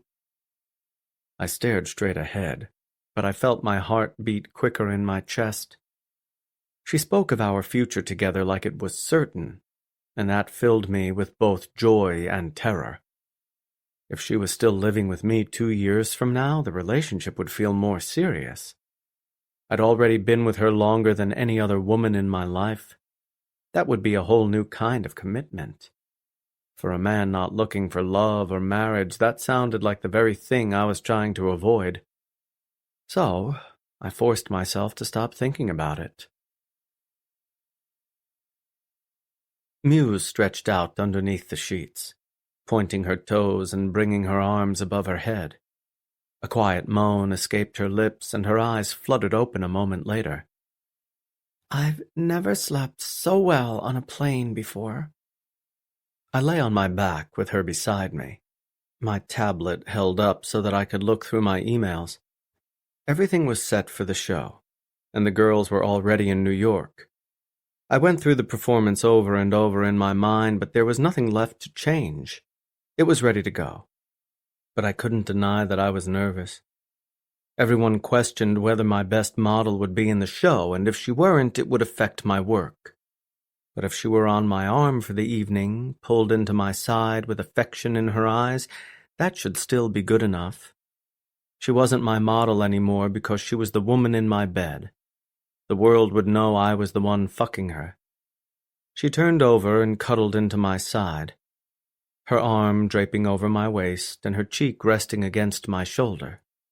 Did you sleep? A little. Why are you nervous? Never said I was. I set my tablet to the side, knowing I wouldn't be able to read when she was in the mood to talk. I know, but I can tell you are. She propped herself up on her elbows and looked down at me. I'm just not sure why. You have nothing to be nervous about, Conway. Those women are so proud to model for Barsetti lingerie that they're going to give everything they have. And the designs you've created are absolutely beautiful. Any woman could wear them, and no one would deny how stunning they are. I looked up into her face, seeing the softness in her eyes and the rosy color in her cheeks. When her brown hair was slightly messy, it was pulled back from her face and showed off her incredible features. Makeup or no makeup, she was ready for the runway at any time. She placed her palm against my chest and gave me a gentle rub. So don't worry about it. I'm not the kind that worries. She couldn't stifle the laugh that flew out of her mouth. Yeah, okay, you're the biggest worrier I know. Incorrect. She rolled her eyes. Whatever you say. She lay back again on the soft sheets. This is the only way to travel. I'm glad you approve. I'm serious. I've never slept so well on a plane before. They're always so uncomfortable. And there's always a baby crying somewhere. No offense to babies. The attendant knocked on the door. Mr. Barsetti will be landing soon. Take a seat and buckle yourself in. Can we just stay here? Muse pulled the sheets up and released a happy sigh. Unfortunately, no. I kissed her shoulder before I got out of bed. But we can sleep on the way back. Yay. She pulled on her clothes and fixed her hair before we returned to the seats toward the front of the plane. The plane landed on the runway smoothly, and then we were escorted to my car that was waiting for us on the runway. The transfer was easy, and within minutes we were in the heart of Manhattan. Muse stared out the window and looked at the street corners and the shops that were along the strip. Her gaze didn't change as she examined everything, and it was difficult to tell how she felt about being back in her hometown. I watched her, noting every single time she blinked and pursed her lips. I'd give anything to know exactly what she was thinking at any given time. Her mind fascinated me. I wanted to know everything about her, even the unimportant details. We arrived at my hotel and checked in at the front desk where we were escorted to the top floor, where the presidential suite awaited.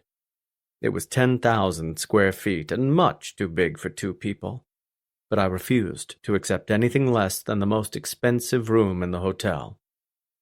Muse looked around, her eyes scanning the chandelier hanging from the ceiling, the full kitchen, and the enormous living room that could house 100 people. She walked along the floor-to-ceiling windows and admired the view while my men carried all her luggage inside. They handled her dresses with care before placing them in the closet. They were staying in the room across from me, so my security detail could watch the front door and monitor anyone who tried to reach this floor. Muse stood at the windows with her arms crossed over her chest. The light had disappeared over the horizon, and now the darkness was blanketing across the city. Neon lights were brighter, and the street lamps down below were more visible. I stood behind her and stared at her, watching her petite form contrast against the backdrop of the biggest city in the world. I knew Muse in a different context, so it was difficult for me to imagine her living here. She fit in so much better in Verona, working her hands in the stables and being close to the earth. She complemented the quiet beauty of the landscape, almost like she was born and raised there. I came up behind her and placed my hands on her hips. She'd obviously been so focused on the view that she didn't hear my approach. She took in a deep breath, her waist tightening automatically. My fingers stretched over her rib cage, feeling the muscle and tiny bones underneath. Do you miss it? The height of my head surpassed hers, so it was easy to look over at the city beyond. The glass was so clean that I could see her reflection, see the way her gaze shifted upward to look at me. I know this is going to sound strange, but not really. My fingers tightened a little further in response, loving that answer a lot more than I anticipated. I was born and raised here, so it has a special place in my heart, but it doesn't feel like home anymore. I like looking out the window in the morning and seeing the golden hillsides and the vineyards. I like smelling the dirt when I work in the stables. I like the wet heat that sticks to my skin and hearing the crickets and the birds. It's so peaceful. It's so quiet. Now I'm surrounded by constant noise, by the pollution from all the taillights, the lights so bright. They never used to blind me, but now I can barely look at them. There's so many people on the sidewalk, people intent on getting to the next place as quickly as possible. Speed is constant and time never slows down. When I lived here, I was always on the go. If I wasn't doing something, I felt lazy, but in Italy, the culture is so different. Taking the time to appreciate the sky and the smell of the grass is important. She described my world so perfectly, painting it into a lively picture that I immediately recognized. She understood what I loved about it so much because she described it down to the very last detail. I'd seen a lot of beautiful places in my life, visited foreign countries with so much natural beauty it was difficult to process. But there was something about the Italian hillsides that brought me a sense of peace. I know exactly what you mean. She slowly turned around and looked up into my face. "Well, it's 9 o'clock, but I slept on the plane all day. Not really tired. What should we do?" My hands glided under her forearms, feeling the soft skin I loved to touch. "What would you like to do?" "I'm hungry," she said. "Maybe we can order some dinner." "Would you like to go out?" "It's Friday night. Everything will be booked." I couldn't suppress the grin on my face. Not for Conway Barsetti. I didn't eat dinner this late, but for me it was morning. We went to one of the nicest restaurants in Manhattan, and the second I met the host at the podium, he showed me to a table without even asking if I had a reservation. Once again, Muse was impressed. I liked impressing her. It gave me a sense of power I couldn't get anywhere else. With $1 billion to my name and a garage full of expensive cars, I had enough wealth to impress a foreign prince. But I never cared what anyone thought of me. My sense of self-worth had always been untouchable, but I enjoyed watching the way her eyes lit up whenever she got to experience a hint of luxury. She acted like the plane was one of the coolest experiences she'd ever had, and now she took in my presidential suite, still stunned that I could afford this without making the slightest dent in my bank account. And now she was impressed I could get her into any establishment without saying a single word. I liked spoiling her, especially when she appreciated it. Most of the women expected to be spoiled, wanted to be treated to a fancy dinner so they could be seen in public with me. Muse was nothing like that. Money wasn't important to her the way it was to everyone else. She preferred a simple life, earning everything she was given. And she definitely earned my affection every night. She wore a black dress Dante had picked up from my favorite designer in Verona, skin-tight and flattering against her curves. Her hair was done and makeup was plastered on her face, like she hadn't just spent 9 hours on a plane. She held the menu open and looked at the selections. I'd already ordered the wine, the thing I cared most about, so I stared at her instead. I studied the thickness of her eyelashes, the way her lipstick contrasted against the paleness of her face. This was my 100th time looking at her, but I never got tired of it. I never knew when a rush of inspiration would hit me. With her, it could happen at any moment. "I'll take the New York strip," she said. "Medium well? And can I have some broccoli on the side?" "Of course." The waiter wrote down her order, then turned to me. "I'll have the same thing." I handed the menu over. "Good choice, sir." He left us alone at the table, a table in the corner right next to the window. A white tablecloth was on top, along with a single white candle in the center, along with a bottle of wine. There was more space around us than the rest of the tables, probably denoting it as a special VIP area. It was no coincidence it was right against the windows, so paparazzi and anyone with a phone could snap a few pictures. She swirled her wine, then took a drink, treating her glass like an expert wine taster. Spending time around my business and my lifestyle had given her new skills. She knew a lot about wine, about the differences in color and taste. She knew how to pair it with meals and could even distinguish the gentle characteristics in the flavor, like oak, fruit, and other additives. She was becoming a very refined woman. My favorite thing of all was her silence. She could sit across from me for 30 minutes straight without saying a single word. There was no necessity to fill the silence with pointless conversation. Other people were uncomfortable with my tense quietness, but she didn't seem to mind. She looked out the window as she kept her fingers on the stem. Her nails were painted, and a natural tan bronzed her skin.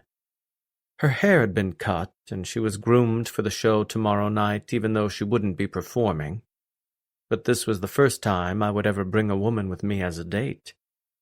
I always showed up to my shows alone. There was never a woman in my life that earned the luxury. But Muse certainly did. I wanted the world to know she was too busy being mine to model. She turned back to me and gave me a soft smile from across the table. I felt the muscles of my stomach harden in response. Such simple gestures had a grand effect on me. She had more power than she realized, and I hoped she never realized it. "Can I ask you something?" "Yes." "So, Carter is a car guy, right?" "Yes." My forearms tightened when she asked about another man. Carter was my family, but he still had the Barsetti blood that drove women crazy. He was handsome, landing as many women as I could. "And he designs luxury cars and produces them. That's so crazy. I don't even understand how somebody would even start that kind of business. It seems like there are distinctive brands of cars all over the world, but they've been around for a long time. How do you start something new?" "By working your ass off and offering something other competitors can't." "What does Carter offer? What's different about his cars?" "The sleek design, the aerodynamics, but he's also made a luxury car that has the lowest gas emissions than any other vehicle. And more importantly, he's the first person to release an electric car with the same power as a V12 engine. Competitors are still trying to figure out how he did it." "How did he do it?" The corner of my mouth rose in a smile. Like he would ever tell me. "Aren't you guys best friends?" I was about to take a drink of my wine, but changed my mind. No, men don't have best friends. "Then what is he to you?" I shrugged. "He's Carter." She rolled her eyes. "You guys don't talk about business? I thought that's all you ever did." "We do, but our business." "Purchasing kidnapped women?" I nodded. "We split it 50-50. "What's his role in this?" "He has the connections. Families get into contact with him once their daughters or wives are taken. He handles the wire transfer and then tells me to head to the underground." "Why does he send you and not someone else?" "I have a pre-existing relationship with the Skull Kings. I also have a legitimate alibi. When I buy a woman, I usually put her in a show or an event one time. That way they think I'm using them for my own business gains. Then I release them, and by then the Skull Kings have moved on to something else and aren't paying attention to me anymore." "What happens if they catch you?" I took a long drink of my wine. I won't be allowed back to the underground, but I'm not sure if they would do anything more extensive. Technically, I'm not breaking any rules. I pay for my women fairly by winning the bid. What I do with them after that is none of their concern. When government officials have asked for my cooperation in taking down the Skull Kings, I always refuse. I won't rat on them. Therefore, there should not be repercussions in the event I'm caught. "But if you never take down the Skull Kings, they'll just keep doing it. And you buy one woman, but what about all the others?" My eyes narrowed. "I told you I wasn't a good man, Muse. Sometimes it bothered me that I did nothing and those other women were sent to their deaths. Sometimes it ruined my sleep, but other times I didn't care at all. Even if I eradicated their organization, someone else would just take over the business. People think crime can be snuffed out, but it just can't. You take down one villain, but another villain always replaces them. That's just how it is." Muse watched me from across the table without judgment in her eyes. Her features didn't show any particular feeling. She just sat there, her fingers resting on the stem of her glass. "You think less of me." I shouldn't care about her opinion, but I did. It meant more to me than it should. "No." "Then what do you think?" She released her glass and brought her hands to her lap. "I think that there are a lot of shitty people in the world. They do horrific things. And the kind of evil they show is so intense that it makes your crimes pale in comparison. So no, I don't think less of you, Conway. I wouldn't make love to you every night if I felt otherwise." Make love? She made love to me. I wanted to say we were just fucking, but I wouldn't always be on top if that weren't the case. My favorite position was having a woman on all fours, her ass in my face. I didn't want to look into her eyes. I didn't care about a deeper connection. All I cared about was a good fuck, getting my dick inside her at the perfect angle. But with Muse, I loved feeling her ankles locked together against my back. I loved feeling her heels dig into my ass. I loved looking into her eyes, watching her enjoy me, and I loved kissing her as I rocked into her slowly. She was right. It wasn't fucking. I slept with her every night. I had dinner with her every evening. She was such a large component of my life that it was hard to imagine not having her around. Without even realizing it, I'd become innately attached to this woman. The waiter brought our entrees, and we started to eat. Once our utensils were in our hands, we didn't spend time talking, but returned to comfortable silence with the exchange of looks across the table. I watched her enjoy her meal and sip on her wine. I watched the way her hands handled her silverware. With a perfectly straight posture and graceful movements, she was every bit the supermodel I'd trained her to be. But I also trained her to be the perfect woman. When Muse stepped out of the bathroom, she was dressed in a white ensemble that I'd created just for her. With a push-up bra lined with diamonds and a white thong that complemented her tan skin perfectly, she was gorgeous. I sat against the headboard and watched her enter the bedroom. With an hourglass figure and long legs, she was gorgeous from head to toe. My cock was hard the second she walked into the bathroom with the racy pieces in hand. I didn't need to see her to know she would look stunning. My memory was good enough. She sauntered into the room, her eyes locked on me. This time she wore heels, silver pumps that matched her diamonds. She stood at the foot of the bed and ran her fingers through her hair. My fantasy. I grabbed my phone, which was hooked up to the sound system, and I turned on music from a playlist. Strip for me. She hesitated, her confidence waning. One hand circled my length under the sheets, and I brushed my thumb across the hardness of my dick. She swayed her hips from side to side, then slowly peeled off the bra.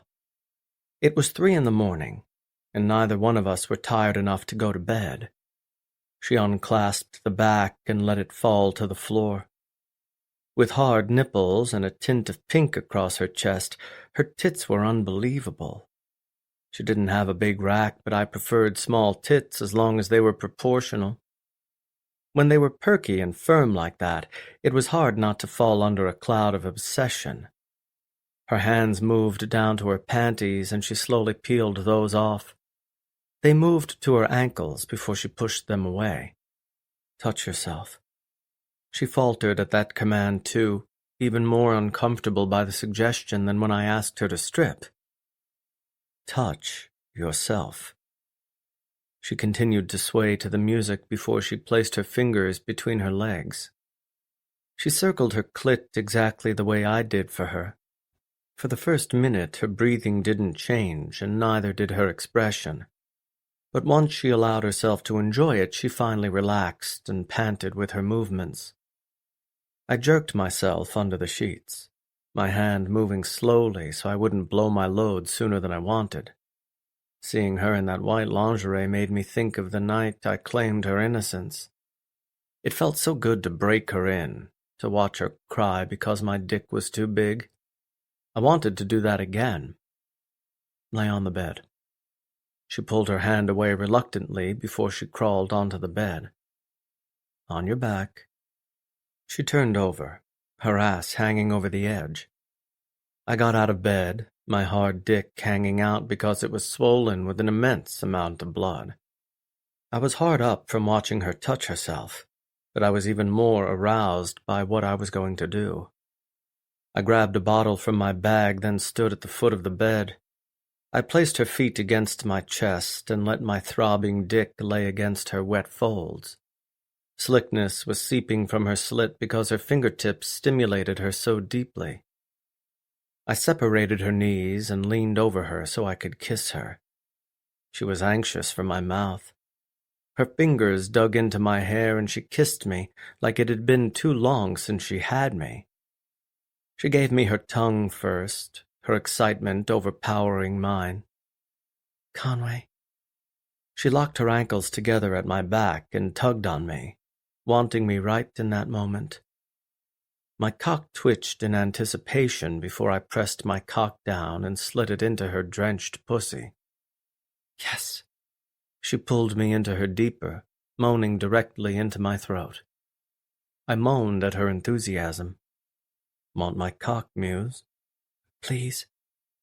I rocked into her hard, slamming my big dick deep inside her. I hit her again and again, stretching her wide apart, while her pussy fought against me to tighten. I sucked on my forefinger and got it soaked before I pressed it against her back entrance. Her asshole was tight, and the second she felt me, she tightened even more. Her moans faltered, and she stopped gripping me as her concentration was broken. Conway, what are you? I'm fucking you in the ass tonight. I pushed my finger inside her and finally made my way inside. She was tighter, 1,000,000 times tighter than her pussy. I pulsed my finger slowly, giving her body time to acclimate. She didn't rock back onto my dick because she was too busy staring at my face.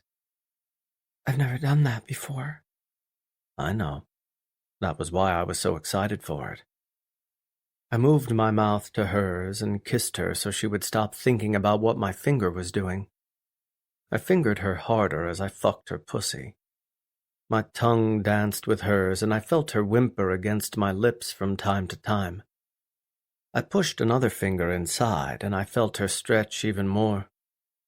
Conway, she spoke against my mouth. Even now I struggle to take you. I don't think I can do it. You will. The arousal was still in her eyes, but so was the uncertainty. She looked into my gaze and dug her nails into my chest. You're so big, Conway. I closed my eyes and groaned, loving the way she said those words. This was my fantasy, listening to this beautiful woman compliment the size of my dick. She knew it would hurt, and that turned me on even more. It'll hurt, you'll cry, but I'll be gentle with you. I looked into her eyes as I rammed my cock inside her, my fingers still working her ass. And it'll feel good, too. Do I have a choice? She whispered. The asshole inside me wanted to say this was happening whether she wanted it or not, but I wasn't the same man I used to be. I'd parted with my old ways over the last 4 months. I did more for her than I did for any other woman. I respected her when the others couldn't earn that respect. You always have a choice, Muse. If she said no, I would stop, but I didn't want to stop. She stared at me as she considered her response, the desire in her eyes along with the obvious hesitation. Okay. Just tell me to stop. I thrust into her again and resumed my kiss. My embraces were soft and sensual, giving her my tongue and taking hers in return. My fingers still explored her ass, and I felt my dick thicken even more when I understood just how tight she was. I was taking another piece of her, having her in a way I never had before. The evil man inside me loved the sound of her tears, loved knowing she was fighting the pain as she enjoyed the pleasure. When I felt like she was about to come around my dick, I pulled out and pointed my crown at her back entrance. She immediately tensed, holding her breath. Relax. I kissed her again, my mouth forcing hers to cooperate. If she just trusted me, she would loosen up and it would feel so much better. She started to relax again. I squirted the lube all over my dick, then pushed inside her, getting my crown inside her tight little asshole. There was so much resistance, but that only made it tighter. It felt so fucking good, so tight and warm. I pushed inside more, slowly inching deep inside. Her nails cut into my chest and she panted against my mouth. Winces and moans came from her lips as she felt me slip inside. I kept going, getting half my length inside her. Now she was breathing hard, clawing at me like she didn't know what else to do.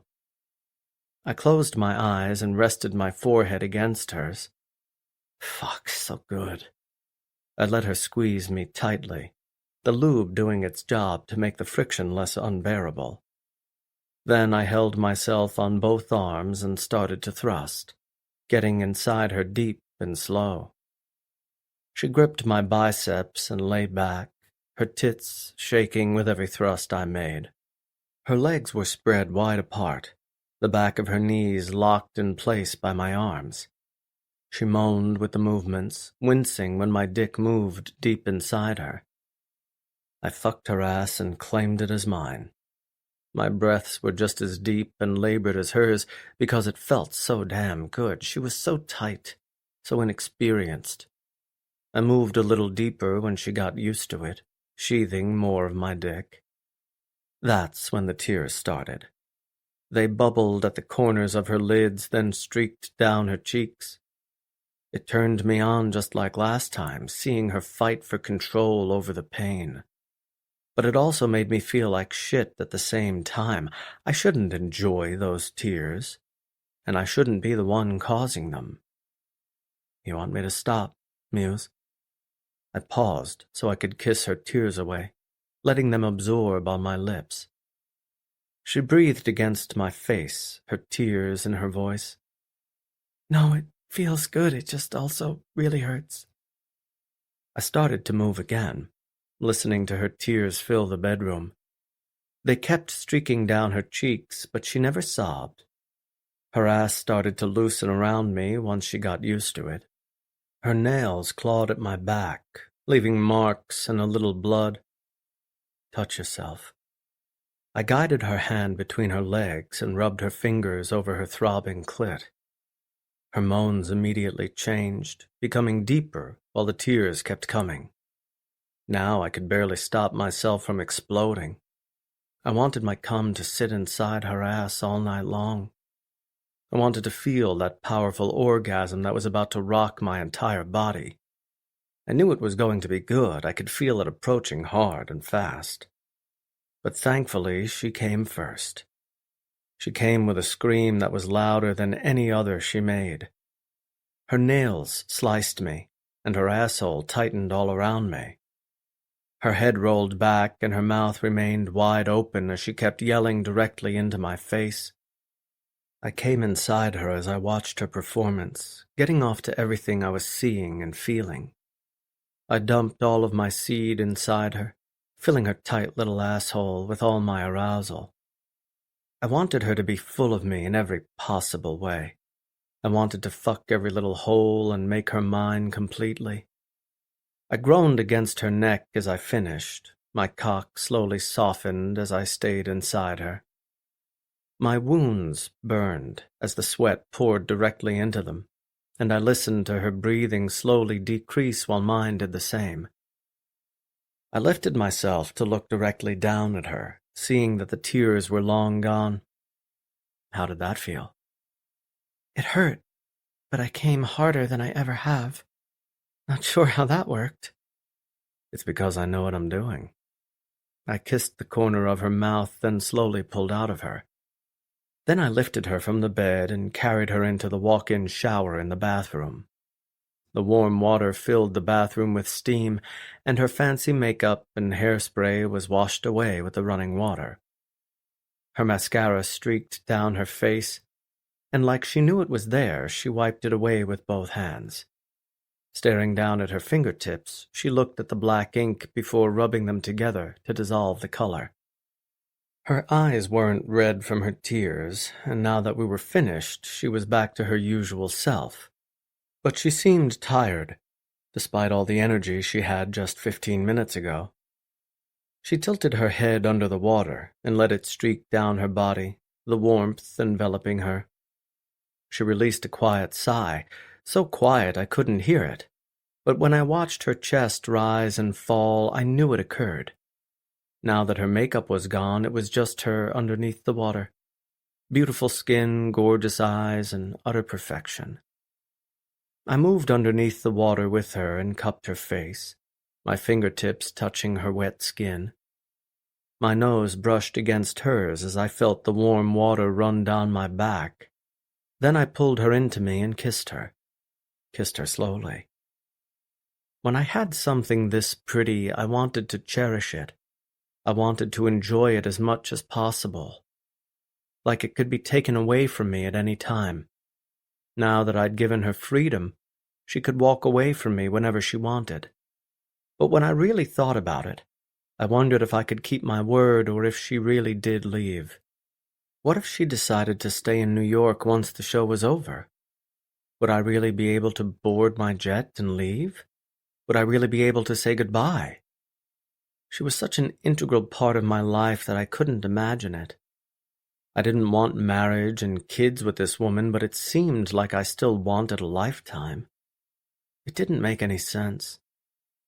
I continued to kiss her under the water, to taste the shower on her lips. My hand cradled the back of her hair, and I felt my cock slowly harden once more. Arousal was natural when I kissed a woman like this, but sex wasn't my end game. I'd just had an amazing climax, had fucked my fantasy in the ass and watched her cry. The last thing I needed was more sex. Now I just wanted her. I wanted this connection between us, this intimacy. Her kiss was the luxury that I lived for, something that made me weak in the knees. When I was with her, I felt like a teenager all over again. I felt that heat in my stomach and the excitement in my lungs every time I took a breath. I'd bedded so many women before her, all perfect in their own ways, but there was something about this one. Something about Muse, I couldn't put my finger on it.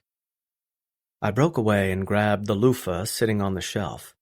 I drenched it in water before I squirted soap onto her chest. Then I started to scrub her, to wash away all the lube and oil that made its way everywhere. I massaged her skin, working the muscles that ached from her constantly perfect posture. I watched her eyes soften as I made her feel good, washed her clean after how dirty I'd just made her. She watched me through her thick lashes, a faint smile on her lips. She softened directly at my touch, her body relaxing the longer I caressed her. She watched my hands and stared at the soap suds that started to cover her body. Conway? Yes. I rubbed the sponge through the valley between her breasts and down her stomach. How many women have you been with? My sponge stopped at her hip, the suds running down her leg toward the drain. I kept my eyes on my movements before I lifted my gaze back to hers. She'd never asked me a question like that before, and it was probably because she never had the power to do so. Why?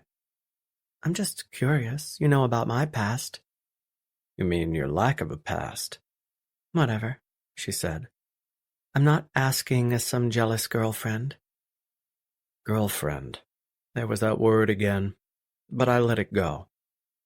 I'm not sure, but several dozen? Several dozen? She asked. That's very vague. Well, I don't count every single conquest.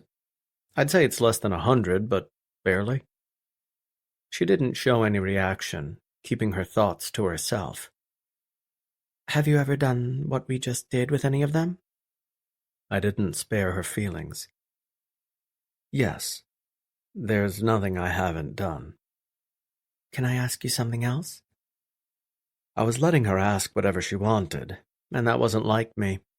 I was a mysterious man, and I was protective of my privacy. I didn't share my thoughts or feelings. I'd never had a meaningful relationship with a woman in my entire life. They were just flings, one-night stands, but Muse had become my woman, my friend. Yes. I forced the answer out because I thought she deserved a response. I thought she deserved more than just being coldly shut down. She pressed her lips tightly together, taking her time before she worded her question. Have I meant more to you than all the others? Or Do you just see me as a good lay? I was surprised she needed to ask the question at all. I thought the answer was staring at her right in the face. I've never had another woman live with me before. I've never been monogamous with one woman, and that was by choice. I've never brought a date to one of my shows. In fact, I've never been photographed with a woman romantically. You've met my family, been in their home, and now you're here with me. Not to mention, I'm out $100 million because of you. So, if you have to wonder if you mean something to me, don't, because you do. Chapter 6. Sapphire. We sat in the back seat of the limo as we moved through the streets that I used to walk down every afternoon. The bar where I used to work was just a few blocks away, and I walked to my house after work every single night. I never took a cab because I needed to pinch every penny I had. Now I was sitting in a limo, Conway Barsetti beside me. His knees were apart, and his hands rested in his lap. He wore black on black, his collared shirt matching his sleek jacket. His vest had 3 gleaming buttons, and his shiny watch contrasted against the dark colors he wore. He'd shaved that morning, so his jaw was clean, making the hard lines of his face more noticeable. He was perfectly calm, like he wasn't about to step foot into a crowd of photographers. He'd been quiet all day, spending time in a different room to handle all his phone calls and emails. I was left to entertain myself. The limo turned right at the light, heading toward the auditorium where the show was being held. Conway pulled out his phone, checked the screen, and then slipped it back into his pocket. I moved my hand to his on his thigh, my fingers resting across the veins of his knuckles. I could feel his pulse, which was steady and slow. He was warm, too, like always. His eyes shifted to me. I held his look, then smiled. "You look really handsome, Conway." His expression didn't change, his gaze hard and piercing. It didn't seem like he was going to say anything, not when his gaze was that intense. Then he turned his hand over and wrapped his fingers around my palm. "You outshine me, Muse. You outshine everyone." The limo pulled up to the sidewalk, and waiting outside was a sea of reporters and photographers. People were filing into the auditorium, each dressed in their best dresses and suits. They must be fashion gurus. We stopped at the curb but didn't get out. I looked to him, waiting for an explanation. He spoke quietly. "If you're important, people will wait." 30 seconds later, the driver came to the back and opened my door. The sound had been confined outside the car when the door was shut, but now that it was open, I could hear the screams from frantic girls. I could hear reporters immediately shouting out questions. The driver gave me his hand and helped me step out without stepping on my dress. Conway gave me a beautiful gown, deep purple with a high slit in the side. With a sweetheart top, it was simple, showing lots of skin without any diamonds or rhinestones. My hair was down, my deep brown curls hanging loose. A diamond necklace hung around my throat, and a bracelet decorated my wrist. Everything I was wearing was more expensive than a dozen cars. I hardly felt worthy to wear such luxurious things. I thought I would get used to it by now, but I knew I never would. Conway came next, and when he did, the lines of people on the street immediately cheered, screaming for him like he was a movie star. He stood upright, tall and proud, his shoulders broad and powerful. He flattened the front of his suit and didn't flash a smile to the crowd.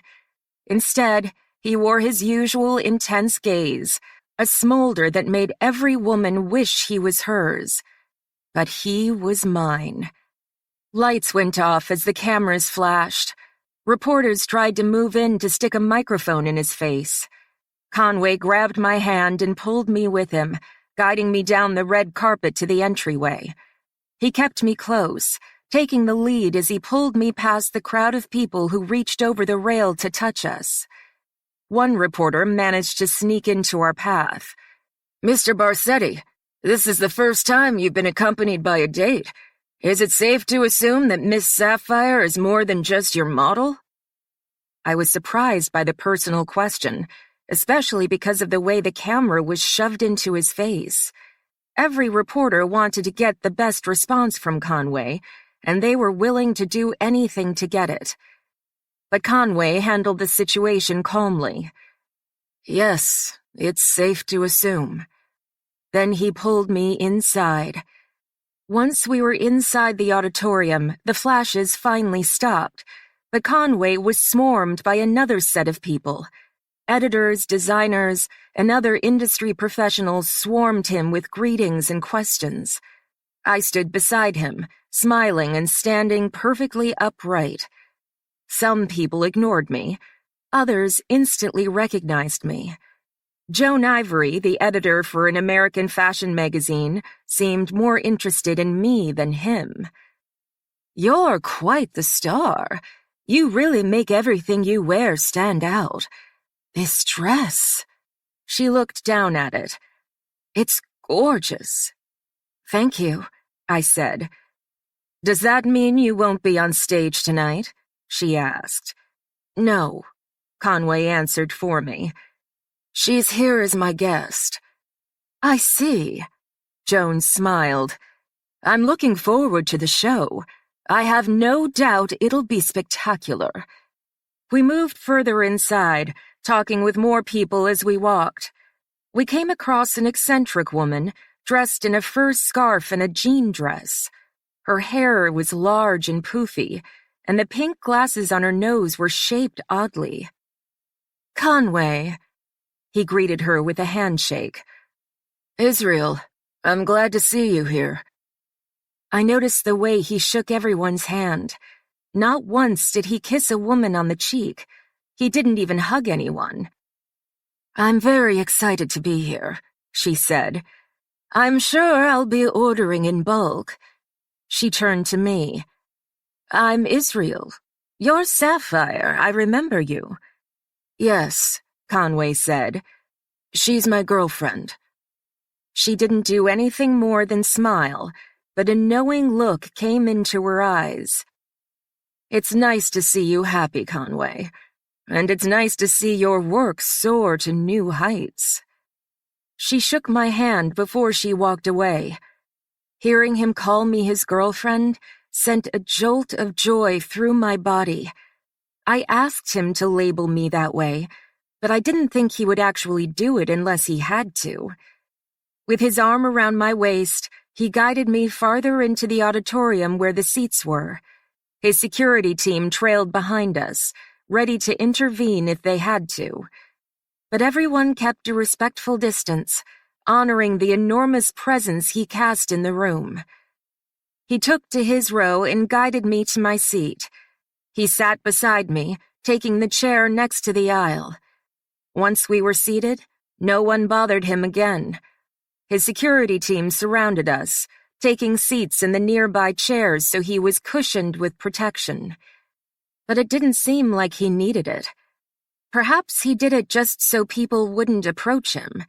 He must have spoken to 100 people already, and the show hadn't even started. He grabbed my hand and held it on my thigh, his fingers warm and his pulse soft. He sat upright in the chair, keeping his masculine posture despite the fact the cushions were easy to sink into. He stared at the stage as his thumb brushed over my hand. My head was slightly turned as I watched him. "You don't like to sit with people?" He turned his gaze my way, the same smoldering and intense expression that he'd been wearing all night still plastered on his face. Like he was a model himself, he projected a particular image. He was sexy like all the women in his lineup, but he didn't need to be half naked to be desirable. "No." "Because?" "They talk too much. I want to watch the show, uninterrupted." "Well, I talk a lot. His thumb continued to glide over my skin. Yes, but I actually enjoy your company. A smile automatically stretched across my lips. I knew it. The corner of his mouth rose in a smile. Don't let it go to your head. Already has. He leaned into me and kissed me, the embrace soft but long. It was PG-13, but I still felt the heat burn throughout all the veins in my body. His lips were soft, and his chin was smooth from his fresh shave. I closed my eyes and enjoyed his affection, excited to get back to the hotel room so this kiss could turn into something more. I loved it when he was gentle like this, enjoying the connection between us rather than the pleasure of the flesh. He ended the embrace and rested his forehead against mine, and that was even better than the kiss he'd just given me. I loved having a piece of him that no one else ever could. I loved sharing my life with him, being the recipient of his adoration and his lust. Andrew Lexington put an incredible offer on the table, and while I struggled to say no, I was glad that I did. You couldn't put a price on what I had with Conway. He said he didn't want anything more than what we had, but he'd made so many sacrifices for me already. Maybe he would make those sacrifices too, when he was ready. He turned away and faced the stage again, his hand giving mine a good squeeze. The lights turned down low, and the show started. Conway received a standing ovation when the show was over. The models lined the stage with their hands held together, fake performance smiles plastered across their faces. Everyone clapped and cheered. Conway and I were the only ones who remained seated. He stared at the stage with his same intense expression, not giving a single thought away. Whether he was the center of attention or not, he kept the same cool composure. Nothing rattled this man. Then the models pivoted to him and beckoned him to stand. The sound of applause intensified. Conway wore a slight smirk, then rose to his feet. The cheering grew louder, and the models clapped for him. Then together, they gave a swift bow in his direction. The sound was so loud that I couldn't hear my own breathing. Everyone in the auditorium was standing and clapping for him, admiring a man for his commitment to creative genius. He said he didn't need me on the stage to prove he was a master at his craft. And he was right. He proved everyone wrong. The applause finally died away and people began to exit the auditorium. His arm moved around my waist, and he pulled me into his side. Now here comes the worst part. What's the worst part? Talking. My face was pressed close to his as we waited for our turn to step in the aisle. Well, when we get back to the room, there won't be talking there. My hand pressed against his chest, the same affection I showed him whenever we were in bed together. It conveyed my thoughts, conveyed the things I wanted to do but couldn't. His gaze intensified, turning to a gentle smolder. I tugged on the front of his jacket and directed his lips to mine, giving him a soft kiss while my eyes remained locked onto his. He kissed me back, watching my eyes with the same intensity. His hand tightened at my lower back, bunching the fabric of my dress together. I could feel his desire in his simple movements, feel the arousal between his legs without actually pressing against him. He abruptly turned away and guided me down the aisle, like he was turning off his feelings on purpose. He kept his arm securely wrapped around my waist and guided me into the lobby. Just as he predicted, he was swarmed with questions. Just as I would on stage, I presented myself with a smile. I watched Conway answer all the questions thrown his way with refined patience, and I pressed against him as he held me close. His eloquent answers were interesting to me, and not once did he give the impression that he didn't want to be there. He was a good liar. The talking continued for the next few hours. My heels were killing me, and my dress was so tight against my stomach. My bladder was full of the wine we drank earlier, and I needed a moment to relieve myself. "I need to powder my nose, Conway." He eyed me with disappointment before he let me go. I walked across the lobby toward the stairs when a man with a microphone pointed straight at my mouth intercepted me. Another man holding a camera was right behind him as he blocked my way to the restroom. I wouldn't be annoyed if I didn't have to pee so badly. "Sapphire, what did you think of the show?" "It was beautiful," I answered. "Conway is a genius. He proves it time and time again. Excuse me." I tried to step away, but he blocked my path once again. "Is it true that you're the inspiration to all his designs? That you're no longer on the runway because you're working with him more privately?" I had no idea where he got that information, and I had no idea if I should confirm it or deny it. No wonder Conway hated this part of his job. An artist draws his inspiration from everything. There's no way to tell exactly where it comes from. As if he anticipated my movements, the man moved in front of me again, continuing to hold the microphone in front of me. "Conway Barsetti has never taken a date to any of his shows before, and he's never been photographed showing affection with any woman. Is it safe to say that he's found love in you?" Far too personal of a question, but since Conway was famous, people thought they had the right to ask whatever they wanted. It annoyed me, but I was more annoyed that I couldn't just say yes. "Please excuse me, sir. These heels may look beautiful, but they're deadly." I darted past him, and this time, I didn't slow down. Even when he moved in front of me again, I pretty much sprinted into the bathroom, and finally found some damn peace and quiet. Once we were in the back seat of the limo and the doors were shut, I could finally hear myself think. People converged on the sidewalk to watch Conway drive away. The reporters were still there, along with the other fashion icons who wanted another chance to speak with him. His models joined the throng in the lingerie they'd modeled on stage, and they came to the curb to watch him drive away. Conway immediately relaxed the second the limo pulled away. He didn't even look out the window to watch his admirers disappear. He stared straight ahead, anxious to move forward. "You outdid yourself this time, Conway." He slowly turned his head toward me. "We'll know for sure once Nicole gives me the numbers. But I think it's a safe bet." "Probably," he said quietly. "And you didn't need me on that stage." There may be something about me that people found fascinating, but without his lingerie, I was just a woman. His creative designs spoke for themselves. The models were important, but they weren't everything. "But I needed you beside me." He grabbed my hand and rested it on his strong thigh.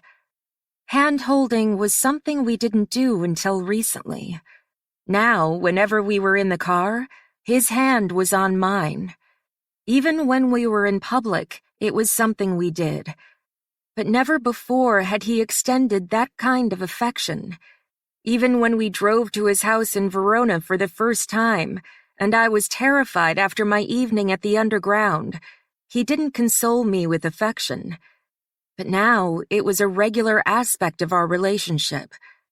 I scooted to his side of the limo and rested my head on his shoulders. My arm encircled his waist, and I closed my eyes as his comfort washed over me. Although he was hard, he was the perfect pillow.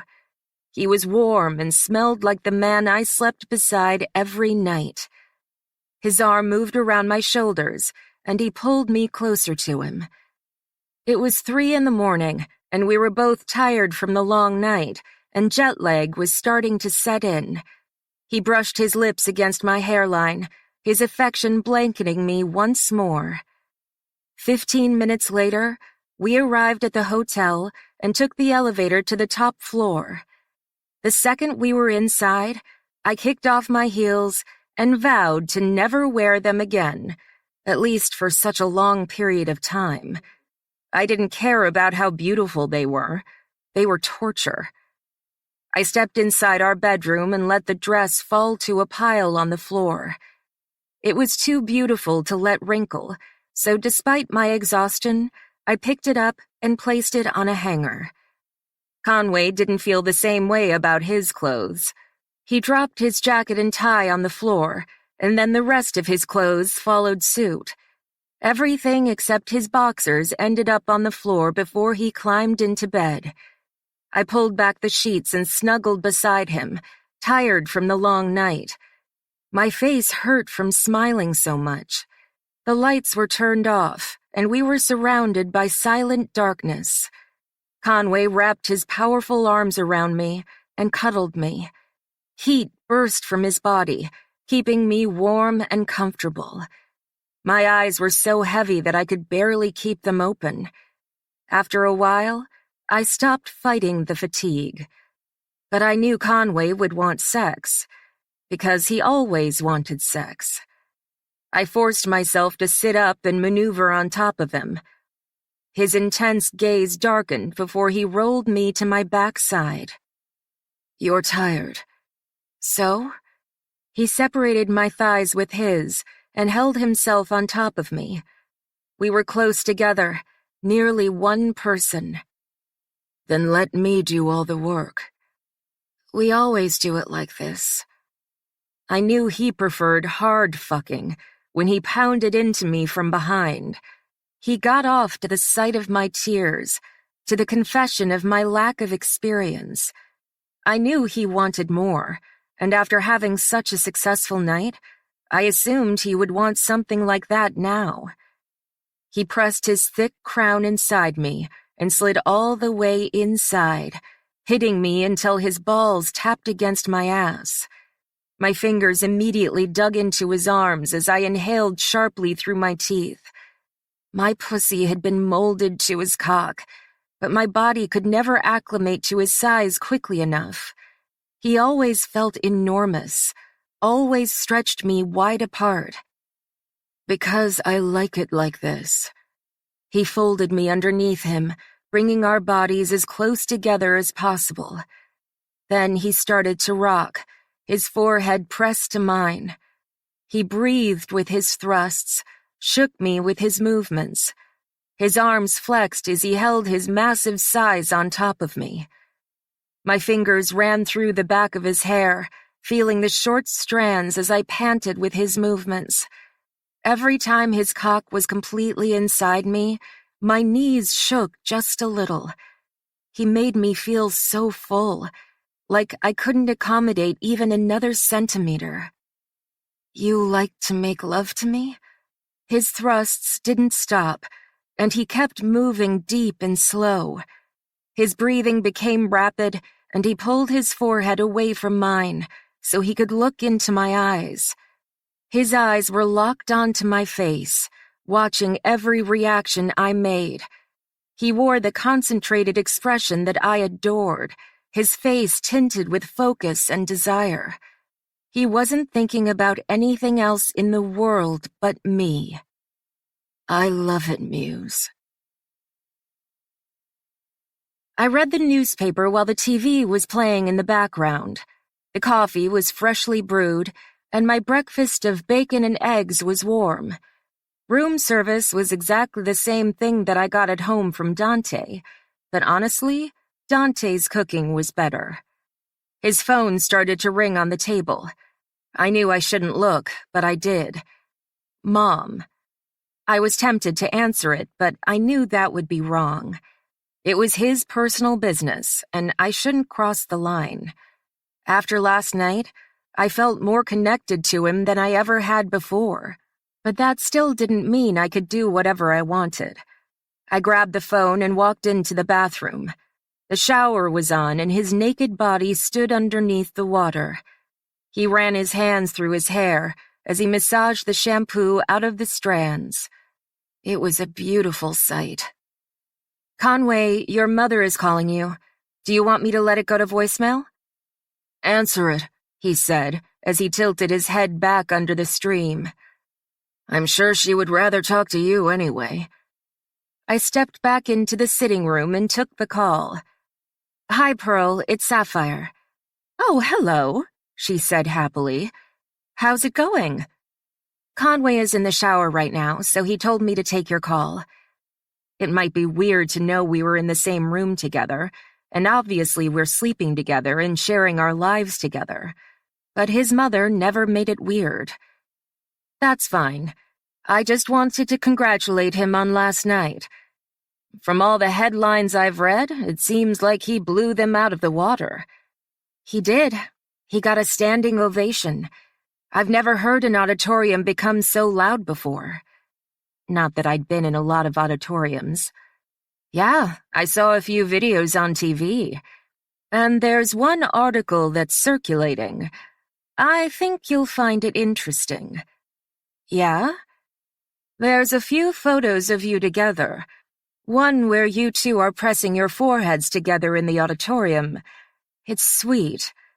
There's a few others that catch Conway staring at you, wearing this look on his face." Redness immediately flowed into my cheeks, and I felt my neck light on fire. I wasn't just embarrassed, but moved. "My son is over the moon madly in love with you," she said with a sigh. "You have no idea how happy that makes me. All a mother wants is for her son to meet a woman who loves him as much as she does, just in a different way." The crimson didn't die away. I listened to her words with sweaty palms, feeling ecstatic but unwell. Conway may be affectionate with me, but he'd never told me he loved me. Those 3 beautiful words had never come out of his mouth. But I didn't tell his mother that, because it would just be too weird. I should just let her believe whatever she wanted. "And I can tell you love him, too." Conway's laptop was sitting at the desk, so I helped myself to his computer and typed his name in Google. Immediately, several articles surfaced about the show last night. One headline caught my attention, so I opened it. "Conway Barsetti falls for his #1 model." When I clicked on it, several photos appeared. They were all from the show last night, capturing details between us that were candid and real. There was a picture of us kissing, and another one of Conway staring at me when I came out of the bathroom. He ignored the reporter standing in front of him, his eyes trained on me with undeniable intensity. I forgot his mother was on the phone because my heart was beating so fast. Pearl spoke again. "Conway can call me back if he wants, but that's all I wanted to say. Do you know when you guys will be returning?" My mind was working furiously to do 2 things at once. I was staring at the pictures, but also trying to focus on what she said. "No, I'm not sure. I think we're leaving tomorrow." "That's great. We'll come down for dinner so you guys can talk about your trip." "That sounds good." "All right, I'll let you go," she said. "Talk to you later." "Bye, Pearl." "Bye." I hung up and set his phone down. The second it touched the table, a message lit up on the screen. It was from Vanessa. "You killed it last night, brother. So proud of you." There were 3 heart emojis behind her words. My eyes softened, loving the way Vanessa was affectionate with her brother. They bickered and argued a lot, but it was obvious they were loyal to each other. I turned back to the screen and stared at the photographs of us together. My heart was beating so fast that it actually hurt my chest. His mother believed we were in love, and when I stared at these pictures, it was difficult to believe otherwise. We did look happy together. I'd been so focused on my conversation with Pearl and the article that I hadn't noticed the shower was off. His footsteps sounded, and his voice emerged before he came around the corner. "What did my mother want?" Frantically, I closed out of the article and put the laptop back where I found it. I jumped back into the seat and almost knocked over my cup of coffee. I caught it just as he rounded the corner, a towel around his waist. He watched me with narrowed eyes. "Didn't mean to frighten you." "You didn't." I cleared my throat and tried to act natural. "I dropped my fork and knocked over my mug when I tried to pick it up. Really stupid." He kept staring at me, his gaze hard. But since that was the expression he usually wore, it was difficult to tell what he was thinking.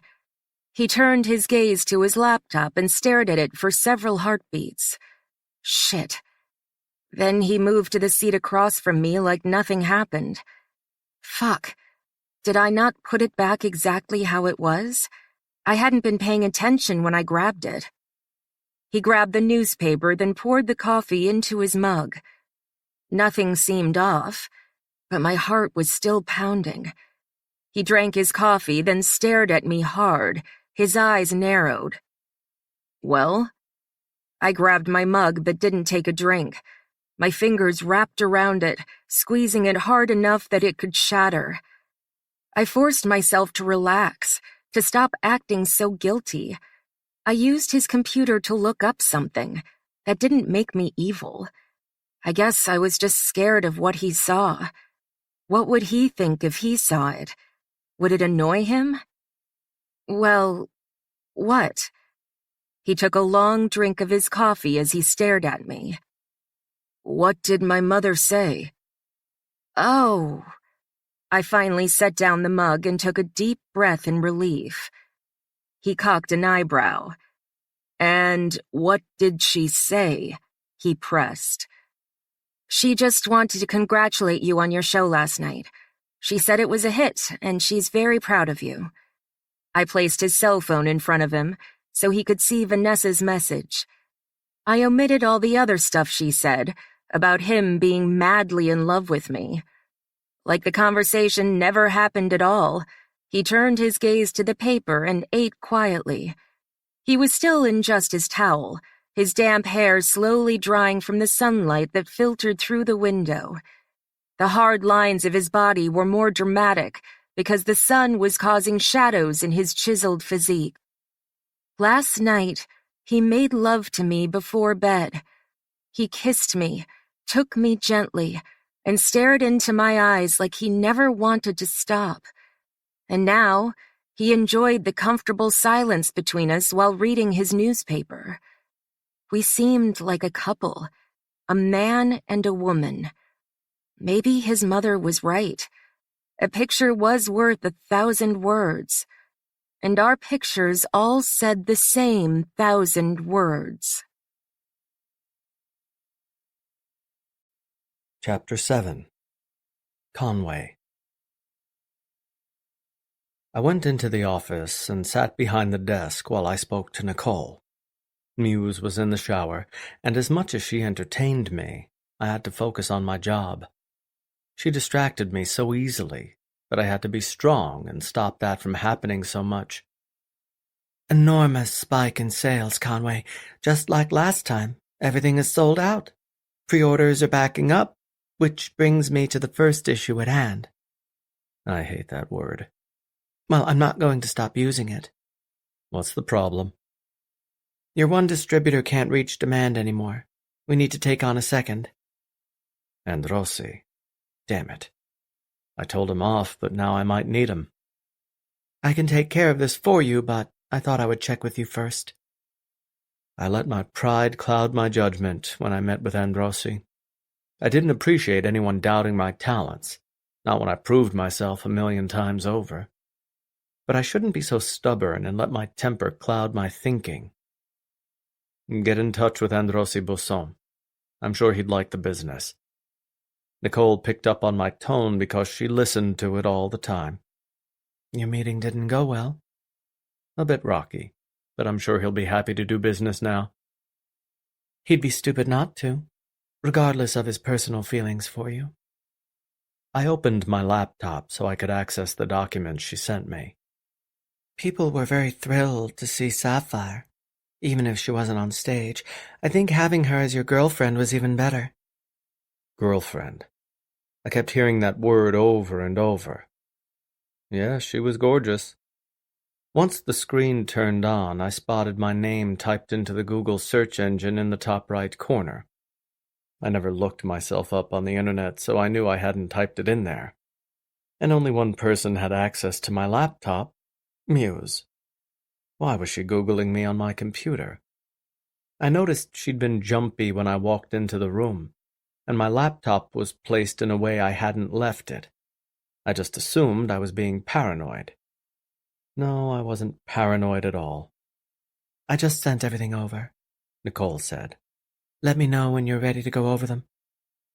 I opened a new tab and entered my name in the search engine. Hold on, Nicole.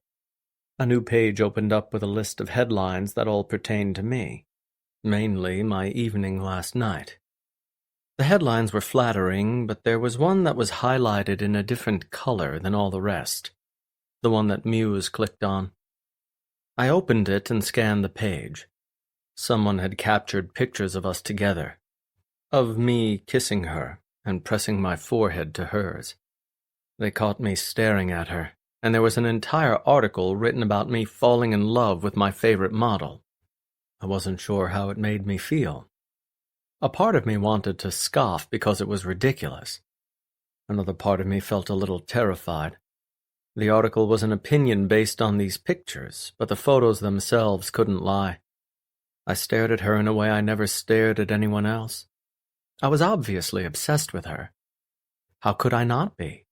She was beautiful in every picture, and she looked even more beautiful on my arm. But I didn't love her. She didn't love me. What these photographers captured was the intimacy between us, the friendship, as well as the lust. Just because I didn't love her didn't mean I didn't care about her. And I cared about her so damn much. There was nothing I wouldn't do for her, nothing I wouldn't sacrifice for her. The world misinterpreted what they saw, what they thought they understood. They knew nothing about us. I closed the tab and went to my email. I'm ready, Nicole. We returned to Milan in the middle of the afternoon, and my men drove us back to Verona, where my villa was waiting for me. Dante would have a full meal prepared, even though neither of us were hungry. Muse looked out the window as she watched the countryside pass. She hadn't worn makeup during the flight, and now the sun blanketed her exquisite complexion with the perfect lighting. She was in jeans and a t-shirt, laid back after the long journey. I never told her I knew she used my computer, and I never told her I knew what she was looking up. I wondered what she thought about it. Did she think I loved her? I hoped not. I never would. We arrived at the house, and the men took our bags inside. The house was exactly the way we left it, clean, open, and bright. It was nice to be home. No amount of luxury at a 5-star hotel could replace the comfort of my own place. Our bags were set in the bedroom, and Muse immediately changed into a comfortable sundress. It was still warm, but in the next few weeks the weather would drastically change. It would get cold, start to rain, and soon after that the snow would begin falling. The horses would be put in the stables, and I would be working from home almost exclusively to avoid the dangerous country roads. It's nice to be home. She hopped on the bed, bouncing up and down slightly as the mattress moved. It is. Your mother said she would love to get together for dinner and talk about our trip. Now that the show was over, I had a little more time on my hands. Perhaps Muse and I would take a trip somewhere.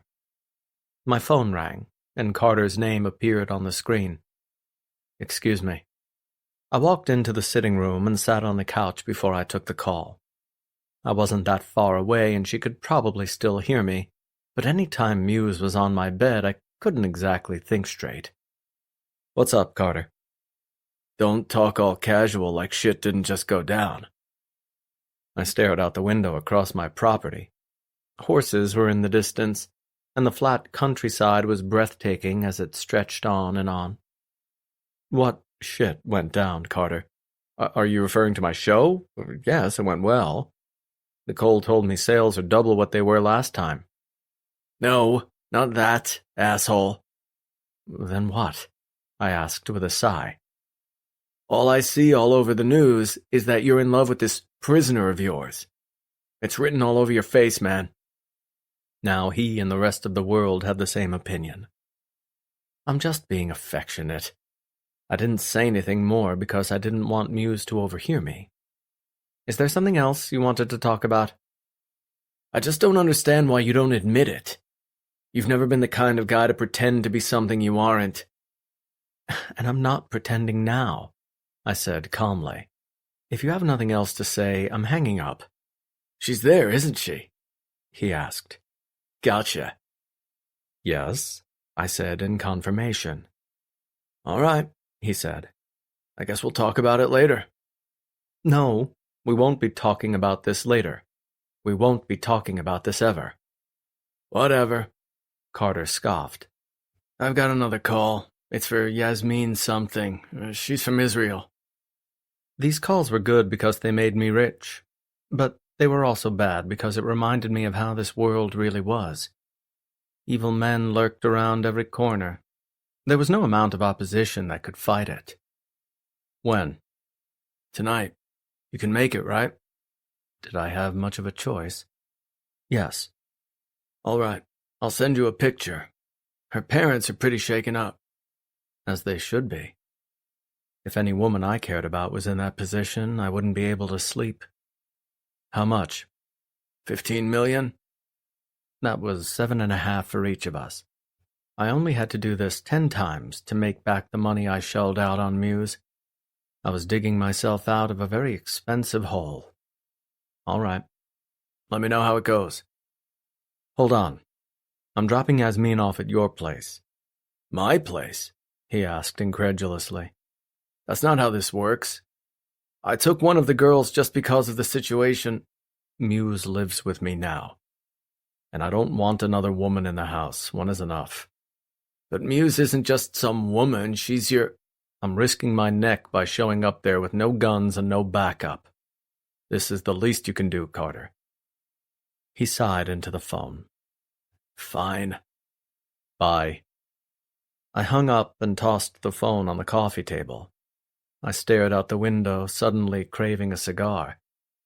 I'd love to pull the smoke into my lungs and let my body absorb the nicotine.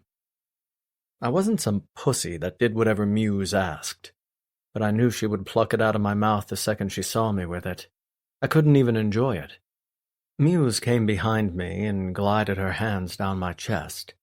She leaned over me and sprinkled my neck with kisses. I closed my eyes and treasured the feeling of her soft lips, of the way they felt against my warm skin. Her breath washed over me, erotic and wonderful. My hand moved on top of hers, and I craned my neck harder, wanting Muse to take as much as she wanted. This was much better than the cigar anyway. She straightened behind me and pulled her hands away. Are you going somewhere tonight? So she could hear. Yes. Her hands moved to my shoulders and massaged my muscles. Am I coming along?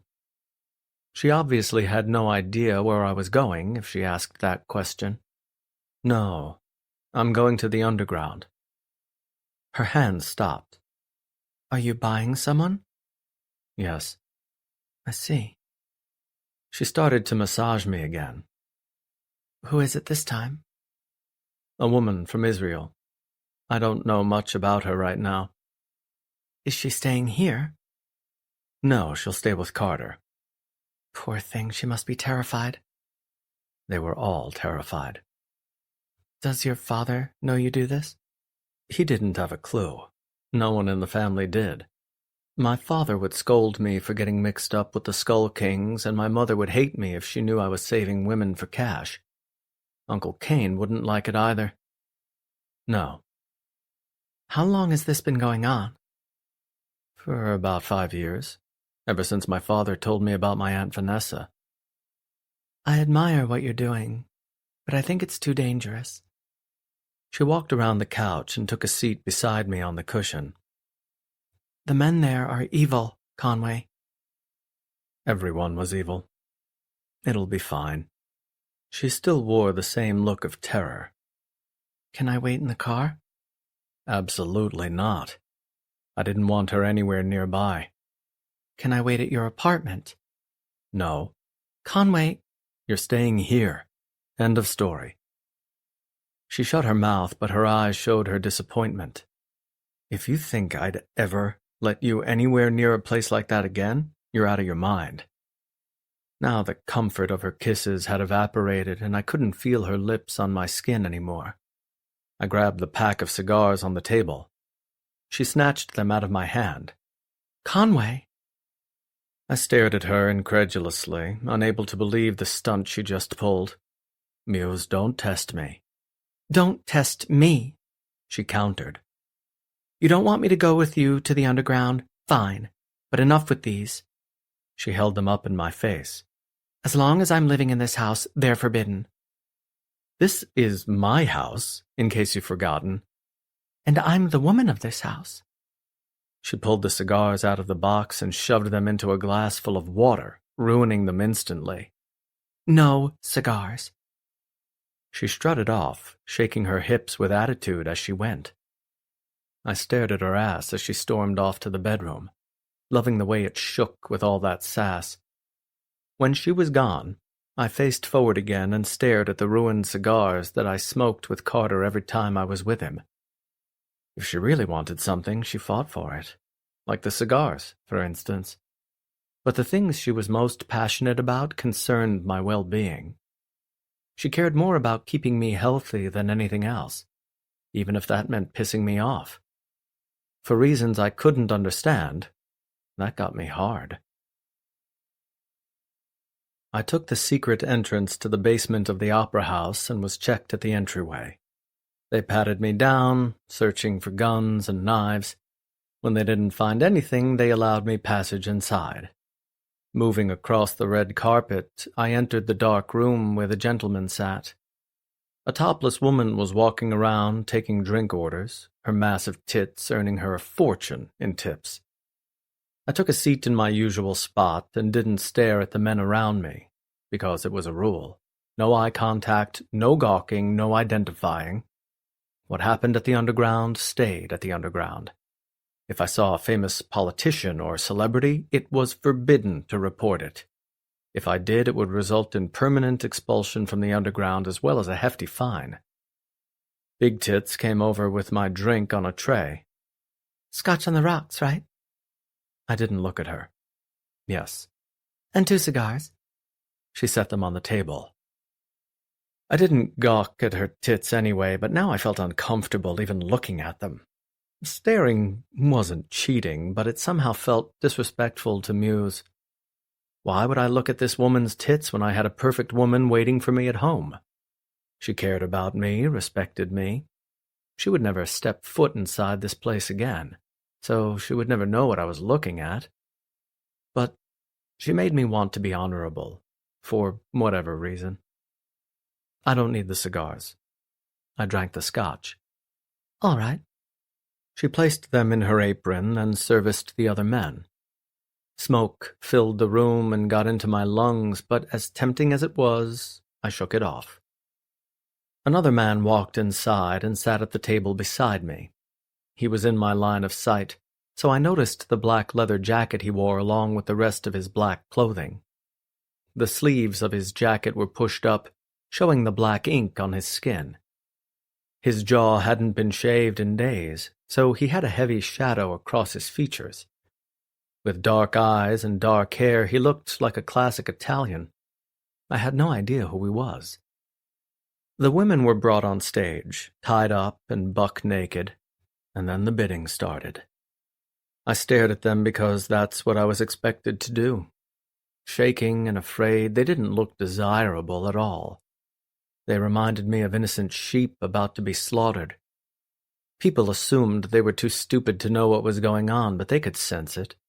They would be treated with malice and cruelty before they were finally drowned or shot between the eyes. Unfortunately, death was the best part. Yasmin was in the middle. She was a slender girl with beautiful eyes. She looked way too young to be up there. She definitely wasn't 18 yet, and that made this situation even more disgusting. The men would pay a lot of money for her. The bid started. One of the women in the beginning was particularly beautiful, so that bid lasted longer than usual. But eventually some asshole won her and wore a cruel sneer in victory. They moved further down the row, selling each woman because the captors were no longer human. The only man besides me that didn't bid on anyone was the young guy close by. He sat with his ankles crossed and his hand wrapped around his beer. He didn't even grab his paddle in preparation to buy someone. I hoped he wasn't after Yasmin. Most of the men in the underground were much older, in their 40s, 50s, and even 60s. They were grotesque, which was why they had to buy a woman rather than pick one up on their own. But this guy in the leather jacket was different. He was young, good-looking, and obviously wealthy. Who the hell was he? We finally arrived at Yasmin. I raised my paddle. 500,000. I started off low so I wouldn't be suspicious. She reached 3 million immediately. Then it jumped 7, 10, and then 20. 25 million.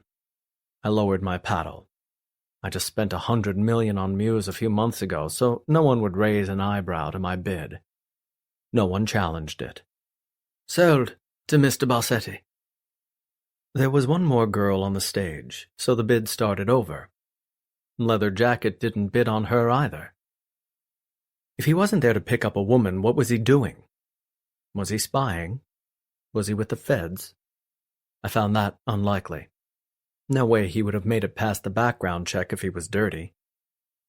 The last girl was sold off, and then the Skull King at the front stared at Leather Jacket. "None of the women up here good enough for you, Bones." My blood had never turned so ice-cold in my life. My heart even stopped beating in my chest, and that never happened, not even for Muse. I was sick to my stomach and pissed off all at the same time. Bones? Did I hear that right?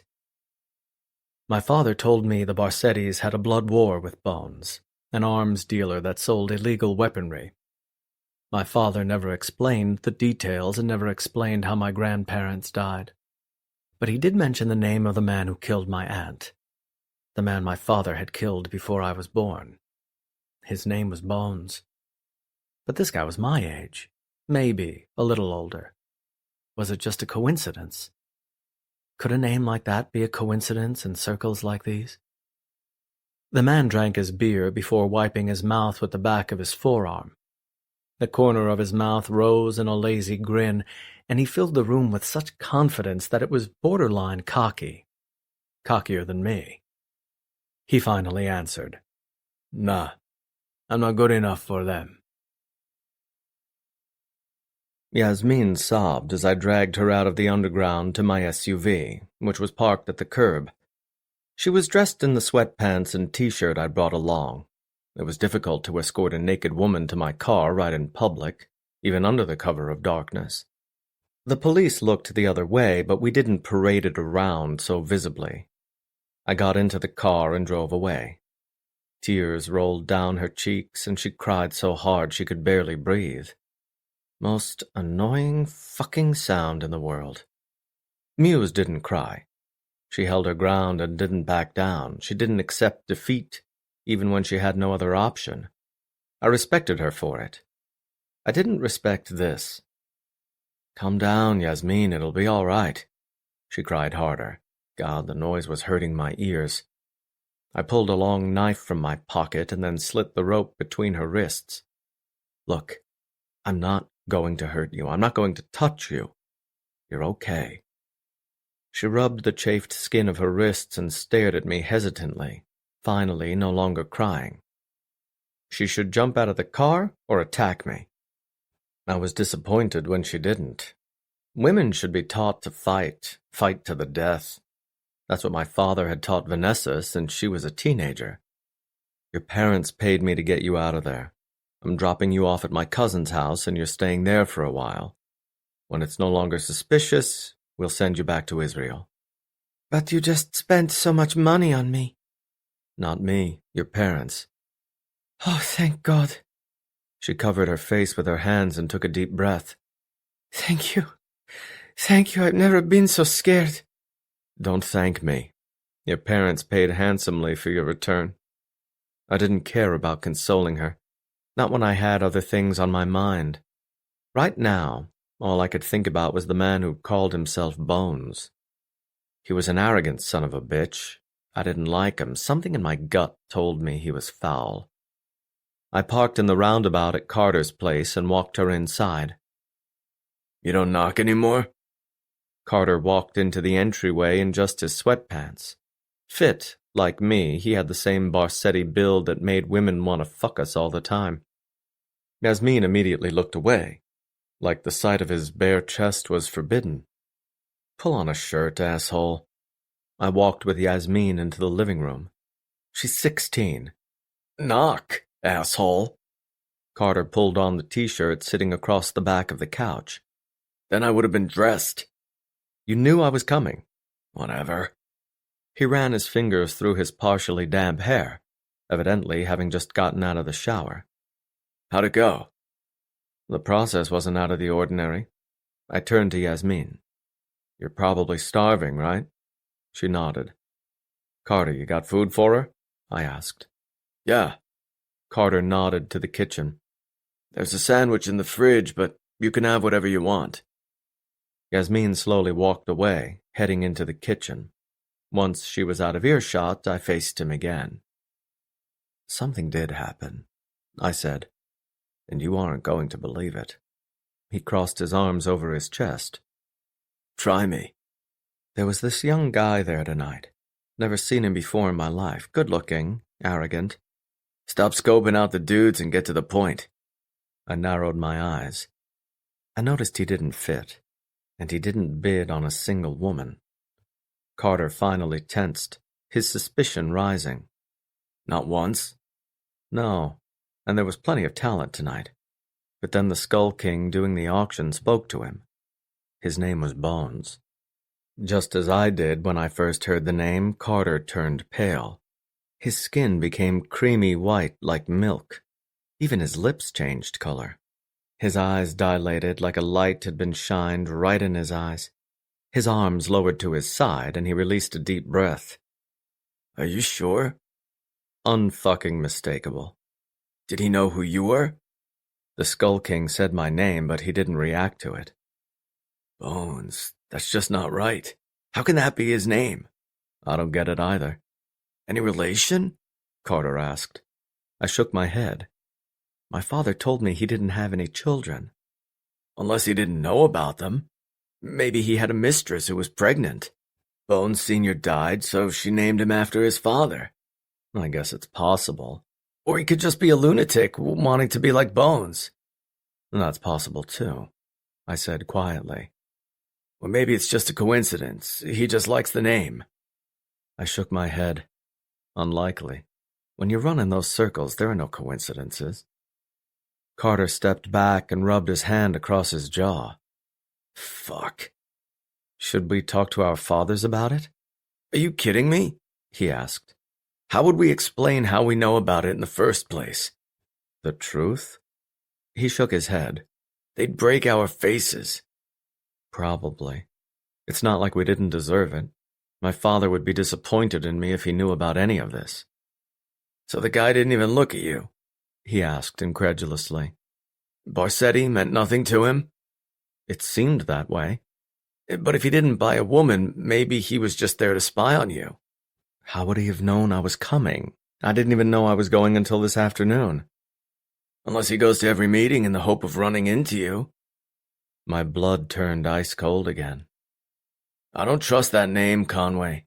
Anyone with a name like that is an enemy to all Barsettis. I know. The guy didn't give his name willingly. The Skull King was the one who put him on the spot. He didn't seem threatening, but every man in that room was wealthy and violent. If we were locked in a room together during a war, none of us would get out alive. The next step is telling our fathers.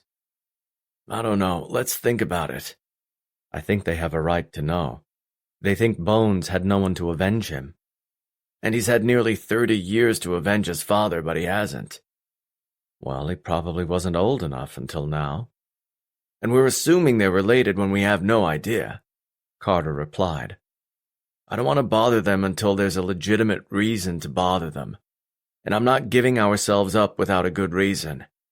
Otherwise, we're just going to piss our fathers off for no reason. Then what do we do? I asked. Are you going to look into this? Yeah, I'll ask around, Carter said. But I'll be hush-hush about it. Don't want to draw attention to myself and provoke him needlessly. True.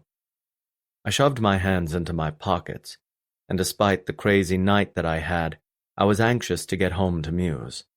I wanted to tell her about my night, make love with her tits in my face, then go to sleep. Let me know what you find out. I will. I was about to walk out when my phone vibrated with a text message. I pulled it out of my pocket and saw Muse's name on the screen. I'm sorry to bother you, but it's 4 and you still aren't back. Tell me you're all right? She wasn't checking up on me because she was worried I was messing around behind her back. She just wanted to know I was all right, that I hadn't been caught by the Skull Kings. If this were months ago, I would have been ticked by the question, but I knew Muse truly cared about me. Carter glanced at my phone and grinned. Get home to your wife. I didn't bother with a rebuttal. I just walked out and got into the car. The house was right down the road, so I would be home in less than 5 minutes, but I texted her back anyway. I'll be home in 5 minutes. Thank you. I walked into the bedroom and found her sitting up in bed. She was ready for sleep, dressed in one of my t-shirts with her makeup removed from her face. Her long brown hair was pulled over one shoulder. Despite her obvious exhaustion, she was alert the second I walked in the door. I'm so glad you're back. I pulled my tie through my collar and dropped my suit jacket on the ground. I walked to the bed and leaned down to kiss her on the mouth. I gave her a quick kiss, the kind a husband gave his wife when he came home from work. I'm surprised you're still awake. Clothes dropped to the floor, and I stripped until I was in my boxers. Couldn't sleep. I pulled back the covers and got into bed beside her. Jet lag? No. She immediately cuddled into my side like she hadn't seen me in days rather than hours. I just can't sleep unless you're next to me. She spoke into my chest, her soft hair grazing over my arm. I stared down at her face, catching the sincerity in her eyes. I'd been anxious to get home, but knowing she was waiting for me only made me more eager. I was a man of solitude and didn't like answering to anyone, but I enjoyed having someone to come home to. I'm here now. I know. She breathed a happy sigh. And now I'm so happy. I turned off the bedside lamp, plunging the bedroom into darkness. I let it surround us and listened to her gentle breathing. I had so much to tell her, but now I enjoyed our quiet companionship. Her arm trailed down my chest, her fingertips slightly touching me. Did it go well? Yes. I dropped Yasmin off at Carter's. She's very young. I'm glad she'll be going home. Me too, she said. I debated telling her about Bones, but she was so peaceful that I didn't want to upset her. I never cared about protecting someone, but now I wanted to surround her in a bubble of fantasy. I didn't want her to know about the horrific shit awaiting just outside my gates because I wanted her to be happy. I wanted her to feel safe by my side, to know that nothing outside these walls could hurt her, not with me around. So I kept it to myself. My fingers moved under her chin and I directed her gaze up to me. Make love to me, Muse. Her lips slightly parted, showing her small teeth behind her plump lips. A quiet breath escaped her mouth, moving over my skin and warming my lips. She turned her face to my chest and pressed kisses everywhere, kissing my hard muscles and searing skin. Then she climbed on top of me and straddled my hips. "Show me how much you missed me." She yanked down my boxers until my cock was free, and she pulled her thong to the side so I could slide inside. She pressed my crown to her entrance, then slowly slid all the way down. Biting her bottom lip as she moved, she took in my big dick slowly. Once she had all of it, she sat on my lap for a few seconds to get used to it. My hands moved to her hips. "No shirt." She pulled it over her head, revealing her perfect tits. Yes. My palms gripped her perky bosom, feeling her hard nipples and soft skin. I played with them, massaging them greedily. Everything about her was perfect, from her rack to the curve of her bottom lip. She started to move, slowly sheathing my dick and pulling out again. She moved precisely, breathing heavily every time she took my length deep inside her. Her breath was husky, full of desire. My hands guided her hips, showing her how to rub her clit just right. She breathed louder and deeper, her hands gripping my shoulders for balance. "I missed you." "Yeah?" My hand dug into her hair and pulled it back from her face. "How much?" "So much." She pressed her forehead against mine. "Can't sleep without me?" "No." She bit her bottom lip and kept moving. She took my dick so well, her tight cunt perfect for my big cock. "Why?" I don't know." I started to rock back into her, starting to push my cock back inside her. "Yes, you do. Tell me." You make me feel safe." My cock twitched inside her, loving that answer. "Because you're always safe with me." Her nails started to claw into my skin. She grinded her clit against my pelvic bone, her body slowly writhing because of the way it made her feel.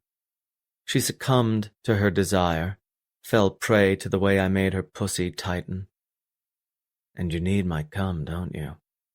My lips devoured her neck, lavishing her with full kisses and gentle bites from my teeth. I rolled her hips as we moved together, both of our bodies writhing as one. "Yes." She held onto him and pressed her forehead to mine as she came, squeezing my dick so hard it would leave a bruise. Sweat trickled down her neck to her gorgeous tits, and her eyes turned lidded and heavy as euphoria washed over her. She came with endless moans, filling my bedroom with her hypnotic voice and making infinite echoes. I watched her little performance, watched the way her eyes locked onto mine as she enjoyed every second of her high. My fat dick was doing its job by pleasing her. I never got so much satisfaction as watching a woman come. Watching her feel good made me feel good. I'd please her all night without getting any satisfaction of my own, because just being inside her was enough for me. She dug her nails into my shoulders and kept rocking. "Give it to me, Conway." I squeezed her waist so hard I thought I might crush her. My thumbs pressed into her ribcage, and I felt my dick twitch inside her. "You want my cum, Muse?" "Please." She ground into me harder, her gorgeous tits shaking in my face. My jaw tightened and my balls pulled closer to my body. I felt the climax approach over the horizon, felt it rush through all my veins and nerves. My cock seared with heat, and I felt my crown explode. Fuck. I pulled her tight on my lap, letting my cum fill her tight little cunt. I gave her every single drop, gave her all my arousal. My face pressed into her tits as I finished, my cum mixing with hers. So damn good. I kissed the area between her tits and sucked her nipples, aroused by my satisfaction. I had a long night dealing with the underworld, But the second I came home, all of that shit was left at the door. All I cared about was making love, not thinking about my hatred. She stayed on my lap, my cock softening inside her. Her hands ran up and down my chest, her fingertips now gentle to make up for the way she gripped me before. Now I was home and she was satisfied, so she could roll over and go to sleep. But she stayed parked on my lap. I want more. My hands gripped her cheeks and I squeezed them in my fingertips.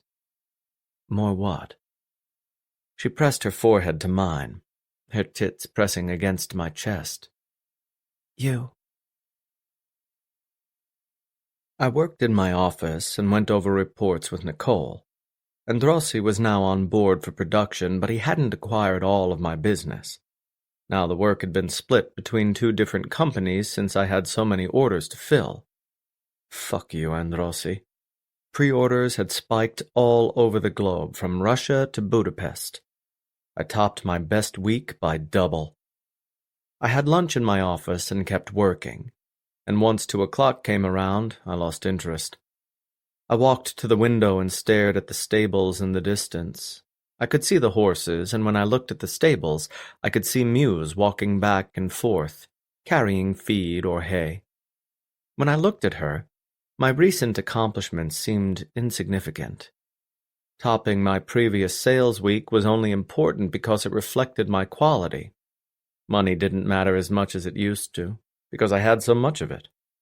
Now that Muse was an innate part of my life, I cared far more about my reputation than the size of my wallet, because Muse didn't seem to care about my money. She was always impressed by the way people treated me, by the way my family loved me. I stared at her through the window for a few minutes longer, watching her work in the humid weather as she busted her ass around the property. She had a difficult job, but not once did she complain. She loved it, and my father respected her for working so hard. I did too. It would be easy for her to lay by the pool every day and go shopping for things she didn't need, but she never cared about that. She cared about me. I walked down to the stables where she was working, and I saw the jean shorts she wore up close. Short and dirty, they showed off her long, tan legs and her boots. Her plaid shirt was tied around her waist, and she wore a white Stetson hat. Damn, she looked fuckable. I came up behind her, my eyes on her tight and perky ass. Muse. She quickly turned around, a bright smile on her face that wasn't there a moment ago. What brings you down here? She tilted her hat back slightly to reveal more of her face. Free of makeup, with a little dirt on her cheek, she looked naturally perfect. Mew. She was the only reason I did anything anymore. Me. She rose on her tiptoes and kissed me on the mouth. That's a nice surprise, but I'm working right now. I've got to feed and groom the horses. You can't take a break from me? I asked. Well, maybe a short one. Her hands moved over my forearms, feeling the veins underneath my skin.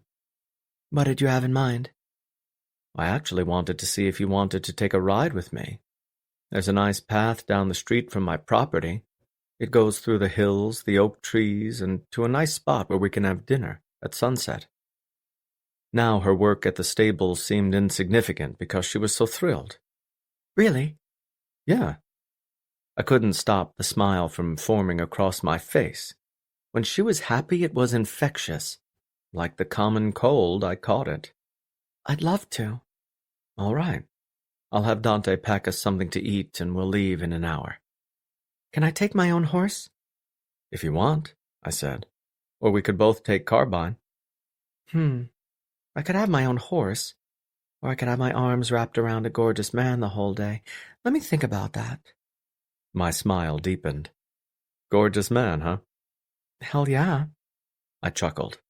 Let me know what you decide. I strapped the food onto the side of Carbine's saddle, then pulled myself up. I sat close to the horn and extended my hand to Muse. You think you can carry both of us? I rolled my eyes. You weigh nothing, Muse. But you weigh 200 pounds. Carbine could carry 10 of us. He'll be all right. She finally took my hand and landed into the saddle behind me. Her arms wrapped around my waist, and she rested her chin on my shoulder. I'm excited. I clicked my tongue and guided Carbine out the gate and onto the street. We walked along the road until we found the dirt path and began our journey. The fields were golden, and the breeze was a little cooler now that fall was approaching. She and I enjoyed our mutual silence as we took in the beautiful views. Once we reached the top of the hill, we could see all of Verona at the bottom. Wow, she said. That's so beautiful. Visiting New York City taught me to appreciate what I had. I had the clean air, wide open spaces, and silence. I was surrounded by natural beauty, by fields that had been claimed for thousands of years. The city of Verona was one of the oldest cities in Italy, and it was right outside my door. We walked for another 30 minutes, until we found the spot I was looking for. An oak tree stood tall on the crest of the hill, the large branches casting a perfect shadow to shield us from the heat. I stopped Carbine in place and helped Muse down before I made my way to the ground. Muse walked around him in her jean shorts and t-shirt, her curled hair trailing behind her back. She stood under the tree and stared up at the filtering sunlight, looking like a flower in the hillside. Even when she did the most casual things, she looked absolutely stunning. I watched her for a moment before I unpacked the blanket and set it across the ground. I grabbed the bag of food next, stuffed with a cold dinner and ice packs to keep the food preserved. I sat the bag on the blanket before taking a seat. Does Carbine need to be tied up? She asked. He's pretty ornery at the stables. He's fine. He was a moody horse, but he always obeyed me. He never trailed too far away. Our minds connected in a special way between a man and his horse. Muse sat beside me and pulled out the dinner Dante packed for her. Everything was placed in plastic cases, every part of the dinner organized into separate compartments. Fine silver forks were included along with bottles of water. I didn't bring wine because that would be too complicated. Muse stared at Verona, watching the sunlight shine across the beautiful architecture of the city. When your mom and I were there, she took me to see Juliet's balcony. I'd passed by it a few times, but never cared enough to stop and look. What did you think? It was beautiful. It's hard to grasp the idea that something is that old. Everything in America is relatively new. I understand what you mean. And there were all these people leaving letters, even men. Have you seen Letters to Juliet? I stopped eating and stared at her blankly. I'm not sure what that is. It's a movie, a romantic movie. I turned back to my dinner. Do I strike you as a man that watches romance movies? She elbowed me in the side playfully. Don't be rude. I nudged her back, but gently. I'm not. I can't even remember the last movie I watched. I hardly watch TV unless it's the news. Well, it's this movie that takes place in Verona. A woman discovers a letter that hasn't been answered by Juliet, so she answers it herself. There's more to it than that, but it's sweet. To see the place in person was pretty incredible. I didn't realize you wanted to see it so much. A twinge of guilt burned in my chest, feeling stupid for not taking her there myself. The parts of Italy she'd seen involved her being homeless, so the experience couldn't have been that great. I could give her a whole different experience of Italy, if I wasn't so focused on my next line that I needed to debut to the world. I didn't either until your mom mentioned it. I totally forgot it was in Verona. Such a romantic place. We're technically in Verona right now. I set my plastic entree holder off to the side, finished with the meal that Dante threw together. My arms rested on my knees as I stared at the city in front of us, watching the light change as it reflected off the rooftops of the ancient buildings. She turned to me, a slight smile on her lips. I know. She turned back to her food and took a few more bites. It surprises me that Dante can whip up something so good. It's sat in the saddlebags for 45 minutes and it's cold, but it's still great. He did train at the Culinary Institute in Milan. No surprise there. She kept eating until the container was empty. Then she returned the lid to the top and set it aside. Carbine grazed nearby, eating stalks of grass and staying within 50 feet of us. He was a well-trained horse, and he wouldn't ride off anywhere. He had an attitude and didn't respond to people he didn't know well, but once that bond was formed, he was extremely loyal. She pulled her knees to her chest as she sat beside me, her curled hair catching the wind from time to time. The sight in front of us was perfect, but I kept wanting to stare at her instead. So, what's next for Conway Barsetti? She asked. What do you mean? My elbow touched hers as we sat on the wool blanket. I was in jeans and a t-shirt, and it was one of the rare times I wore boots. Since I was inside all the time, I usually wore casual shoes. You just reached a new height for your career. Does that mean you'll get back to the studio right away? The sun started to set behind us, bringing the rooftops into a brighter and more brilliant color. But as the sun continued on its trajectory, that brilliance started to fade. Light began to dissipate. I don't think so. It's time for a break. Really? She asked. You don't strike me as the kind of man who takes breaks. I've had more success than most people in the world, and I'm not even 30 yet. My father told me to slow things down and take time to appreciate these great moments. Before we know it, time will pass and our youth will be gone. Very wise, she whispered. Your father seems to know everything. Yes, he's always right, even when I didn't want him to be. So what are you going to do? Sit around and watch TV? Take up a new hobby? No, I answered. I have only one hobby. Which is? Travel. I'm thinking of taking a trip to Greece. I have a yacht and a villa in Santorini. Her eyes lit up like fireworks, and her grin was adorable. Are you planning on taking anyone with you? She pivoted her body and pressed her tits into my shoulder as her hand snaked down my arm. Because I don't have any plans. Don't you have work in the stables? Her grin dropped. Marco can handle it while I'm gone. I don't know. I was going to milk this as much as I could. I loved her enthusiasm, the way she got so excited the second I mentioned the trip. Spending the afternoon on my yacht in the Mediterranean with this beautiful woman laying out in her bikini sounded like the perfect vacation to me. We'd make the boat rock together. And what are you going to do for me while we're there? She pressed her face close to mine, her hands moving over the veins in my forearms. Whatever you want. Good fucking answer. She moved in closer and kissed the corner of my mouth, her lips dragging over the stubble on my chin. My coarse hair was rough, and I liked feeling her soft lips drag against it.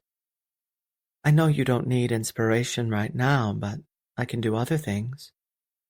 You have my attention. She continued to massage my arm, her lips still treasuring my jawline. I can please you every night.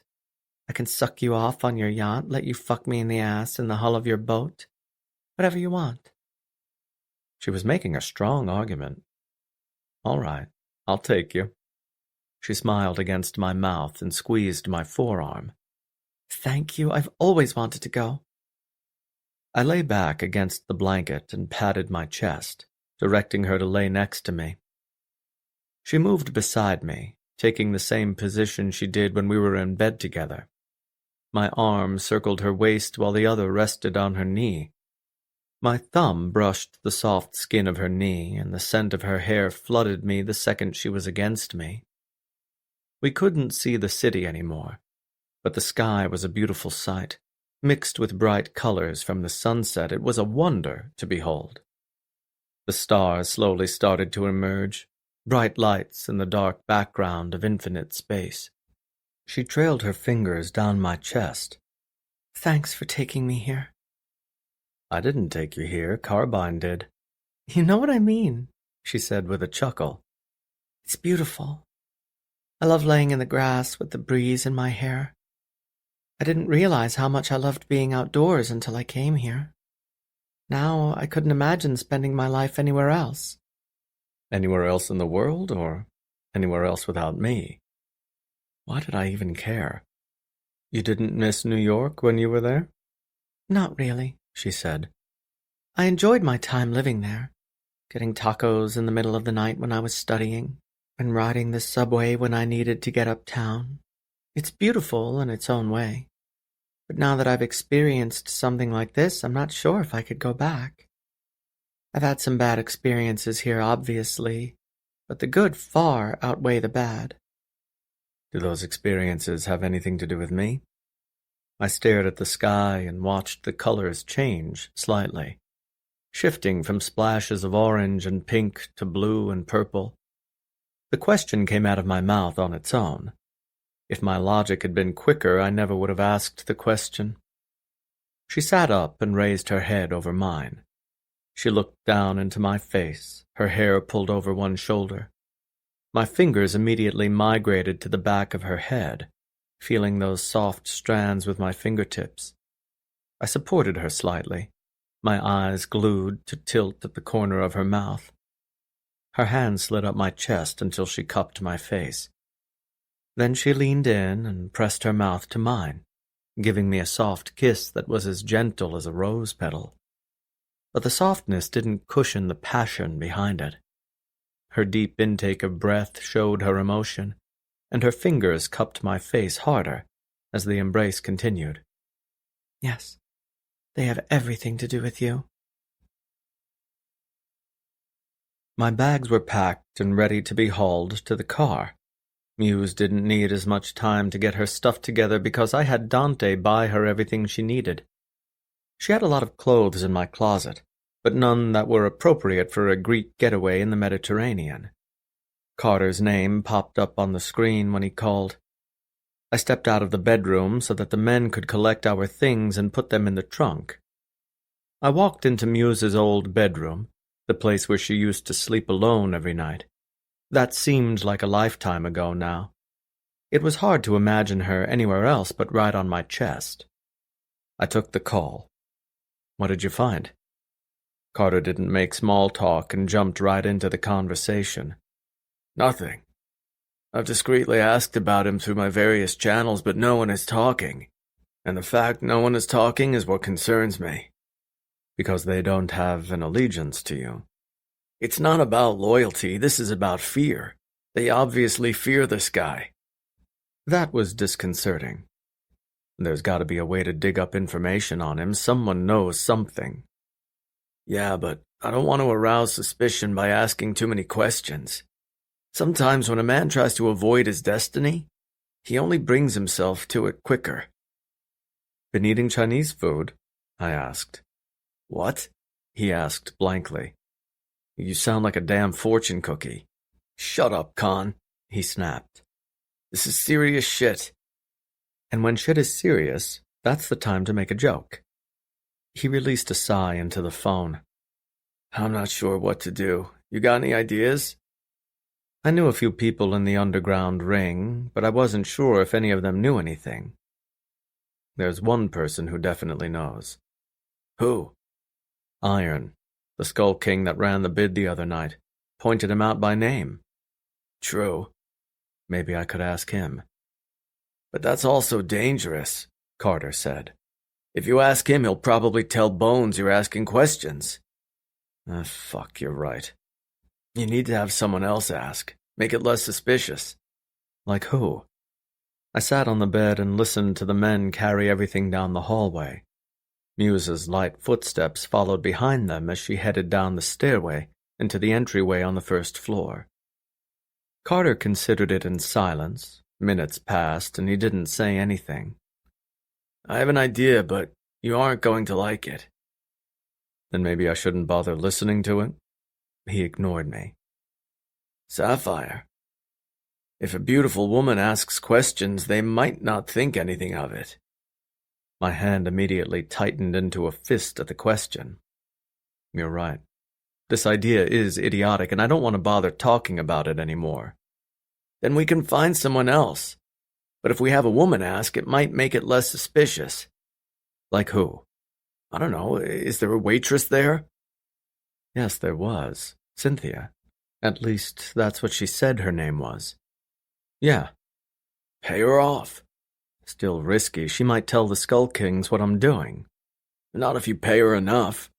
10 grand ought to do it. Maybe. But her fear of death could be stronger than cash. The Skull Kings operated in broad daylight because no one was stupid enough to fuck with them. They were untouchable. I say we get a different woman. Like a whore? Skull Kings don't fuck whores. Then Cynthia is our only choice. She was the only person who could get away with the questions. She served the men in the underground, so she could just ask Bones these questions herself. When I get back, I'll talk to her. Get back from where? He asked. Sapphire and I are taking a trip to Greece. Are you fucking kidding me? At a time like this? I finished my show and now I want a vacation. But right now, he spat. We need to get this going. I looked at my watch, noticing the time. It was almost 8 in the evening. I was taking my private plane to Santorini, so I could put it off as long as I wanted. I'll handle Cynthia tonight before I leave. Then I'll have her call me when she knows more. All right, that works. There's an auction tonight, ironically. Well, then I'll go. Just bid on a woman and don't buy one. That shouldn't be suspicious. Yeah. Okay, let me know how it goes. He hung up. I put my phone back into my pocket and walked to the entryway. Muse was waiting, wearing a long blue dress with a pink cardigan. She was already dressed for Greece, even though we wouldn't be there for a while. Everything all right? She asked. With the men hanging around, I couldn't answer her. Yeah, we just need to make a stop on the way. I parked in the underground garage, and we took the elevator to my place on the top floor of the building. Muse stood beside me, her purse over her arm. What are we doing here? I just need to take care of something really quick. The doors opened directly into my living room. Muse stepped inside and sat on one of the plush couches. She didn't turn on the TV or grab one of the magazines on the table. Judging by the way she didn't get comfortable, she assumed I just needed to grab something. I need you to stay here for a little bit. I'll be back in about an hour. Both of her eyebrows nearly jumped off her face. Where are you going? I have to stop by the underground. I held her gaze, knowing she was going to rip me into pieces. She tossed her purse aside and stood upright, showing her furious gaze. Why are you going there? She crossed her arms over her chest, her attitude completely inhospitable. I thought we were leaving. I just need to take care of something. I'll be back before you know it. But what? She demanded. Are you buying someone? Times like this made me miss my old life, a life where I didn't have to answer to anyone. But her concern also turned me on at the same time. Any time I was in a dangerous situation, she was worried sick to her stomach. No, I just need to get some information on someone. Once it's taken care of, we'll leave. Who? She asked. Why? We'll talk about it later. Can I come along? That was the dumbest question I'd ever heard. No. That means it's dangerous. I thought we were leaving for a nice trip, and now you're telling me you have to go back there? Her voice broke, and she covered her face with her hands. She slowly dragged them down until she revealed her face again, which was under control once more. But her eyes gave away her anguish. I was hard just from looking at her. She used to hate me, and now this was killing her. I was walking into the monster's den, and she could barely stay calm. I'll be fine, Muse. Like I said, I'll be back before you know it. She released a deeper sigh, a sigh full of her pain. Then why won't you tell me what's going on? Because I don't have time. We'll talk later.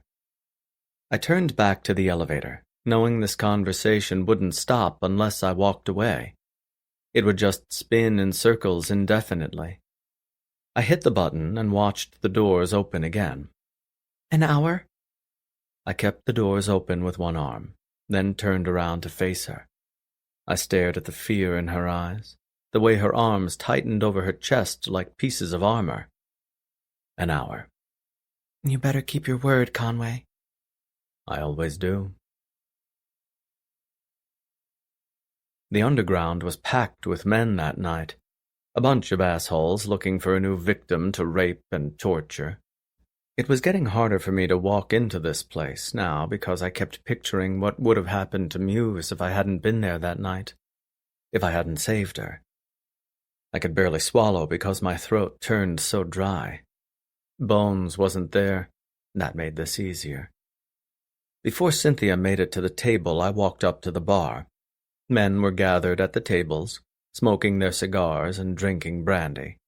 Iron was talking to them, laughing uproariously when one of the psychopaths said something funny. You look tired. Cynthia stopped in front of me at the counter, her tits out like usual. She only wore a thong when she worked the tables, and she walked out of there every night with more tips than any waitress could ever dream of. Because I am. I should be on a plane right now. I should be with the woman who was waiting for me, but I was there, standing in the shadows where I didn't belong. Scotch on the rocks. She started to make the drink. You know I always come to your table. I guess I'm in a hurry tonight. She pulled out 2 cigars and set them on the counter. I held up my hand. I don't smoke anymore. She smiled. Sounds like you have a woman in your life, then. I didn't smile or give any indication that she was right. I need you to do something for me. She finished the drink and slid it toward me. I'm not for sale, I just make the drinks. Not what I'm interested in. There was only one pussy I wanted to fuck these days. I'm listening. I've got 10,000 euros for you, if you get some info for me. She glanced at the men who were busy talking amongst themselves. Iron wasn't paying attention. Her gaze shifted back to me. What kind of info? There's a man that comes in here sometimes. His name is Bones. You know him? She grabbed the rag and pretended to wipe down the counter, making herself look busy. Yeah, I know him. What can you tell me about him? He's not a guy I'd cross. It's going to cost more than 10 to get me to talk. 15, I countered. 20. That was still change to me, so I just accepted it. Fine. What do you want to know? Is he descended from Bones, the arms dealer in Rome from about 30 years ago? Her eyes narrowed as she absorbed the information. Strange question. Just want to know where he comes from. Why is his name Bones? I always thought it was because he likes to break the bones of his victims before he kills them. Well, I need a more concrete answer than that. Can you get that for me? She eyed the men as she considered it. I'll have to ask him next time he's in here. I know. And this is riskier. It's going to take 40 now. Man, this woman could negotiate. Done. I grabbed the napkin and scribbled my number down. Call me when you have the answer. She grabbed it and tucked it underneath the counter. You got it.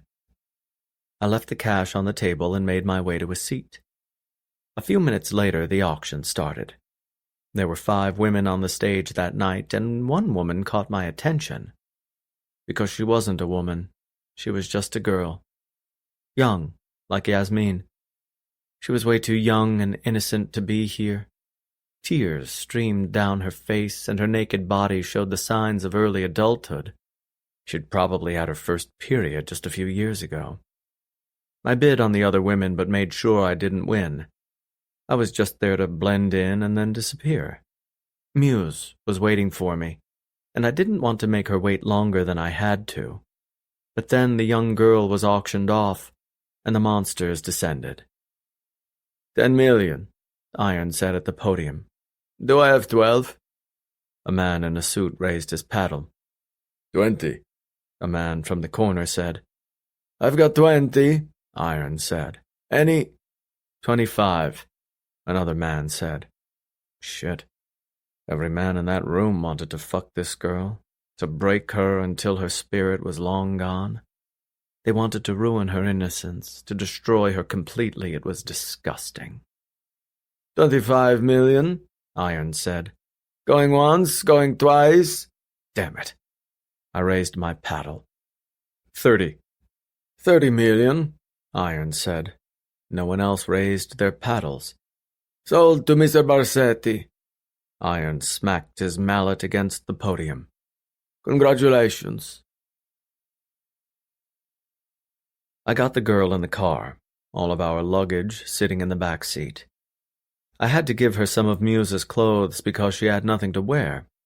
I drove out of Milan and headed to Carter's because I didn't know where else to go. I couldn't keep her, obviously. What's your name? She didn't answer. She pressed her entire body against the window and started to shiver. I'm not going to hurt you. I'm going to get you back home, all right? She just stared at me. I called Carter over the sound system. What? Carter said when he picked up. How'd it go? Cynthia is going to question Bones next time he comes in, but that's not why I'm calling. I was hoping I'd get an invite on your yacht, he teased. I chuckled. No way in hell, man. Hey, we've taken trips together before. When we were picking up women left and right and fucking them all over the place. There was a young girl in the lineup tonight, even younger than Yasmin. Sick fucks. They were fighting over her like a piece of meat, so I bought her. Seriously? He snapped. You're joking, right? No, she's in the car with me. I'm not splitting that shit with you. She's not on the list. I know, but I couldn't let them have her. She was way too young to die that way. She wasn't a cheap purchase, and I would never get that money back, but I wouldn't be able to sleep that night knowing I did nothing to help her. So I'm dropping her off at your place. I'll be there in 20 minutes. Excuse me? He snapped. I've got company. Pull your pants up and send her home. You've got work to do. He growled into the phone. I just got rid of Yasmin. Then you have room for one more. Hey, you're the one who bought her. This is your problem. Shut up, Carter. I'm dropping her off. He sighed. Fine, but you owe me for this. Asshole, you owe me for a lot of shit, too. I hung up. After I dropped her off, I headed back to Milan where Muse was waiting for me. It would take me an extra 45 minutes just to get back. I broke my promise.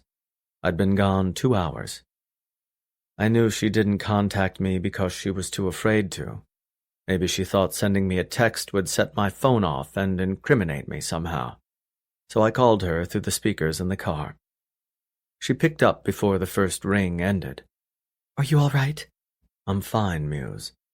I just left Verona, so it'll be about 45 minutes before I'm back. You said it would be 1 hour. I know, I'm sorry. In my former life, I would tell her to get over it. But now I actually felt like I owed her an explanation. I told her I would come back to her, and when I didn't, I felt like I let her down. But you're okay? She whispered. Yes, completely. What happened? I drove through the countryside, wrapped up in darkness. Only the light from the dashboard gave any illumination. I'll tell you when I get back. No, you're going to tell me now. You've got 45 minutes. I couldn't help but smile at the authority in her voice. She knew she had power over me. She just didn't abuse it often. I told you how my aunt died a while back. Yes. I told you some man named Bones killed her. Yes, she whispered. Last time I went to the underground, there was a man named Bones there. Young, good-looking, arrogant. I knew he wasn't the original Bones. He's been dead for 30 years, and even if he wasn't, he'd be in his 60s by now. But there's no way his name is a coincidence. It means something. I'm just not sure what it is. She breathed into the phone. So I went to the underground tonight and asked the waitress to do some digging for me. I paid her for the information, and she'll call me once she has it. That's all I wanted tonight.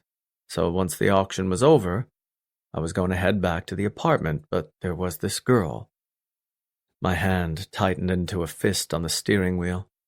It was dark, so I couldn't see my skin, but I knew my knuckles were turning white. She was so young, Muse. I'm talking maybe 14. God, She sighed into the phone. I was going to leave the second the auction was over, but then all the men started fighting over her. It was disgusting.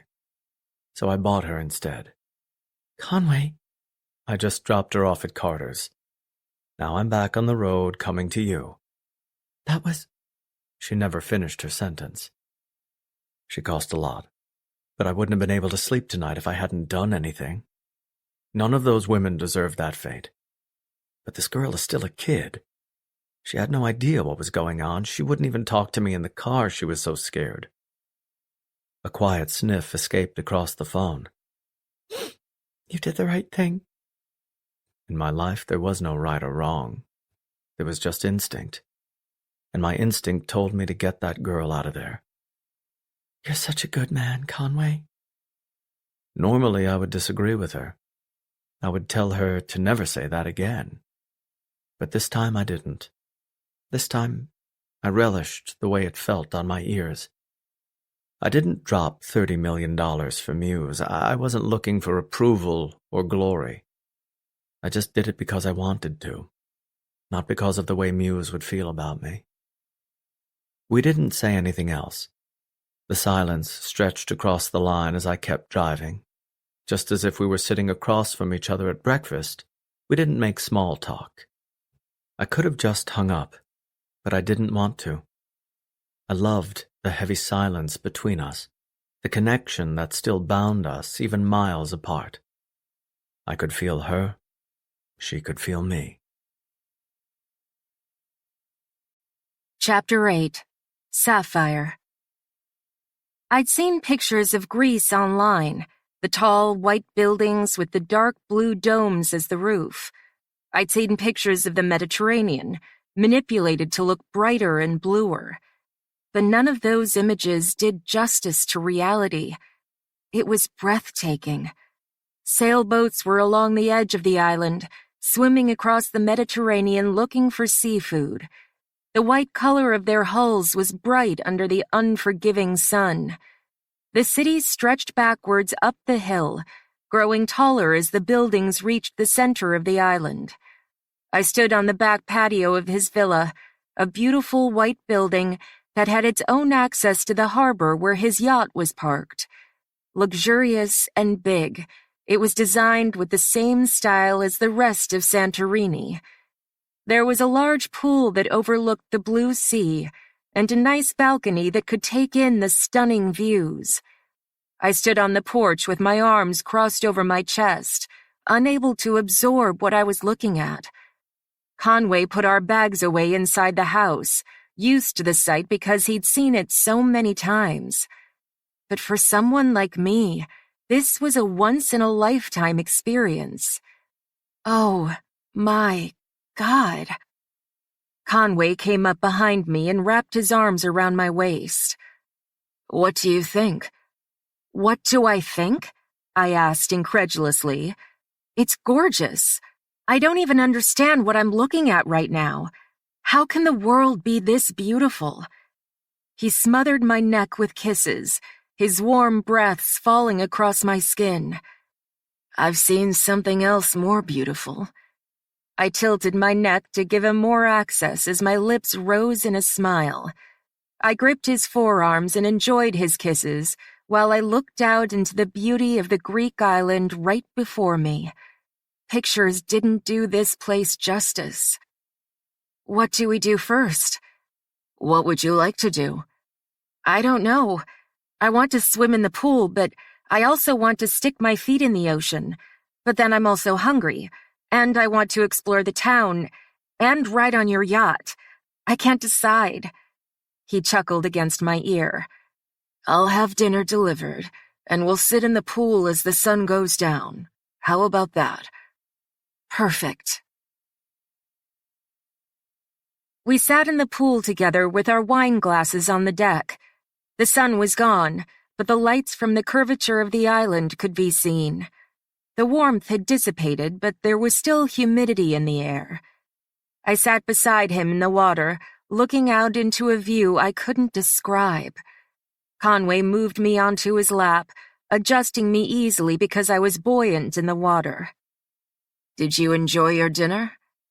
It was the best lobster I've ever had, and one of the few I've ever had.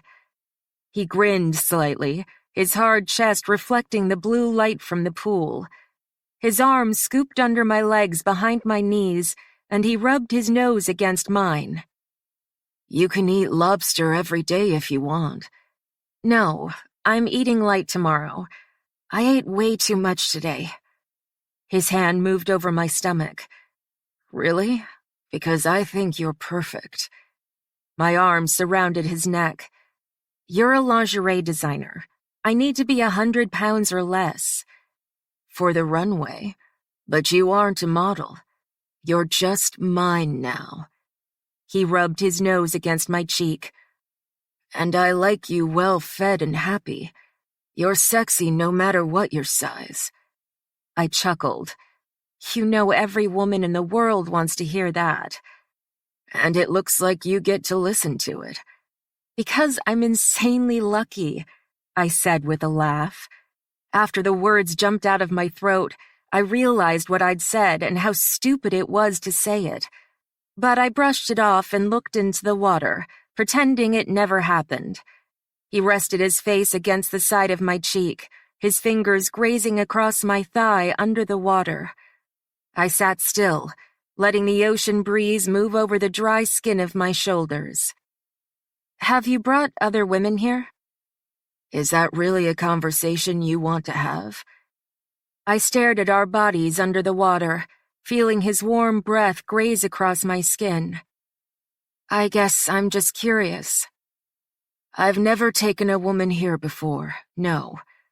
But I've met women while I've been here. So, I was the only company that he took on his vacations. That still made me feel special, in a way. What are we going to do tomorrow? We can take the yacht, or we can walk around in Ia.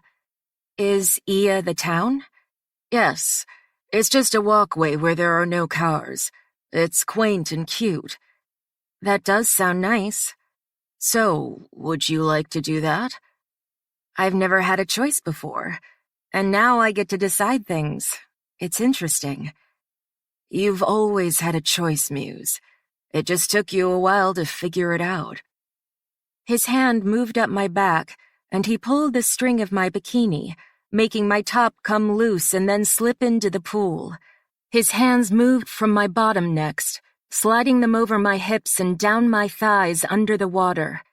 Once I was naked under the water, he pulled on his drawstring and loosened his trunks. He slit them off and set them on the deck.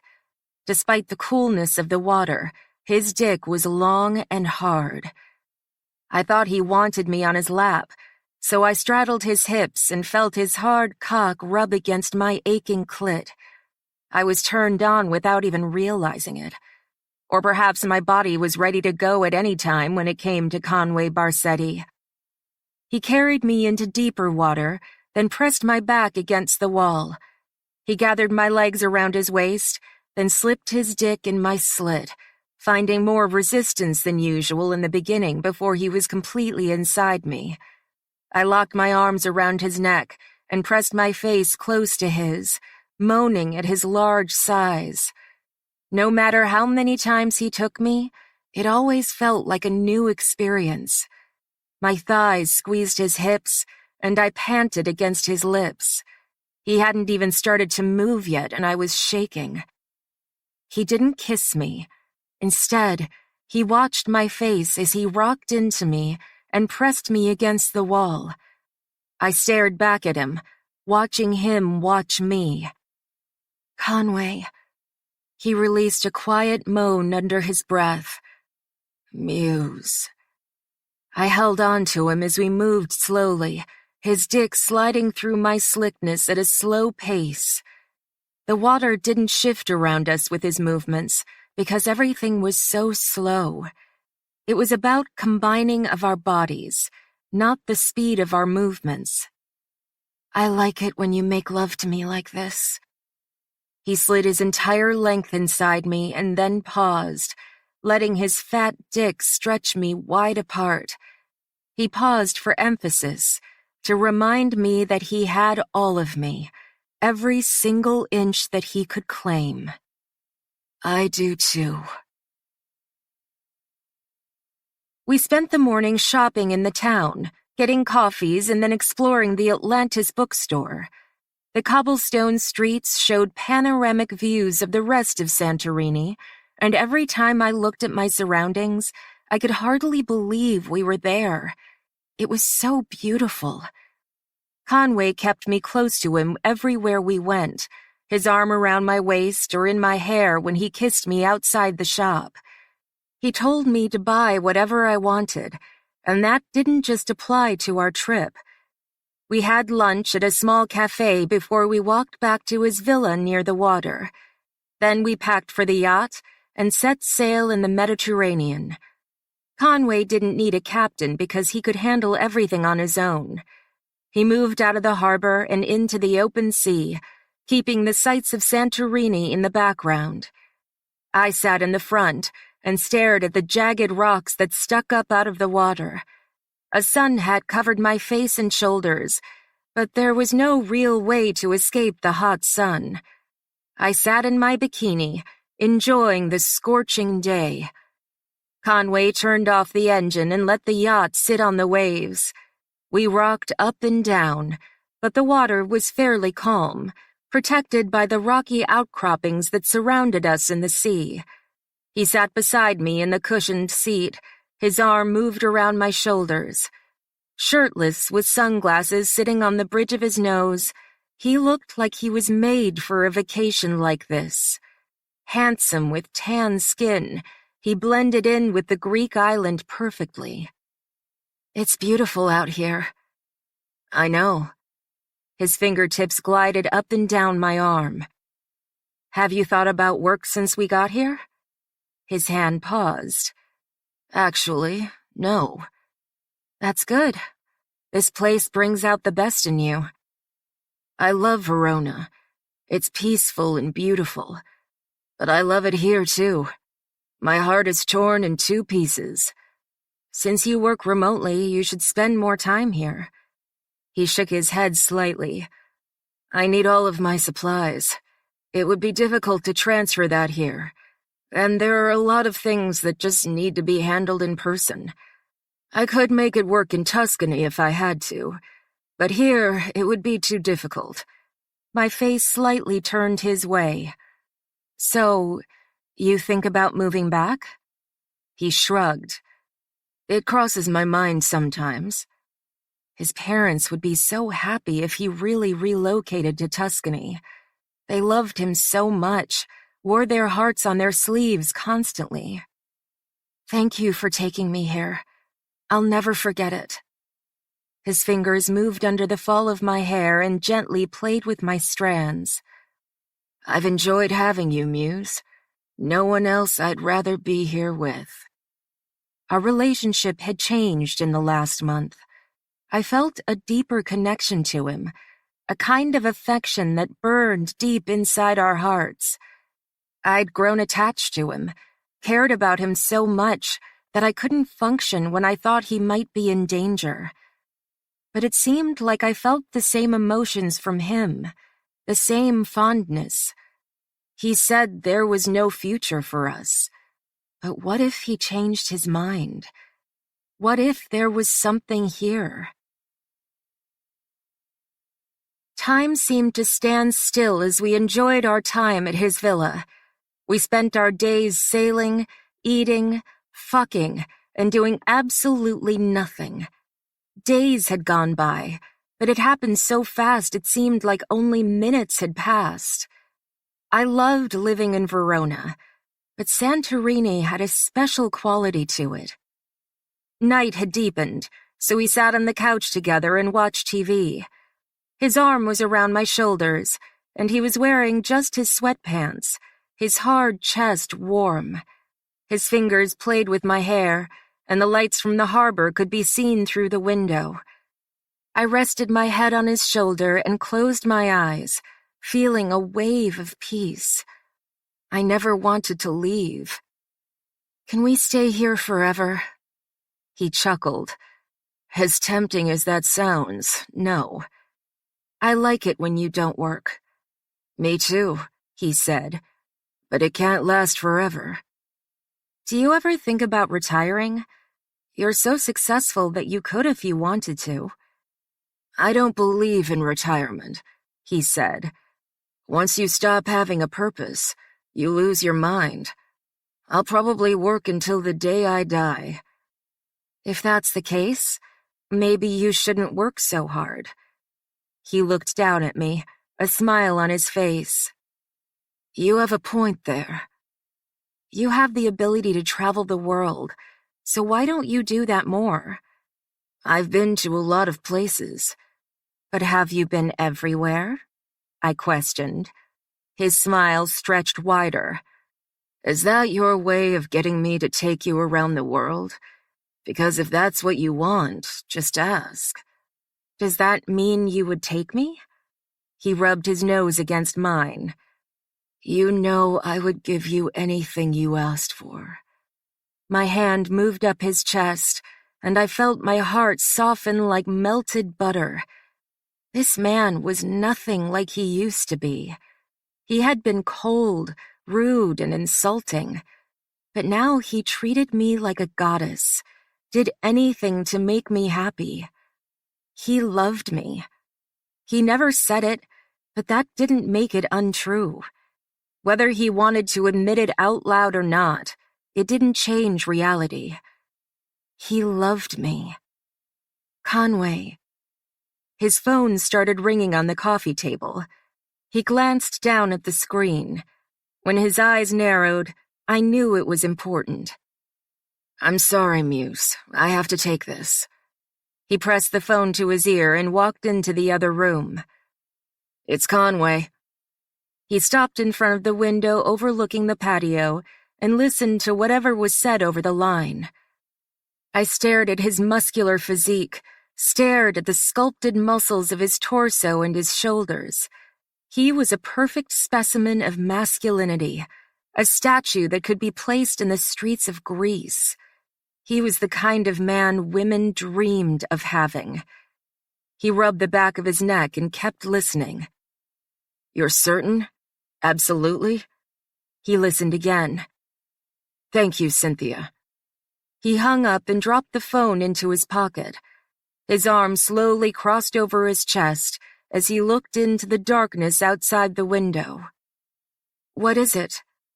My bare feet patted against the hardwood floor as I approached him, staring at the tight muscles of his back. Maybe it was none of my business and I shouldn't pry, but my curiosity couldn't be controlled.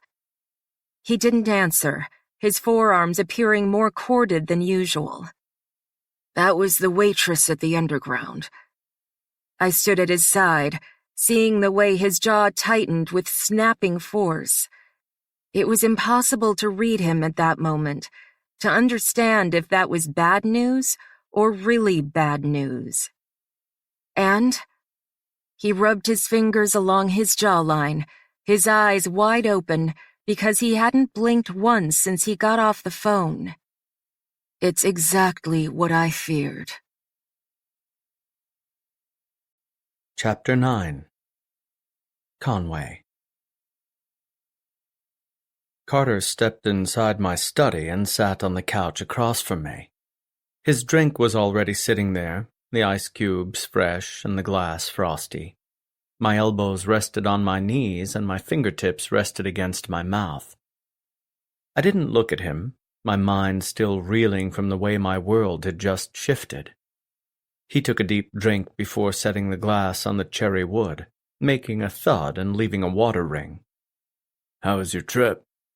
"Not here to talk about that." "I know. I just thought we could have a good conversation before we have the bad one. He took another drink. The lights were low and the sun had set hours ago. Muse and I returned to Italy shortly after my conversation with Cynthia. I had a great time, but once I knew the truth, I couldn't enjoy myself any longer. It was too short. You were there for 5 days? Felt like 5 minutes. Yeah. He sat back against the cushion and rested his ankle on the opposite knee. In jeans and a t-shirt, he was casual since it was past 5 in the evening. I sent that girl home. I could barely get a few words out of her. Good. I'm glad she's where she belongs. She gave me her name and her home address, but other than that, she was dead silent the entire time. Understandable. But she did want me to tell you that she said thank you. My eyes shifted to the floor, and I tried not to feel good about what I did. Muse thought my actions were selfless, but I considered it an act of redemption. Doing one right thing didn't fix all my wrongs, but it helped. I hope she'll be more careful next time. I'm sure she won't leave the house now, and her family will probably relocate. He grabbed his drink and finished it. The decanter of brandy was on the coffee table, so he refilled his glass. I know why you called me here tonight. I know why you cut your trip short. So just tell me what I don't want to hear. My eyes moved to his face, and my frown deepened.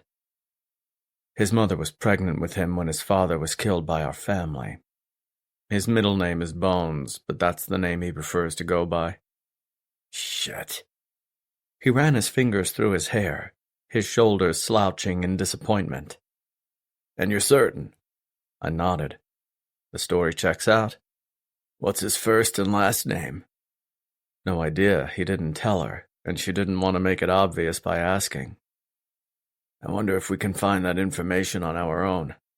Probably. What do we do? He asked. He's had plenty of time to hit us, but never has. Maybe he's left the past where it belongs? Maybe, maybe not. I don't think we can take that chance. You're right, we can't. We have to talk to our fathers about it. He dragged his hands down his face and sighed. Yeah, you're right. You want to drive up there tomorrow? I guess, he said. I've got shit to do, but I guess it can wait. It has to wait. He finished his drink in one go. They're gonna break our arms. Probably. And leave a few dents in our skulls. More than likely. I would normally say we deserve it, but now I'm not so sure. If we weren't part of the underground, how would we have even known about it? If it weren't for us, we wouldn't even know that Bones had a son. I don't think they'll see it that way. My father respected me as a man, but he would always be a little protective of me. And our mothers, oh man. We'll definitely get slapped. The only time I like getting slapped is when a gorgeous woman is on my lap. And that makes 2 of us. We'll leave tomorrow and hope for the best. All right, tomorrow. Are you bringing Sapphire? I didn't want her to be a part of this. I didn't want her to worry about the shit that really happened in this cruel world. No, she's staying here. When I woke the next morning, I packed my things into a bag, careful not to wake Muse. I wouldn't leave without saying goodbye, but the second she watched me pack, she would know I wouldn't be sticking around. When I finished, I pulled the zipper up, and that's what made her stir. She reached beside her as she searched for me on the bed. When I wasn't there, she opened her eyes and looked around the room. Her eyes settled on me, and an instant look of relief came into her gaze. It made me feel good and shitty at the same time. She sat up, running her fingers through her long hair. "Morning." "Morning." I moved to the edge of the bed to kiss her. Her lips moved with mine gently, giving me more than just a quick peck on the lips. It was a warm greeting, sensual and sexy. It made me want to stay. When I pulled away, she noticed my duffel bag on the edge of the bed. It only took her a few seconds to process what was happening. I was already dressed to leave, and it was barely 7 in the morning. What's going on? Carter and I are going to Tuscany for a few days. We need to have a conversation with our fathers about what's going on. And why doesn't this trip include me? There would be too much going on for me to babysit her, and I didn't want to scare her, to have her see my family's anger. I think it's best if you stay here. It'll only be a few days. A few days is a lifetime. Invite Vanessa over. You know that's not why I want to come, Conway. She stared at me with those piercing eyes, the emotion turbulent. She moved to her knees and sat on the balls of her feet, my t-shirt fitting her like a loose blanket. Where you go, I go. We'd become inseparable over the last 6 months. She used to be my prisoner, but now she'd become my friend, my confidant and my mistress. Our lives joined together in the most unpredictable way, and now we were practically a single person. Whenever I wasn't by her side, she worried about me. I had a woman that worried about me. It's just not appropriate, Muse, not this time. Her eyes lit up with frustration, but she didn't argue against me. She kept her anger at bay. You've told me about this guy already. It's not like I don't understand what's going on. It was still a conversation for the men, not the women. No. I could at least stay at... I'm not going to change my mind, Muse. You know I take you wherever I go, but this time it's just not appropriate. My father will be angry, my mother will be furious, my uncle and aunt will be upset. It's not going to be a nice family get-together like you're used to seeing. My family knows how to celebrate and live life to the fullest, but just like everyone else, we've got our baggage. This is one of those times. I need to do this by myself. She released a quiet sigh, and her eyes slowly started to relax. I'll be back in a few days. It'll be over before you know it. Are you leaving right now? She whispered. Yes. She rose onto her knees and moved her fingertips underneath my t-shirt to my torso. She felt the grooves of my abs as she drifted further up. Do you have a few minutes? The pleading gaze in her eyes pierced right through my skin. My woman wanted me between her legs, and I wasn't going to refuse her. I always have a few minutes for you. Carter drove while I sat in the passenger seat. We spent most of the drive in silence with the radio on to fill the emptiness. Like with Muse, Carter and I were close enough that the quiet didn't make either of us uncomfortable. We could exist together without carrying on a conversation for hours. But in this instance, the silence was strained. We were both thinking the same thing, dreading the same thing. Carter turned down the radio, the preamble to conversation. I know I give you shit about it, but I'm being serious now. What's the rundown with you and Sapphire? Is this the real deal now? I kept my gaze focused out the passenger window. We've never talked about women before. Let's not start now. Never talk about it? He asked incredulously. That's all we ever talk about. You know what I mean. Then that implies Sapphire isn't like the other women we talk about. The women that we pick up and brag about. You're right, I said quietly. She's not. So, then she is the real deal. I only gave him my silence. I'm not asking you to be a nosy prick. I'm asking because we're family. He glanced at me every few minutes, but his eyes were glued to the road most of the time. Our whole family loves Sapphire. They can't get enough of her. You've given her her freedom. You shower her in affection in the public eye, and now you're taking lavish trips with her. I still didn't speak. I guess that's the most confirmation I'm going to get. When it came to Muse, I didn't know how to describe what we had. I wanted to say she was just some woman I was fucking, but everyone knew that wasn't the case. Even I knew that wasn't the case, but I wouldn't go so far as to say she was my girlfriend, even though that's exactly what she seemed. But a future still wasn't on the table. I would grow bored of her eventually, and my tastes would change. My desires would shift, and so would my designs. There was nothing sexy about marriage or parenthood. I could never let Muse be anything more than a mistress. For what it's worth, Carter said, I really like her. You don't even know her, Carter. I don't need to know her. She makes you happy, and that's all that matters. We arrived in Tuscany, driving through the golden fields and eyeing the endless vineyards. Ruined castles were spotted in the remote land, and on a clear day like this, Florence could be seen in the distance. It's time to make the call, Carter said.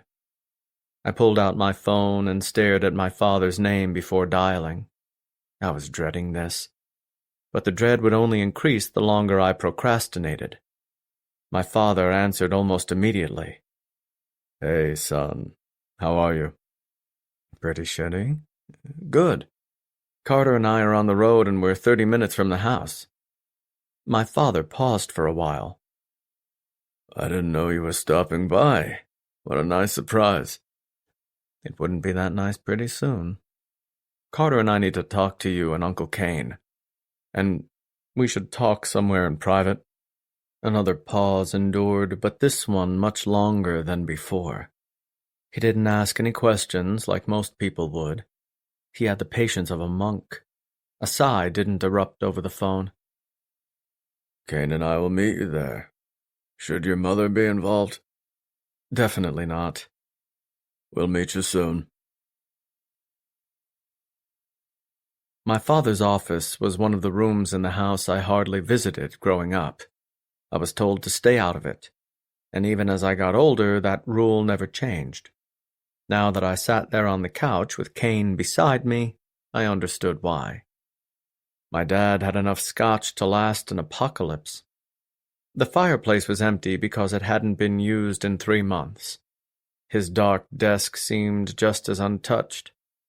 He had 2 couches that faced each other, and on the walls were peculiar paintings constructed of buttons. Is that why he called my mother Button? Did she make those? My father poured 4 glasses of scotch and sat with Uncle Kane. The 4 of us faced each other, and my father and Uncle Kane stared us down with a silent coldness. Like they were meeting an enemy, rather their own family. They were harsh. Be straight. My father brought his hands together with his elbows resting on his knees. Spit it out, Uncle Kane said, or we'll drag it out. I felt like a young boy again, being disciplined by my guardians. Most parents wanted to be the only ones who disciplined their children, but my father and uncle were different. My uncle had been a second father to me. If I acted out of line, he didn't hesitate before giving me a good smack. My father did the same to Carter. I'll start with the important information and work backwards. All right, my father said. What is it? I didn't want to say his name out loud because I knew how much it angered my father. My father didn't talk about the past very often, and that was for a reason. He lived through more than I knew, and I could see the pain behind his eyes any time the past was mentioned. Bones has a son. My father tensed slightly, his eyes narrowing even further than before. Uncle Kane was a lot more translucent. Both of his hands automatically tightened into fists. He's our age, give or take a few years, Carter said. His mother was pregnant when the older Bones died. She named her son after him, at least made Bones his middle name. But that's the name he goes by now, I said. That's what he calls himself. He's covered in tattoos, he's arrogant, and he's associated with the underground. He knows the Skull Kings, and any time we've asked someone about him, there's fear in their eyes. Once we confirmed he really was who we thought he was, we knew we had to tell you. My father looked at Uncle Kane. Uncle Kane stared back. The silence stretched, becoming heavier with every passing second. My father spoke first. I want to know how you even crossed paths with him. How do you know who the Skull Kings are? And how did you find the underground? But I suspect ignorance is better at this point, so I don't murder my own son. As much as I wanted to look away, I didn't. I held his gaze, seeing the fierce disappointment in his expression. It hurt. It hurt so much that I wished he would just punch me in the face instead. An apology would fit right about now, but I knew they were just empty words to him. And mine, Uncle Cain added. Carter held his father's gaze, but I knew he felt like shit just the way I did. Fuck it. Uncle Cain rose off the sofa and helped himself to my father's desk. He pulled out 2 cigars, lit them, and then handed one to my father. My father didn't hesitate before he took it. Booze isn't gonna cut it this time. Uncle Cain sat down again, sucking on the tip of the cigar like it was air rather than smoky ash. You've been lying to me. My father stared me down, his hard jaw sharp enough to cut through glass. My own son has been lying to me. He didn't raise his voice, but his tone was still deadly. He didn't need to drop a single curse word to be more intimidating. I didn't lie. Just because you're a grown man doesn't mean I won't knock your teeth out. I don't give a damn if you're a famous billionaire. I clenched my jaw and stayed quiet. Only my father could talk to me that way and get away with it. Uncle Cain was just as angry, but he pushed the conversation forward. Start from the beginning. The beginning started a long time ago. Carter and I had been doing this for years. I'll give you the short version of the long version, Carter began. Conway and I have been buying women from the underground for years now. The Skull Kings take women from affluent families, from people who've wronged someone else. It's an act of revenge. The families of the victims contact me. They offer a price, and once we negotiate the right deal, Conway goes to the underground and buys them. We put the girls in his lingerie company for a short period of time, and then they're returned to their families. My father pieced it together quickly. You make a profit from rescuing them. It was the only time I wanted to close my eyes because I couldn't stand his disappointment. Yes. How much money have you made doing this? Uncle Cain asked. Doesn't matter, Carter said. Yes, it does fucking matter, Uncle Cain snapped. How I earn my money is none of your business, Carter countered. I'm a grown man. I get you're pissed at me because of this whole thing, but that doesn't give you the right to cross the line. Uncle Cain looked like he might break his neck. We've been doing it for a long time, I continued. That's why we're at the underground often. And that's when I encountered Bones. I heard someone say his name and I recognized it right away. I did some digging and found out who he was. Does he know who you are? My father asked, calm and livid at the same time. Yes, I answered. One of the Skull Kings said my name in front of him. What was his response? Uncle Cain asked. He didn't have much of a response, I replied. He didn't react at all. My father stared at me coldly, considering everything I said in silence. Uncle Cain did the same. We didn't want to talk about this, Carter said, and we wouldn't have unless we thought it was important. We thought you should know about Bones. Whether he's a threat or not, that remains to be determined. Always assume that he is. Uncle Cain took another long drag of his cigar, letting the smoke out through his nostrils. I could go for a cigar right now, but my loyalty to Muse forbid it. My father didn't say anything else, and neither did Uncle Cain. Our glasses were untouched in front of us. The silence became thicker and thicker.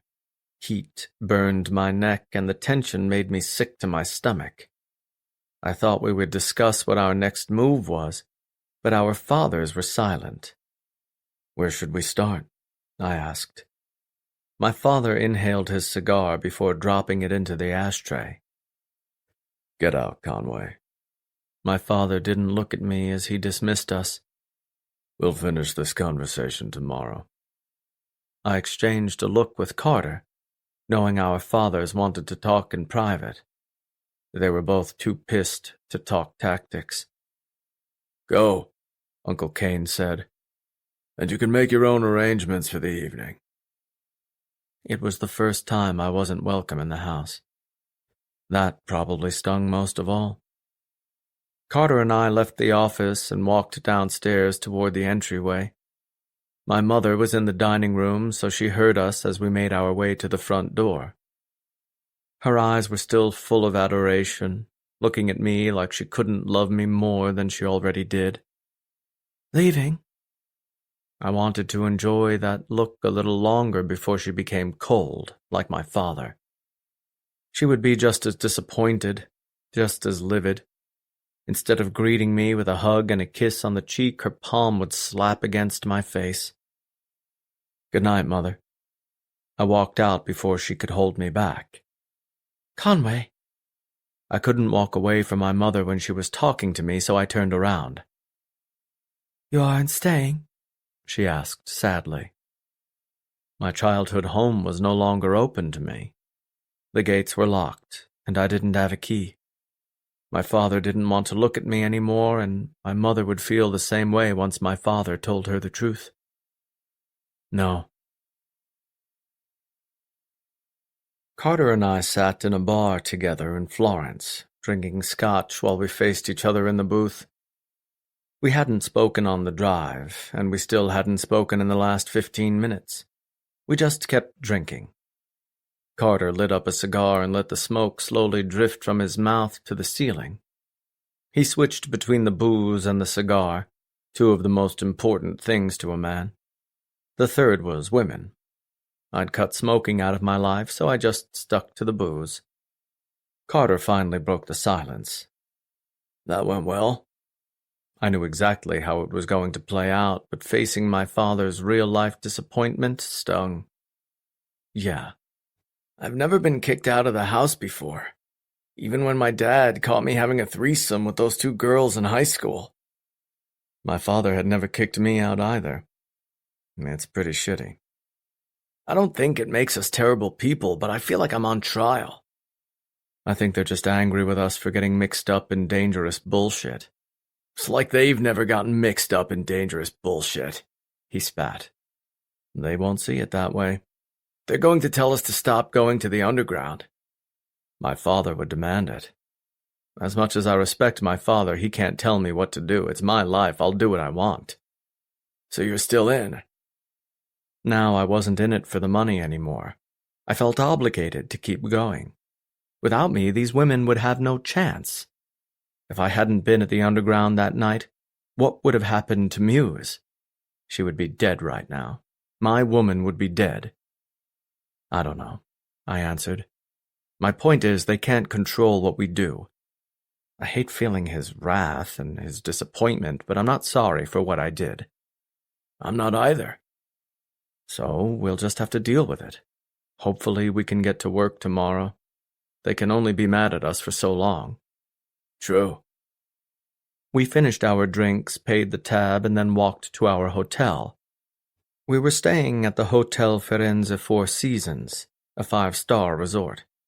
We walked into the lobby together, said goodnight, and then went to our rooms. It didn't matter how nice the suite was. It didn't compare to my old bedroom, and it didn't matter how comfortable the bed was. It was nothing without my woman lying beside me. I brushed my teeth and washed my face before getting into bed. I couldn't remove the image of my father's face from my head, the tight line of his shadow and the threat in his eyes. He wasn't the most affectionate man, but he blanketed me with love in his own ways. But now all that was replaced by sheer disappointment. My phone rang on the nightstand, and without looking to see the name on the screen, I knew exactly who it was. I grabbed the phone and realized she was trying to video message me. I took the call and rested my phone upright on my chest so she could see my face. Hey. Is this a bad time? The video showed her laying in bed on her side, my sheets surrounding her. She wore one of my black t-shirts. With no makeup and her hair wild, she looked exactly as she did every other night. Beautiful. No, just got into bed. She stared at me with observant eyes. It didn't go well. I'm sorry. I'm sleeping in a hotel tonight. Wow, so it really didn't go well? Yeah, my father is pretty upset with me right now. Why? She asked. You've saved so many women. That's not the whole story, and you know it, Muse. I make money off people's misfortune. If people don't pay, we don't save. Not true, she whispered. You just saved that girl at your own expense. And that was a one-time thing. Say whatever you want, Khan. It was the first time she called me that, using an intimate nickname that only my family used. And he's also angry I put myself in danger. Because he loves you. I watched her on the screen, looking at her just as I would if I were in bed beside her. But if I was really there in person, I'd be between her legs right now. There was nowhere I'd rather be than buried deep inside her. It seemed to make everything better, to make me forget all the bullshit in the world. I hate it when he looks at me like that. It won't last forever. But it'll last a long time. You should be happy he's upset. If he didn't care about you, he wouldn't be angry. It shows that he cares, that he loves you. I still hate it. It'll pass. Watching her tired features somehow softened my pain. I liked watching her beauty through the screen. I was alone in a hotel room and could beat off to porn, but I'd rather look at her. Gorgeous, exceptional, and affectionate. She was sleeping in my bed, wishing I was there. How was your day? It was okay. I helped Marco in the stables all day, then had dinner. I watched some TV, and now I'm in bed talking to you. She sighed as she turned her head toward the pillow, like talking to me was giving her a sense of peace that helped her drift off to sleep. I miss you. The words were yanked out of my mouth all on their own. I never intended to say them out loud, not when I didn't have a chance to think them. When it came to Muse, everything was instinctual. Blurting out words had become a regular part of my day. I wasn't the affectionate type. I wasn't gentle, kind, or thoughtful. But when it came to this woman, I was a different man. A very different man. I miss you too. My father wasn't any different the next day. In fact, he seemed angrier. We gathered at the dining table, my father and Uncle Kane on one side, and Carter and I on the other. An invisible line was drawn through the table, dividing us like men across a battlefield. What surprised me most was when my mother joined us. She took a seat beside my father, her expression hard, as if she knew everything that had been discussed the previous day. I didn't think this subject was appropriate for her, but I wasn't stupid enough to say that out loud. Coffee and snacks were on the table, but no one moved to grab anything. The silence was thick, like smoke, and it was hard to breathe because it was so harsh on the lungs. Carter and I didn't speak first, knowing it was smart to let them make the opening statement. If there were a jury in the room, this would look a lot like a trial. My father finally spoke. Kane and I did some prodding yesterday. We were able to verify all the information you received. It checks out. His mother was a mistress, not bound by marriage. When Bones died, she had her son 7 months later. How do we figure out if he's a threat? I asked. Should we tail him? No, Uncle Kane answered. The second Bones died, he and his mother disappeared off the grid. They didn't resurface again until a few years ago. He's connected to a lot of people, but it's not clear exactly what he does. But he has strong ties to a lot of groups, ironclad affiliations. The fact that we can't determine his allegiance to anything is both comforting and troublesome. Troublesome because we don't know what he believes in, my father added. He's a powerful man, and has had opportunities to hurt us before, but never has. Perhaps he doesn't care to avenge his father, and has moved on to better things. After all, he didn't even know him. Since his parents weren't married, I'm sure his mother didn't get a dime of his estate. The blood war could be insignificant to him. That would be ideal, I said. He didn't seem to care that I was sitting directly beside him at the underground. And if he did, do you really think he would act on it? My father asked coldly. All I did was stare at him. Or maybe he does care, Uncle Cain said. He's just been waiting for the right time. We killed his father because of what he did to our aunt, I said. It was revenge. Even if he's a psychopath, he must understand that. My mother looked down. I wouldn't have noticed the movement if my father didn't glance at her at the exact same time, as if he expected her to react in some way. What was I missing? He might care, Carter said. Why else would he name himself Bones? He has some affection for the name. He could just be using the name to his advantage, I said. Bones was a powerful man. Almost everyone knows that. By adopting that name, he inherits the fear his father once instilled. Then we should hit him first? Carter asked. Eliminate him before there's a chance to do anything to us? No. My father crossed his arms over his chest. We do nothing. Nothing? I asked in surprise. Nothing, my father repeated. There's a good chance he doesn't care enough to get in our way. The Barsettis are only known for their wine now. As far as the underground goes, we're no longer in the criminal business. We sold our business to the Skull Kings. As far as the world can see, we've decided to move on from that life. What business? I asked. Yeah, Carter added. Not important, my father said. But if we attempt to attack him first before he can strike us, we might start another blood war. And that's the last thing we want. We'll keep eyes and ears on him. That's the smartest thing we can do right now. I wasn't expecting this, but I had to agree with him. Our lives were peaceful now. There was no sense in attacking someone when we had no idea what this man's motives were. Maybe he despised his father. But that brings us to our next point, Uncle Cain said. No more business at the underground. Ever, my father added. I felt like a 10-year-old child again. My father was disciplining me for doing something stupid. But I wasn't 10 anymore. I was almost 30 and a self-made billionaire. I didn't want to be proud or arrogant, but my father couldn't tell me what to do anymore. Our business is too important. It is, Carter said in agreement. People depend on us.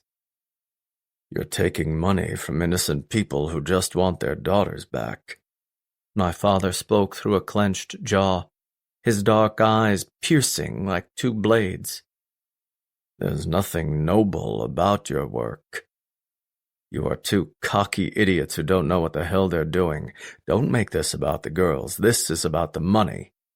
You're greedy, and worst of all, stupid. Not once did he raise his voice, but his words sunk into our skin like blades. So, it ends now. Carter fell silent, his eyes trained on his father. I didn't blink as I stared into the eyes of my biggest hero.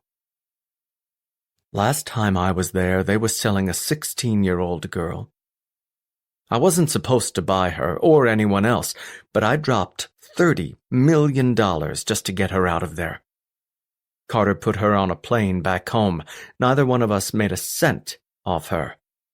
We risked our lives and our necks to get that girl out of there. If that's not brave, I don't know what is. Instead of softening his expression and being impressed by what I did, it only made him more pissed off. I didn't go through hell to see my son go down the wrong path. I didn't almost die twice to see my family repeat the same mistakes. Your mother didn't. Crow. My mom silenced him just by saying his name, and he listened. It's my turn to talk now. She moved her hand and rested it on top of his. He didn't reciprocate the affection, too angry with the world to care about the touch of his wife. Conway. She looked at me with soft eyes before looking at my cousin. Carter, your fathers are both strong, stubborn, and very protective. Sometimes they seem to exaggerate, but trust me, they aren't. You both have accomplished so much in your young lives. Your hearts are in the right place. Whether you're making money off saving these women, it's still a good thing to do. However, you have no idea what you're doing. Just when I thought my mother would smooth everything over, she threw a curveball. The connections between these men go far deeper than you realize. The Skull Kings have been around much longer than you understand. They were once an assassination crew, taking out leaders, politicians, and anyone who had a big enough bounty on their head. They changed their business into arms dealership, taking over the sector that Bones used to hold. Now they've broken into the trafficking circuit. These men only care about one thing: money. And if they ever find out how much money you've made from selling these women back to where they came from, who will pay the price? I held my breath as I listened, hanging on to every word my mother said. Carter was quiet, too. Your fathers have worked very hard to give us the simple life we have now. It wasn't always this way. We've all suffered at the hands of madmen in our own ways. We want to put this behind us. So you must close this door, both of you. As much as you may want to help these women, it's not worth dying for. It's not worth risking your entire family. I know deep down inside your fathers understand. I even believe they're somewhat proud of you. But your actions are directly destroying everything they sacrificed to protect. She turned her gaze on me. Son. I took a deep breath as she addressed me. I want your promise that you will never participate in the underground ever again. I held her gaze but didn't speak. She didn't blink. Conway Barsetti. I didn't want to hurt my parents. I didn't want to disappoint them. My pride wanted me to remain stubborn and deny them what they wanted. But when my mother spoke so passionately, I couldn't deny her. I promise. The air left my father's lungs. My mom turned to Carter. Carter, promise all of us that this business is over. Carter caved quicker than I did. He nodded. Out loud, my mom pressed. I promise, Carter whispered. Now remember, Barsettis always honor their promises. My mother continued. If you don't, you hurt the family name, and then you won't deserve the honor of the name. So, don't you ever break that vow. Understand?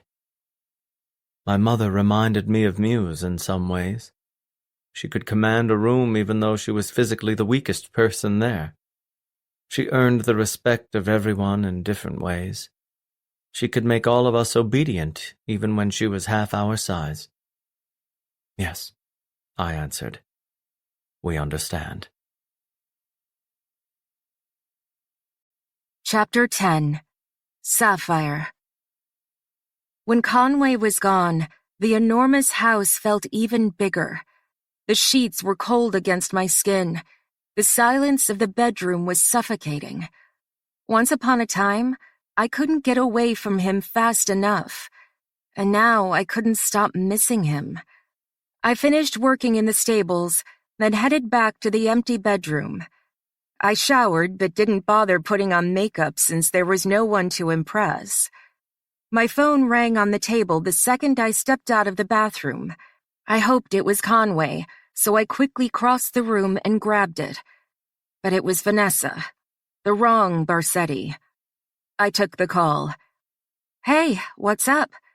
"Hey," she said cheerfully. "What are you up to tonight?" "Nothing. Conway is visiting your parents right now, so I'm home alone." "He is?" she asked in surprise. "Why?" I knew that information was confidential. "To talk about the show in New York?" Vanessa bought it. "Well, I don't have plans tonight either. Let's go out." I knew Conway would be weird about that. He didn't like it when I went anywhere alone, especially if he wasn't in the same city. "Or you could come over here. Dante can make dinner and we can hit the pool." "Nah," she said. "I want to go out and do something. There's this great place that I've been wanting to try close to my apartment." She just wanted to go to dinner, not head to a club, so that didn't sound so bad. Conway still wouldn't like it, but I may have to ignore him. "Let me see if I can get a ride. I'll let you know." "All right." I hung up, then called Conway. But he didn't answer. It kept ringing until it went to voicemail. I couldn't recall a single time when I called him and he didn't answer. He must be in the middle of something intense. Even if he was in the middle of a conversation with someone, he would step away. But he must be in a situation where that wasn't an option. So, I'd have to figure this out on my own. Conway wouldn't want me to go out alone. That was obvious. But I didn't want to blow Vanessa off, especially since I had nothing else to do for the night. I was lonely and bored, and Vanessa had become a good friend. So I had Dante arrange for 2 of Conway's men to drive me. They would escort me to Milan and then watch me from the vehicle as I had dinner with Vanessa. It would be weird, of course, but when Vanessa asked about it, I could just pin it on Conway, because it was believable. I arrived at the restaurant and found her sitting outside on the patio. She already had a bottle of wine for the table along with 2 glasses. A fresh basket of bread sat there, still warm and ready to be devoured. I sat across from her and immediately helped myself to 2 slices of bread. "This smells delicious." All bread smells delicious. That's the one thing I hate about living here. Bread is an essential part of the diet. "And you hate that?" I asked incredulously. "They just make it impossible to cut out carbs." I rolled my eyes. "Like you need to cut out carbs." "Believe it or not, I'm skinny because I restrain myself.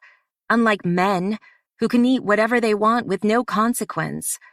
I went on a date with this guy the other night, and he ate all the bread in the basket by himself, and this guy is ripped." "Are you going to see him again?" She sipped her wine, then shook her head. "Nah." "Why?" "Too clingy. We went out one time and then he kept texting me all day long. Kept asking when we were going to get together again. It's a shame because he was cute, but it was just too much for me. If I know something isn't going to work out, I think it's best to kill it before it begins to grow, you know?" "Totally makes sense." I didn't want to lead him on and make him even more clingy. She finished her wine before she grabbed the bottle and refilled her glass. "I'm not necessarily looking for Mr. Right, but I'm pretty bummed I haven't met him. There's just not much to choose from. They're either jerks or too suffocating." Conway was neither of those things. He and I just fit together, despite our unusual beginning. "When did you know Conway was the one?" I was about to drink my wine, but hesitated when she asked the question. I forced the glass to my lips and took a drink. "I'm surprised you want to know." "Why? We're friends, right?" "Yeah, but the guy I'm seeing is your brother." She shrugged. "I can stop myself from vomiting as long as I have a glass of wine in my hand. So, when did you know?" There wasn't a specific moment in time when my feelings changed. The process was slow, and my opinion began to change once he showed his softer characteristics. He was protective, loyal, and faithful to me. I guess if I had to choose a defining moment, it was when he decided to let me go. I could stay if I wanted to, or I could leave. But in the end, being with him was the only place I wanted to be. But I couldn't tell Vanessa that. I guess since the moment I met him. Vanessa's eyes softened in a way they never had before. "Aw," she set her glass down, her lips stretching into a beautiful smile. "That's so sweet, even if you are talking about my brother. I always thought he'd want to be with some stuck-up skank with no personality, and I'm so glad he picked you. You're perfect for him." I smiled back. "Yeah, I think we're perfect together." Vanessa and I said goodbye on the sidewalk, giving each other a long hug before I turned away and headed to the van. Out of nowhere, a man walked up with a microphone in his hand. Behind him was a man holding a news crew camera, and judging by the bright red light, the camera was rolling. "Sapphire, can we talk with you for a moment?"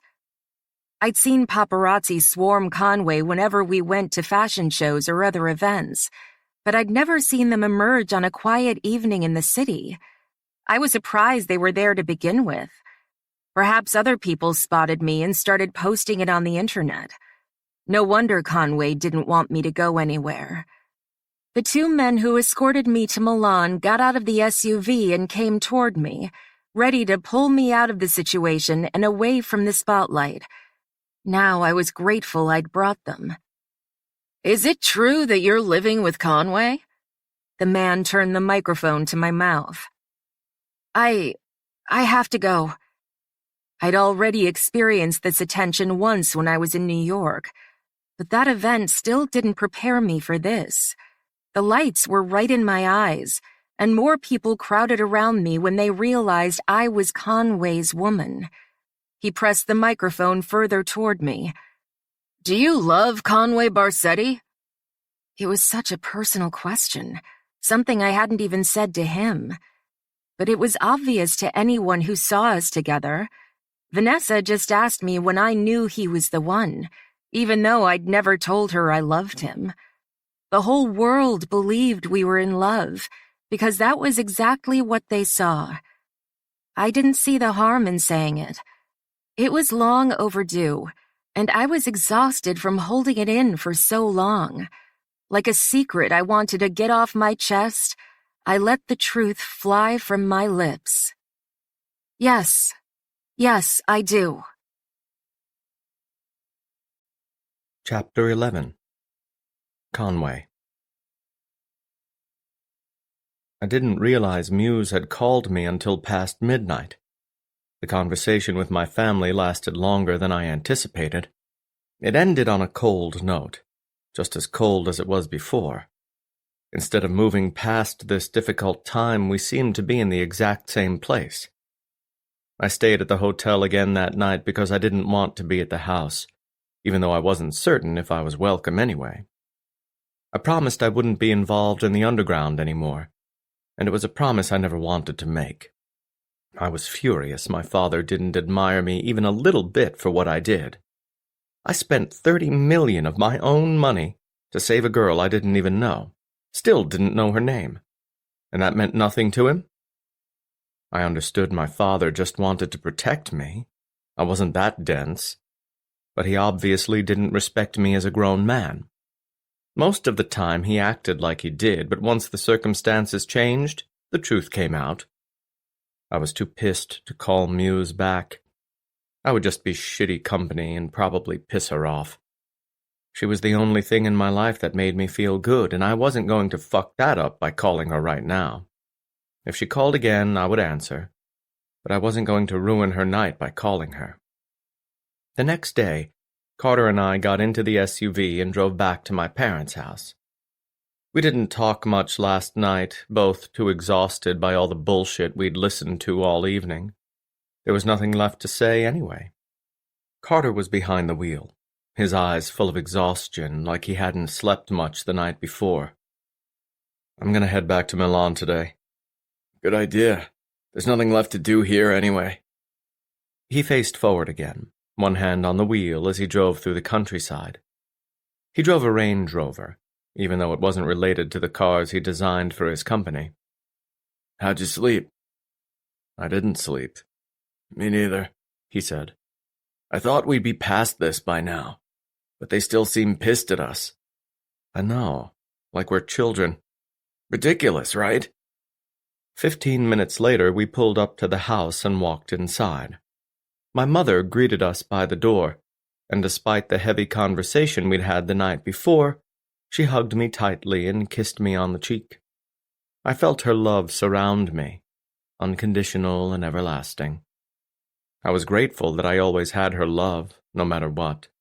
Not everyone could say the same thing about their mothers. She hugged Carter the same way, showering him with love like he was her son too. "We just wanted to say goodbye," I said.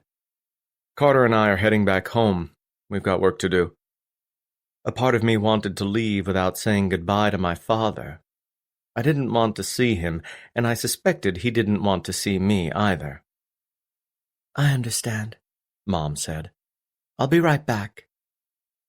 Carter and I stood together in the entryway, waiting for this all to end so we could get back to our lives.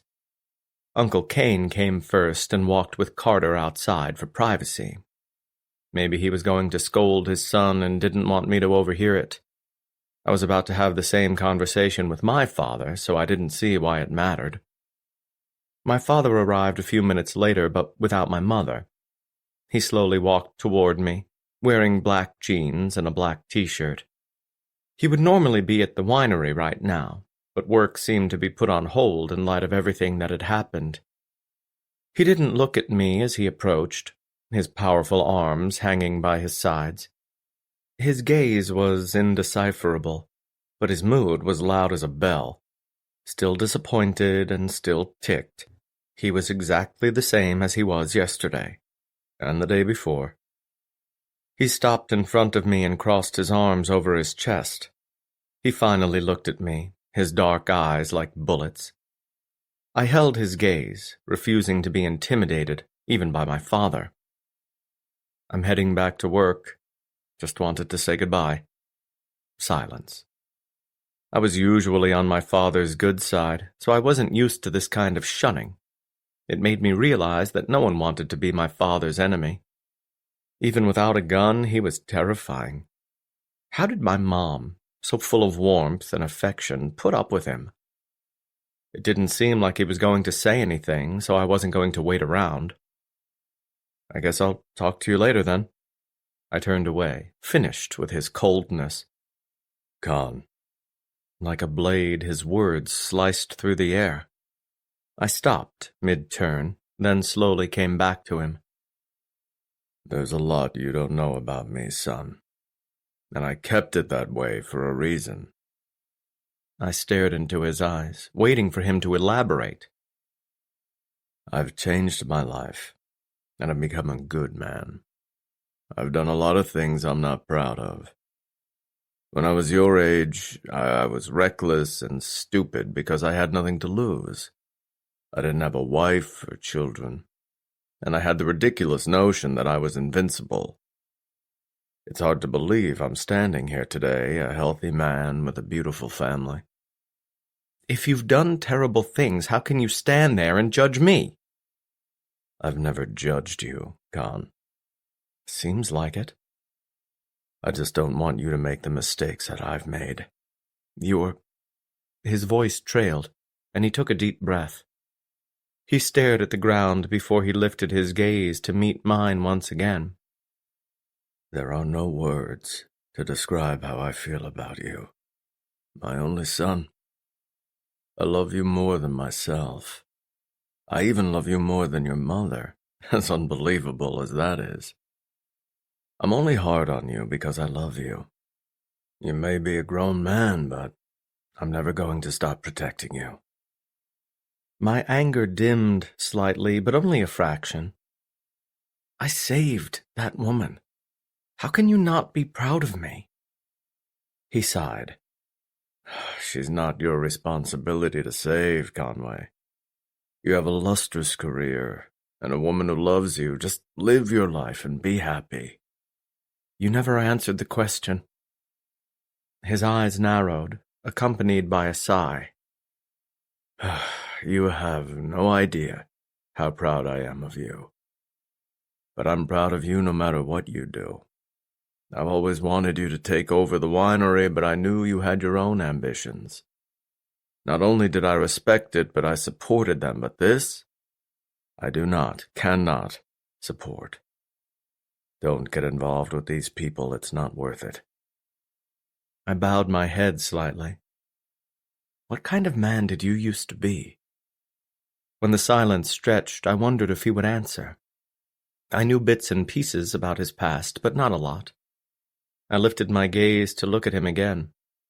His expression was just as hard.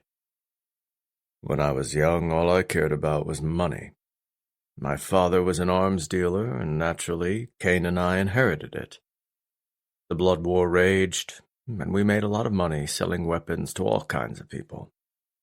I've murdered men because they made the mistake of getting in my way.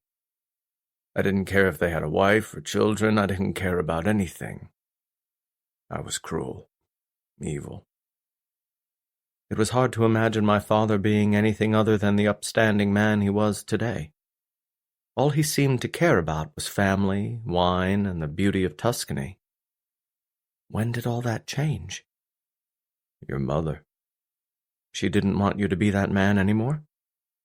No, I didn't want to be that man anymore. I wanted to deserve her. I wanted to protect her. You can't protect a woman if people constantly want your head on a spike. If anything, you're the very reason she's in danger in the first place. I wanted a quiet life, where I could raise a family and live in peace. I craved silence when all I ever wanted was war. When your mother told me she was pregnant with you, I knew I had to end all my wars. I had to change everything if I was going to bring you into this world.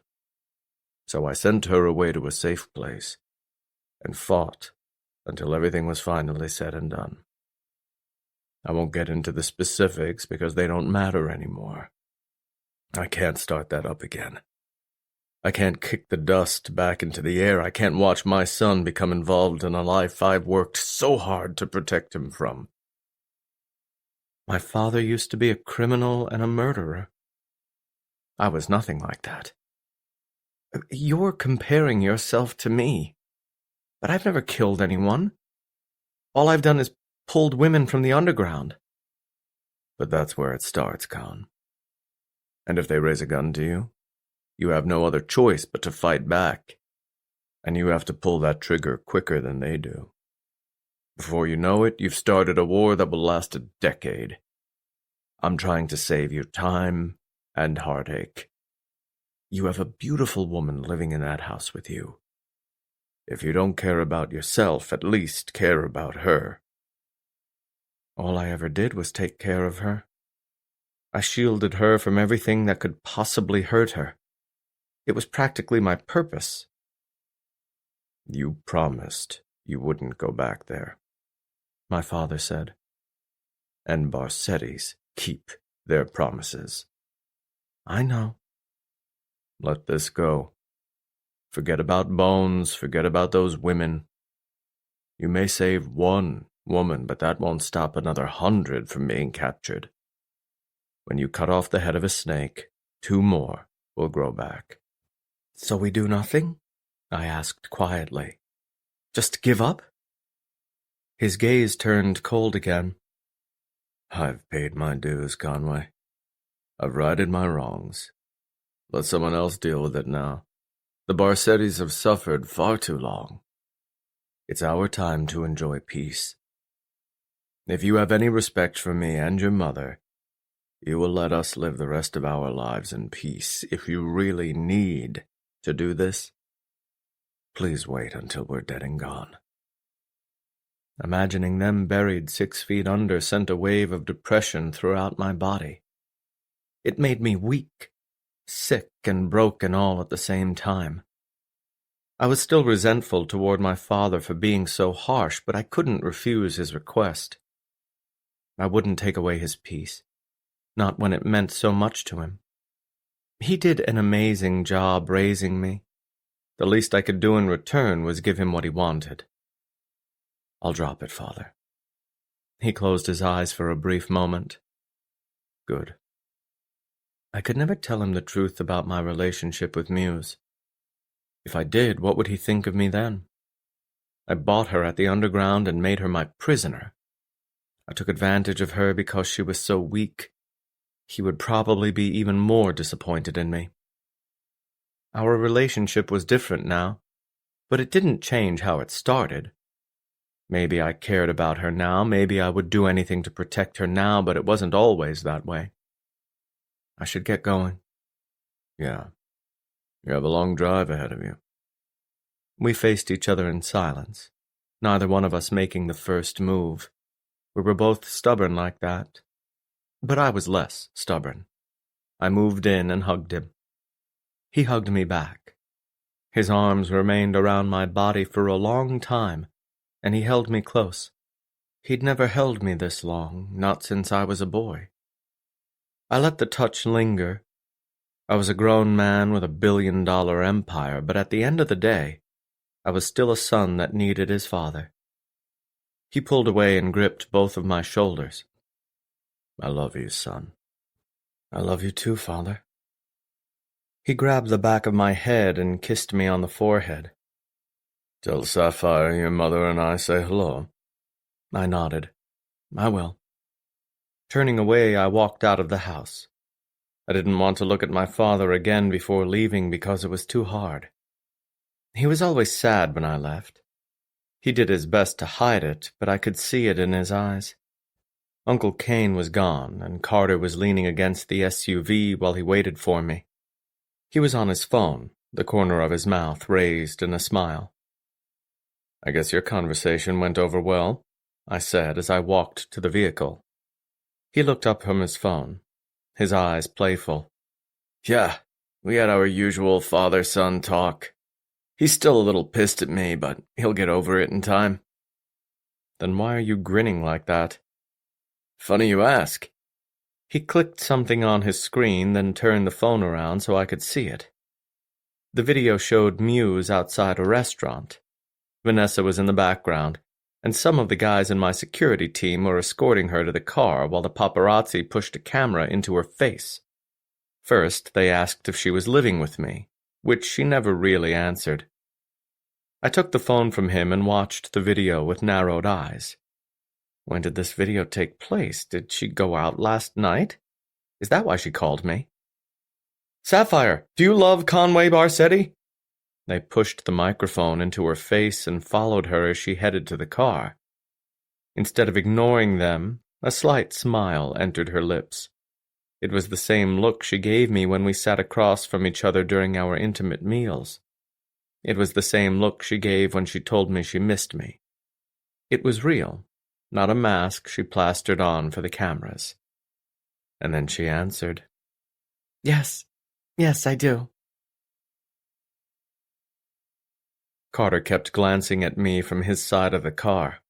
We were slowly approaching Verona, just 30 minutes outside the city. Con, we haven't said more than a few words to each other this whole drive. What's the deal? I wasn't in the mood to talk. That video kept flashing across my eyes over and over. I heard her voice as she said those simple words. She loved me. I knew it wasn't a publicity stunt. I saw the sincerity in her eyes. The fact that I didn't question it told me I had already suspected it anyway. It was obvious in her affection, the way she worried about me any time I was gone. She slept on my chest every single night, and the second I wasn't there, her senses picked up on it. When I gave her freedom to leave, she chose to stay. Now I knew why. Carter whistled. You alive over there? Shut up, Carter. I stared out the window, unsure what I would do once I got back to the house. For a brief second, I felt warmth flood through my veins when I heard her declare her love for me. But then it turned ice cold immediately afterward. I told her I didn't want romance or love. I wasn't naive enough to pretend she and I didn't have a deep relationship. We had friendship, trust, and loyalty to one another. If she really meant nothing to me, I'd have been fucking other women this entire time. But she was all I wanted. But that didn't mean I loved her. Hardly. Maybe she was arrogant enough to think I would change my mind. Maybe she thought I didn't know what I wanted. Maybe she mistook my affection for commitment. I enjoyed what we had, but I didn't want forever. I never wanted forever. All things in life were temporary. Muse and I were no different. She ignited a fiery passion inside me, making me obsessed and protective. But that was an example of intense love, nothing more. This was just a phase, an inspiration for my career. But Muse wouldn't be my Muse forever. Eventually, she would lose her allure, and I'd want someone else to replace her. Even though that made me a dick, it was the truth. Carter broke the silence again. "What is the big deal, Con? A beautiful woman loves you. Poor you. She's got to be the most gorgeous woman in the world right now. Everyone is obsessed with her, but she loves you."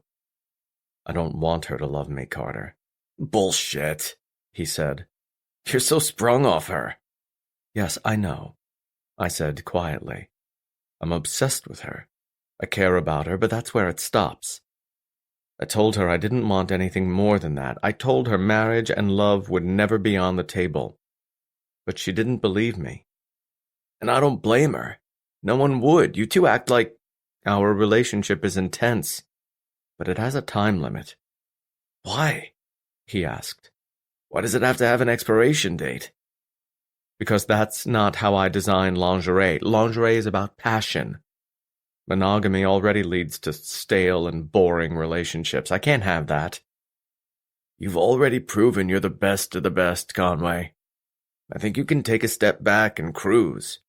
"I don't want to cruise," I argued. "And it seems like our parents are still in love," he pointed out. "So your theory about staleness is incorrect." I finally looked at him. "If it's incorrect, then why haven't you ever had a woman for more than a night?" He held my look in return. "Because I haven't found my muse." I looked away again, seeing Verona come into view. He turned onto the road and approached my house. The gates were opened, and he drove into the roundabout. He put the vehicle in park but didn't get out. "Con," I'd already opened the door. "What?" "Women like her don't come around often. Your family loves her, and she puts up with your bullshit. So don't do anything stupid, all right?" I felt my jaw clench before I shut the door. The men carried my stuff inside, and I walked into the house.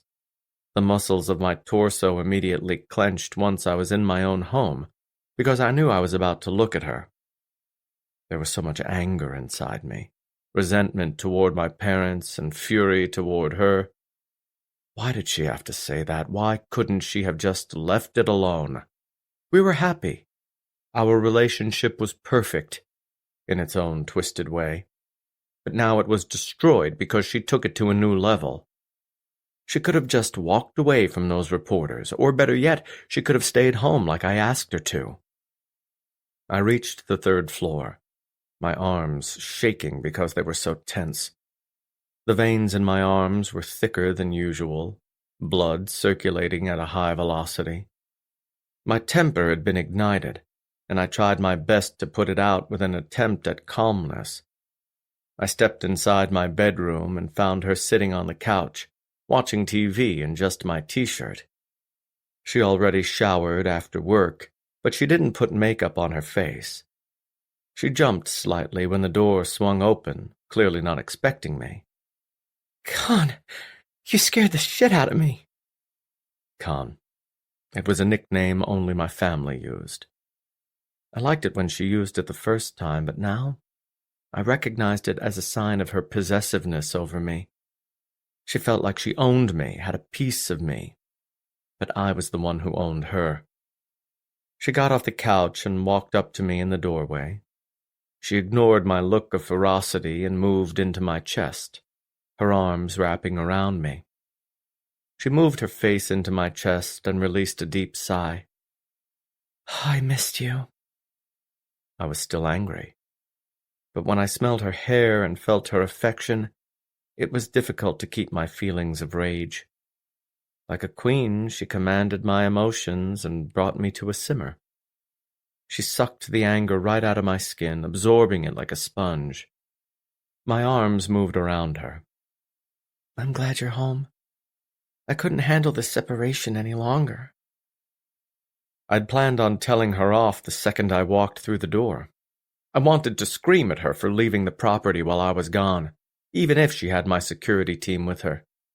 I wanted to tell her that saying she loved me to a camera was the dumbest decision she ever made. But I didn't. I rested my chin on her head and felt her softness. I didn't sleep well. It's not the same without you here. Her hands migrated underneath my shirt and glided up my chest, feeling the muscles of my stomach. She moved to my sternum, her fingertips lightly touching me. And I miss having this. She glided her hand over my chest and down my stomach. Her fingers felt the top of my pants, and she yanked on the top button to make it come loose. I miss having you between my legs. I closed my eyes and felt my cock come to life. I was livid just moments ago, and now I was soft and hard at the same time. The second this beautiful woman touched me and told me how much she missed me, all my rage disappeared. All I could think about was how good her hands felt on my body, how hard my dick got when she told me she missed fucking me for the past few days. She was just in my t-shirt, her panties acting as her bottoms. She finally tilted her head upward to look at me, her hand wrapped around my length and stroking him. Make love to me. She rose on her tiptoes and kissed me. I tried not to kiss her back, tried to fight the goodness that flooded my body. But the second those soft lips were on mine, I couldn't fight it. I kissed her deeply, giving her my tongue when I felt hers. My cock twitched in her hand because these past 3 days had been as difficult for him as it was for her. My hands moved into her hair and I kissed her harder, passion overriding the rage. With every shared embrace, our current situation seemed to fade away. I wasn't thinking about anything anymore. Now all I wanted was her, to fall into the throes of passion that she gave me. I guided her back to the bed, clothes coming off as we went.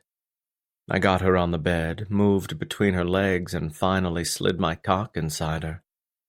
And then I was gone. I left early the next morning and drove to Milan.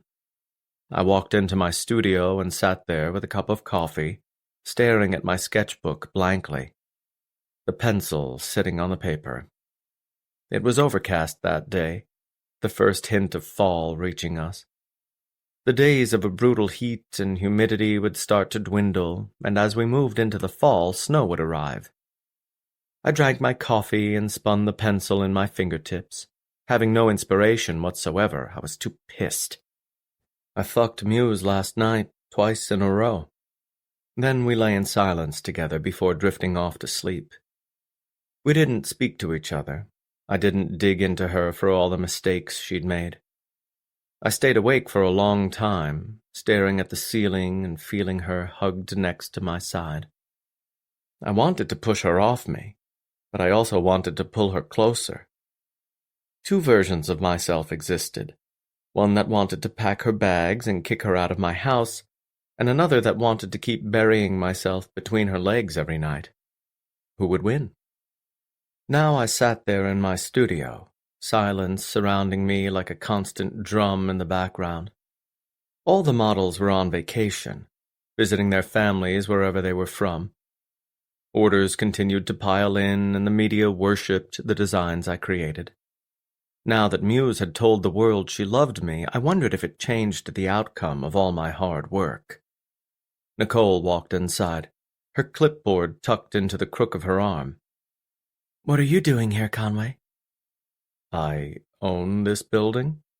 I didn't need to give anyone an explanation. Nicole brushed off my coldness. "I thought you were taking some time off." I did. Now I'm ready to work again. Nicole came around the table and looked down at my blank sketch pad. Her eyes shifted back to me, full of accusation. "Doesn't seem that way." No one spoke to me that way, but Nicole could get away with it, because she knew I'd be devastated if she ever left Barsetti lingerie. "Something on your mind?" One thing. No. Even though she knew I was lying, she didn't push it. "How was Greece?" Fucking perfect. I spent my afternoons sailing with Muse or exploring the small town. Our nights were spent fucking in the pool. The trip was short, but it was exactly what I wanted. But now I looked back on the memory with resentment. Good. She set the clipboard on the table and looked through the papers. "I'm sure you're aware that Sapphire made a very public declaration the other night. Not sure if it was staged or not, but the world loved it. Orders increased by an additional 25%. I slowly turned to her, wearing an incredulous look. You're fucking kidding me. No. I slowly dragged my hands through my hair and down my face. Nicole stood beside me in silence, giving me a moment to recover. "Isn't that a good thing, Conway?" A good thing that this woman has this much power over me? I snapped. No, it's not a good fucking thing. I tossed my sketchbook off the table and onto the floor. The pencil rolled away, then clanked when it hit the hardwood floor. Nicole didn't flinch, used to my violent outbursts. "She's had this much power over you since the first day she walked in here. And she's had the same power over the entire world." Chapter 12. Sapphire. Conway was gone when I woke up the next morning. Since we'd been apart for days, I didn't expect him to run off without saying 2 words to me. I called him, but he didn't answer. And after 5 hours had passed, he still hadn't called me back. He was quiet when he got home yesterday, but I just assumed spending time with his family had taken a toll on him. They weren't getting together for dinner and a celebration. They were preparing for a potential war. Tensions were high. So I gave him his space. But I was hurt that he left for the entire day and didn't even call me back. I worked in the stables all day, then took a shower. The sun had been blocked by the clouds, so it wasn't as warm as usual. It was a nice respite, but I still preferred the hot sun over a blanket of clouds. When I got out of the shower, Conway finally walked through the door. I sighed in relief when I saw his muscular build in a form-fitting t-shirt. If he hadn't returned in the next hour, I would have called him again. And if he didn't answer, I wouldn't have stopped calling until he picked up. I didn't ask him where he'd been or why he didn't call me back. I decided to just leave it alone. "Hey." All I got was a look. I ran my fingers through my hair, then moved into him to kiss him. I rose on my tiptoes and kissed his mouth, feeling the stubble from his chin. He hadn't shaved in the past few days, so his chin was coarser than it usually was. I kissed him, but his embrace wasn't particularly affectionate. "Long day?" I asked. "Something like that." He stepped away from me the second I let go, like he couldn't get away from me fast enough. It stung. "You want to have dinner in here or on the terrace?" "I already ate." He opened the drawer to his dresser and pulled out workout clothes.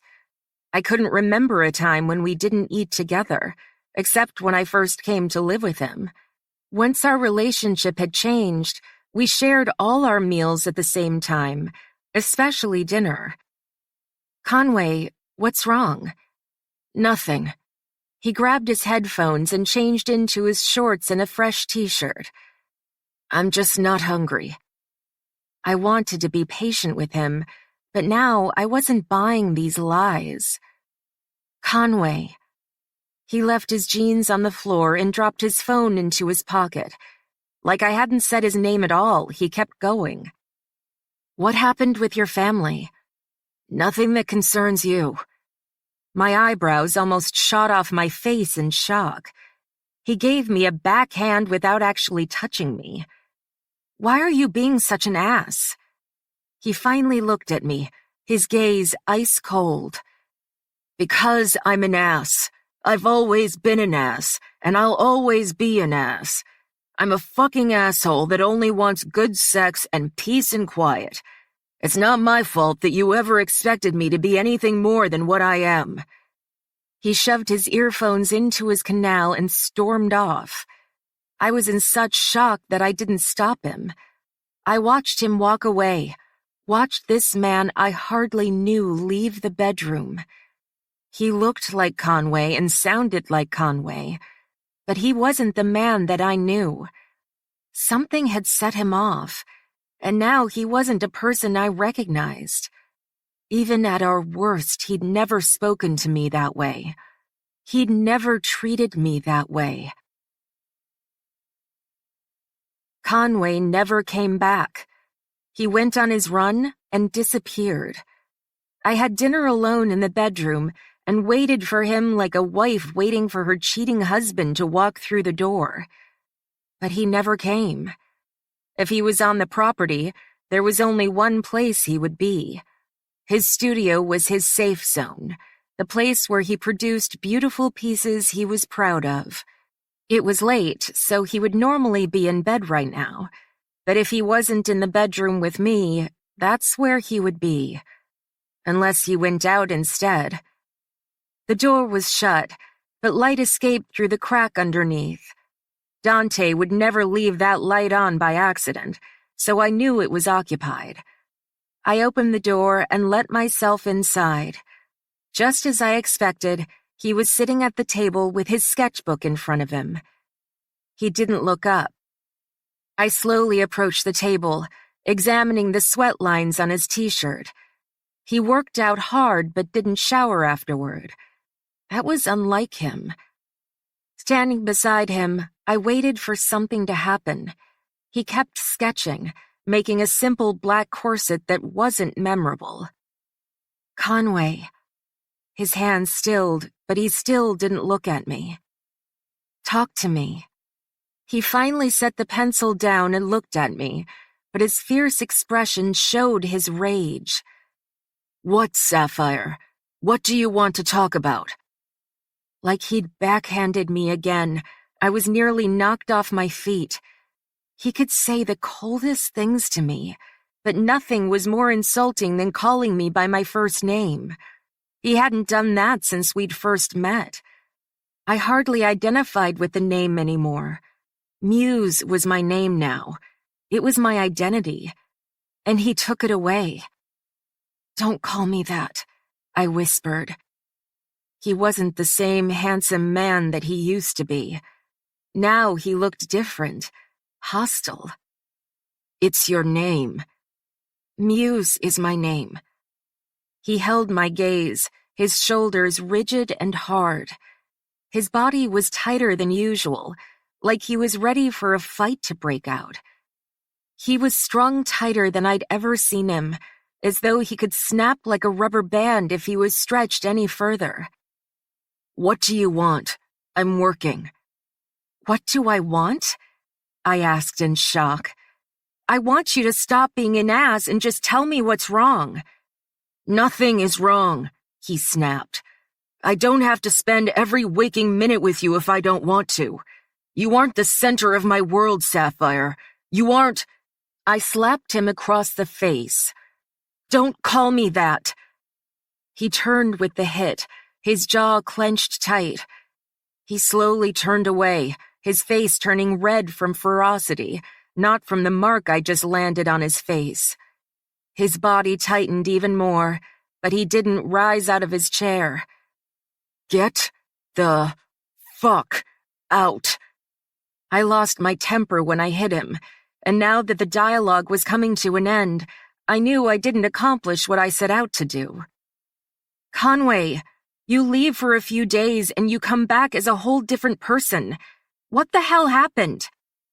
He slowly rose to his feet, his arms shaking as the adrenaline pumped through his veins. "Get out." This time I actually feared him.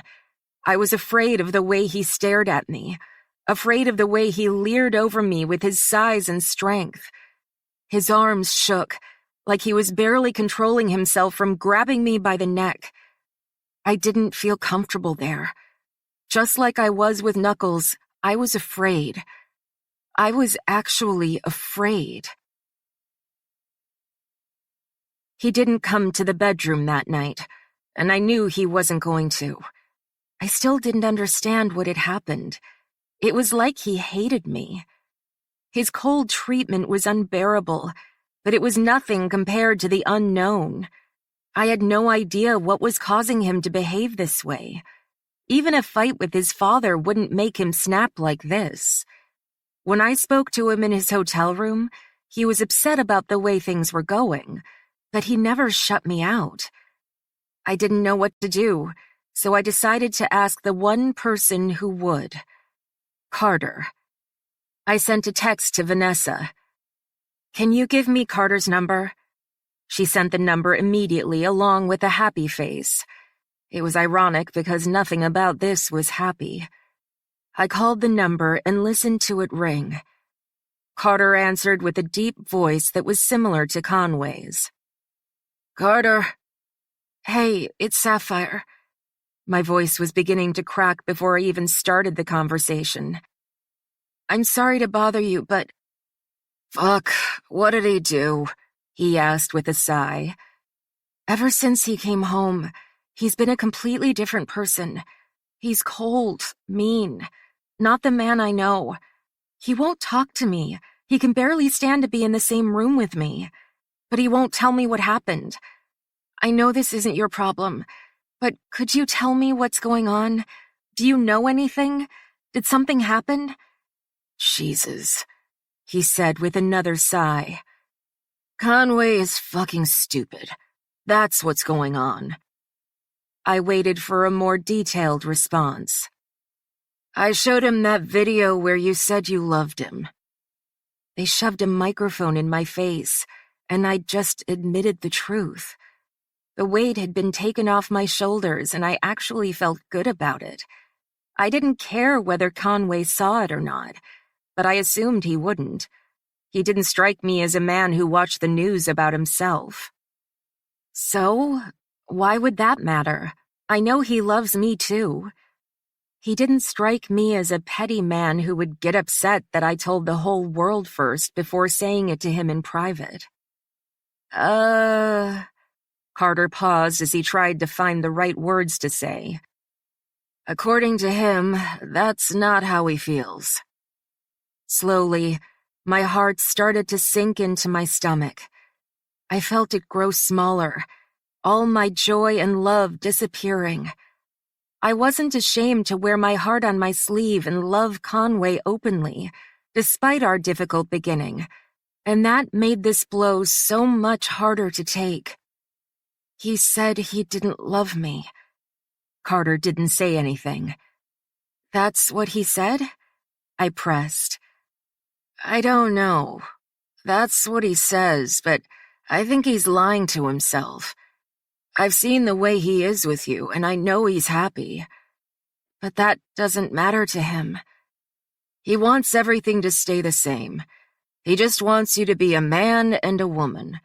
He says he doesn't want marriage or love because that stuff fades, and then the passion goes stale and you're just stuck with someone you don't want to be stuck with."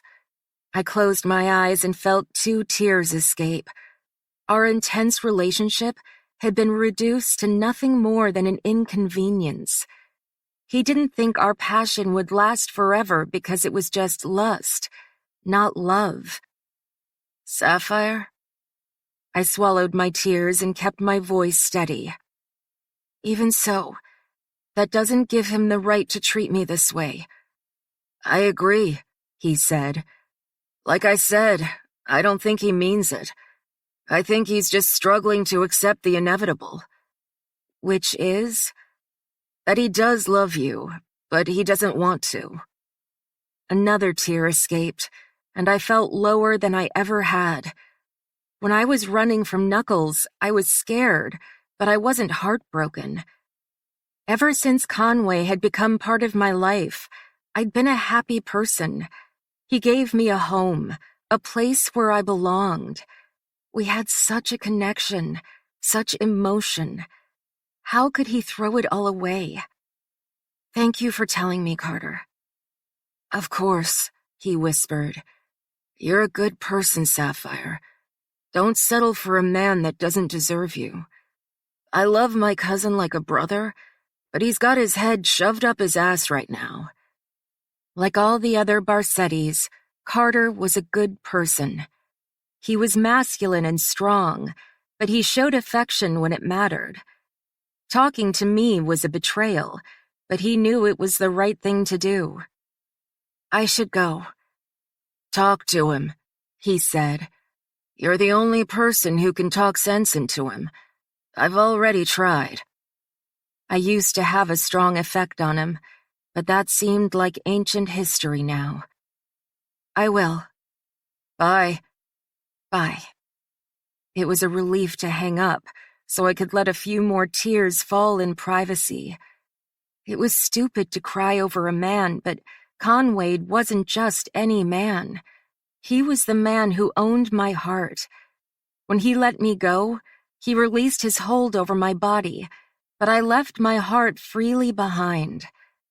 I wanted him to have it. I wanted him to have all of me. I wiped my tears away and allowed myself a few minutes to compose myself. I didn't want him to notice the evidence of my tears, the puffiness of my face and the redness in my eyes. I controlled my emotions long enough for them to die away before I went in search of him. My heart was beating so fast. I didn't know how this conversation was going to go, but I suspected it wouldn't go well. But I hoped I could say the right things to calm him down. There were dozens of bedrooms in this place, and I didn't want to search one by one. Knowing him, he wasn't sleeping. He was drinking. I went to his office, even though he almost never used it.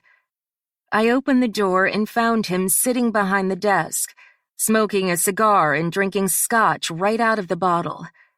The smoke rose from his nostrils and drifted to the ceiling. His eyes were lidded, but he still wore the same malicious expression. I refused to be afraid of him. I walked across the room and stopped in front of his desk. I asked him to stop smoking, but my wishes obviously meant nothing to him. If he wanted to smoke and die, fine. I wouldn't waste any more time trying to stop him. You're a coward. I planted my hands against the desk and stared him down. His eyes immediately narrowed at my words.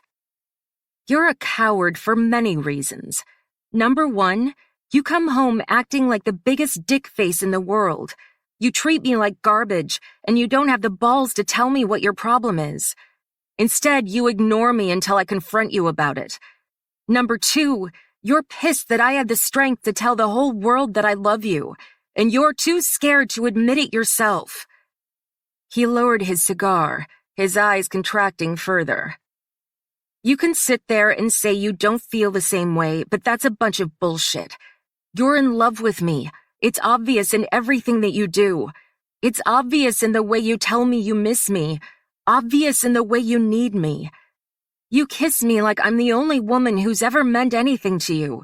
Because I am. I'm sorry this didn't go the way you wanted, but you're going to have to get over it. You're lucky that I'm still here at all.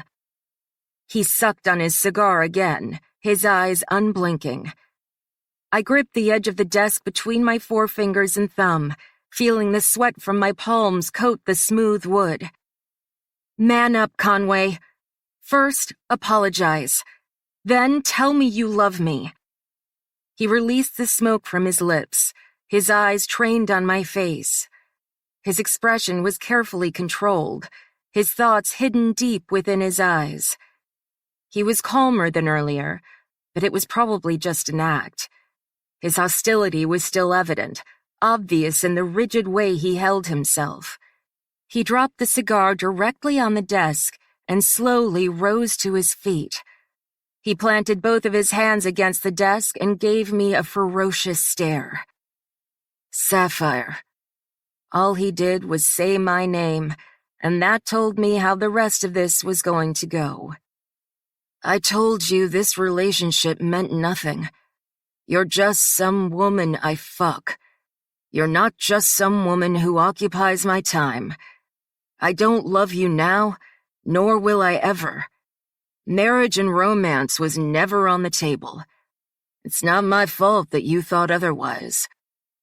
I kept up my glare, refusing to show just how much these words hurt. I refused to cry, to allow him to witness my heart breaking in real time. You crossed a line when you told those reporters how you felt about me. You told the world something they never should have heard. You brought my personal life into the limelight. You had no right to do that. And I would do it again, I said coldly, because I meant it, Conway. And I wished you didn't. He let go of the desk and stood upright. Is that really all you care about? I asked incredulously. Work? Conway, there's more to life than being the best at something. There's more to life than money. Has your own family taught you nothing? Don't talk about my family, he snapped. They're mine, not yours. That hurt as much as everything else he'd said. I'd developed a deep affection for his family, felt like they were my own. I'd never had a sister, and I'd never had parents who were so attentive and loving. And yes, work is the most important thing to me. It's my identity, my legacy. A legacy should be family, Conway. You should have a wife and children, people who will remember you when you're gone, and not the money that you made. I've never cared about your success or your wealth. I fell in love with the man underneath the suit, all the good and the bad. And I never asked you to. I was talking to a monster, a heartless monster. He wasn't even Conway anymore. If you really didn't feel the same way in return, I would accept that. But that's not what love is about. It's given freely without expecting anything in return. But to treat me this way is disgusting. You're lucky I'm still standing here. Or seriously unlucky. The insults kept piling on, but with every new one, the bruise turned an even darker shade of purple. He was stabbing me with a knife, sinking the blade in deeper and deeper. He would keep going until I couldn't handle it anymore. I feel sorry for you, to be that afraid of love. He remained focused, and his expression didn't change. The thing you're most afraid of is your parents' disappointment. Well, they'd be seriously disappointed in you right now. I turned away from his desk, preparing to retreat to my room and sob until my eyes were swollen shut. Get out. I'm going, asshole. No. Get the fuck out of my house. I turned around to see the new look of rage on his face. Now he was no longer silently calm. His face was tinted red, but not in a sexy way like when we were in bed together. He was furious, the vein in his forehead pulsing. He gripped the desk like he might flip it over and break down the window behind him. He knew I didn't have a cent to my name. He knew I had nothing but clothes and shoes. I was completely dependent on him, and without him, I was nothing. But that didn't matter to him. Our beautiful relationship had been stripped away like it didn't matter in the first place. Like I never mattered. I refused to believe that Conway was really this cruel. My last comment about his parents obviously pushed him further than he was prepared to go. But just the fact he said it told me he wasn't afraid to cross all lines. I'd never been so disappointed in him. I'll be gone in 15 minutes. Make it 10. I grabbed a bag and stuffed it with my essentials.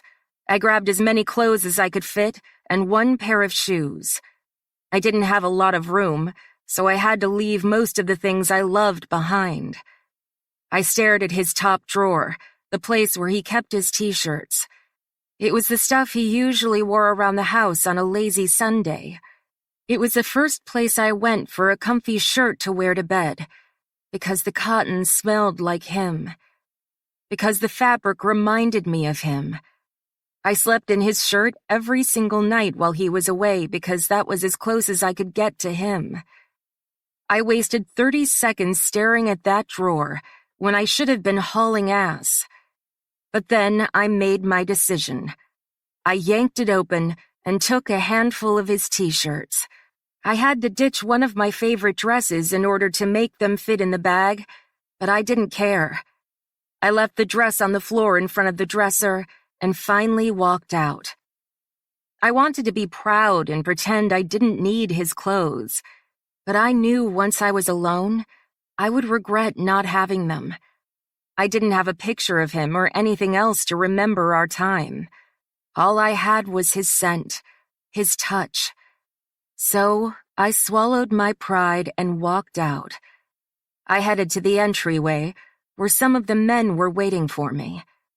Conway was nowhere in sight. A man in a leather jacket handed me a set of keys. He said you can keep it.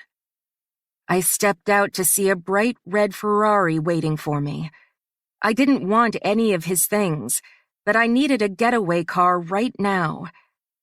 I would return it the second I could. And Mr. Barsetti wants you to have this as well. He held up a black suitcase. I didn't need to look inside to know what was there. Cash. I grabbed the briefcase from his hand and tossed it across the roundabout and onto the lawn. It landed with a heavy thud and snapped open, all the bills flying out across the grass. Tell Mr. Barsetti I don't want his money. I was never his whore.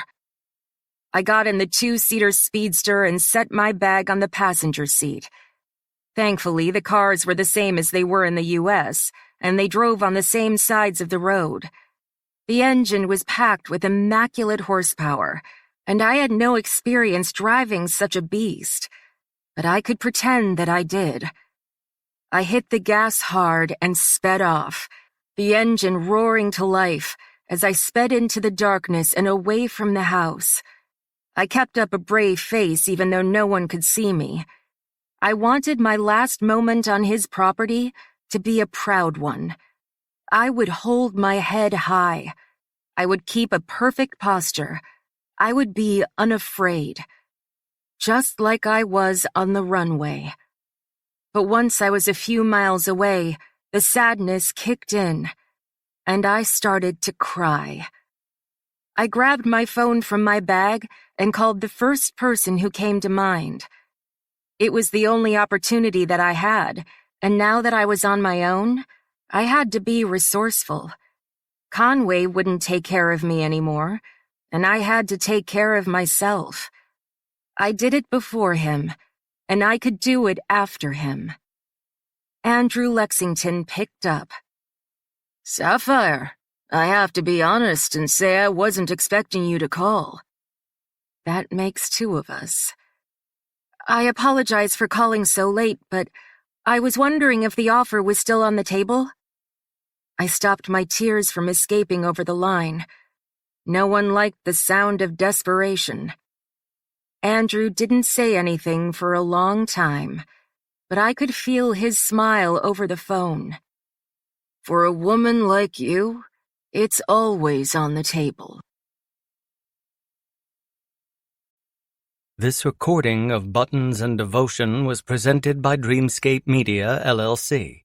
Narrated by Michael Furiolo and Samantha Cook. Text copyright 2018 by Penelope Sky. Sound recording copyright 2024 by Dreamscape Media, LLC. Thank you for listening. Please check dreamscapepublishing.com for Dreamscape's latest releases.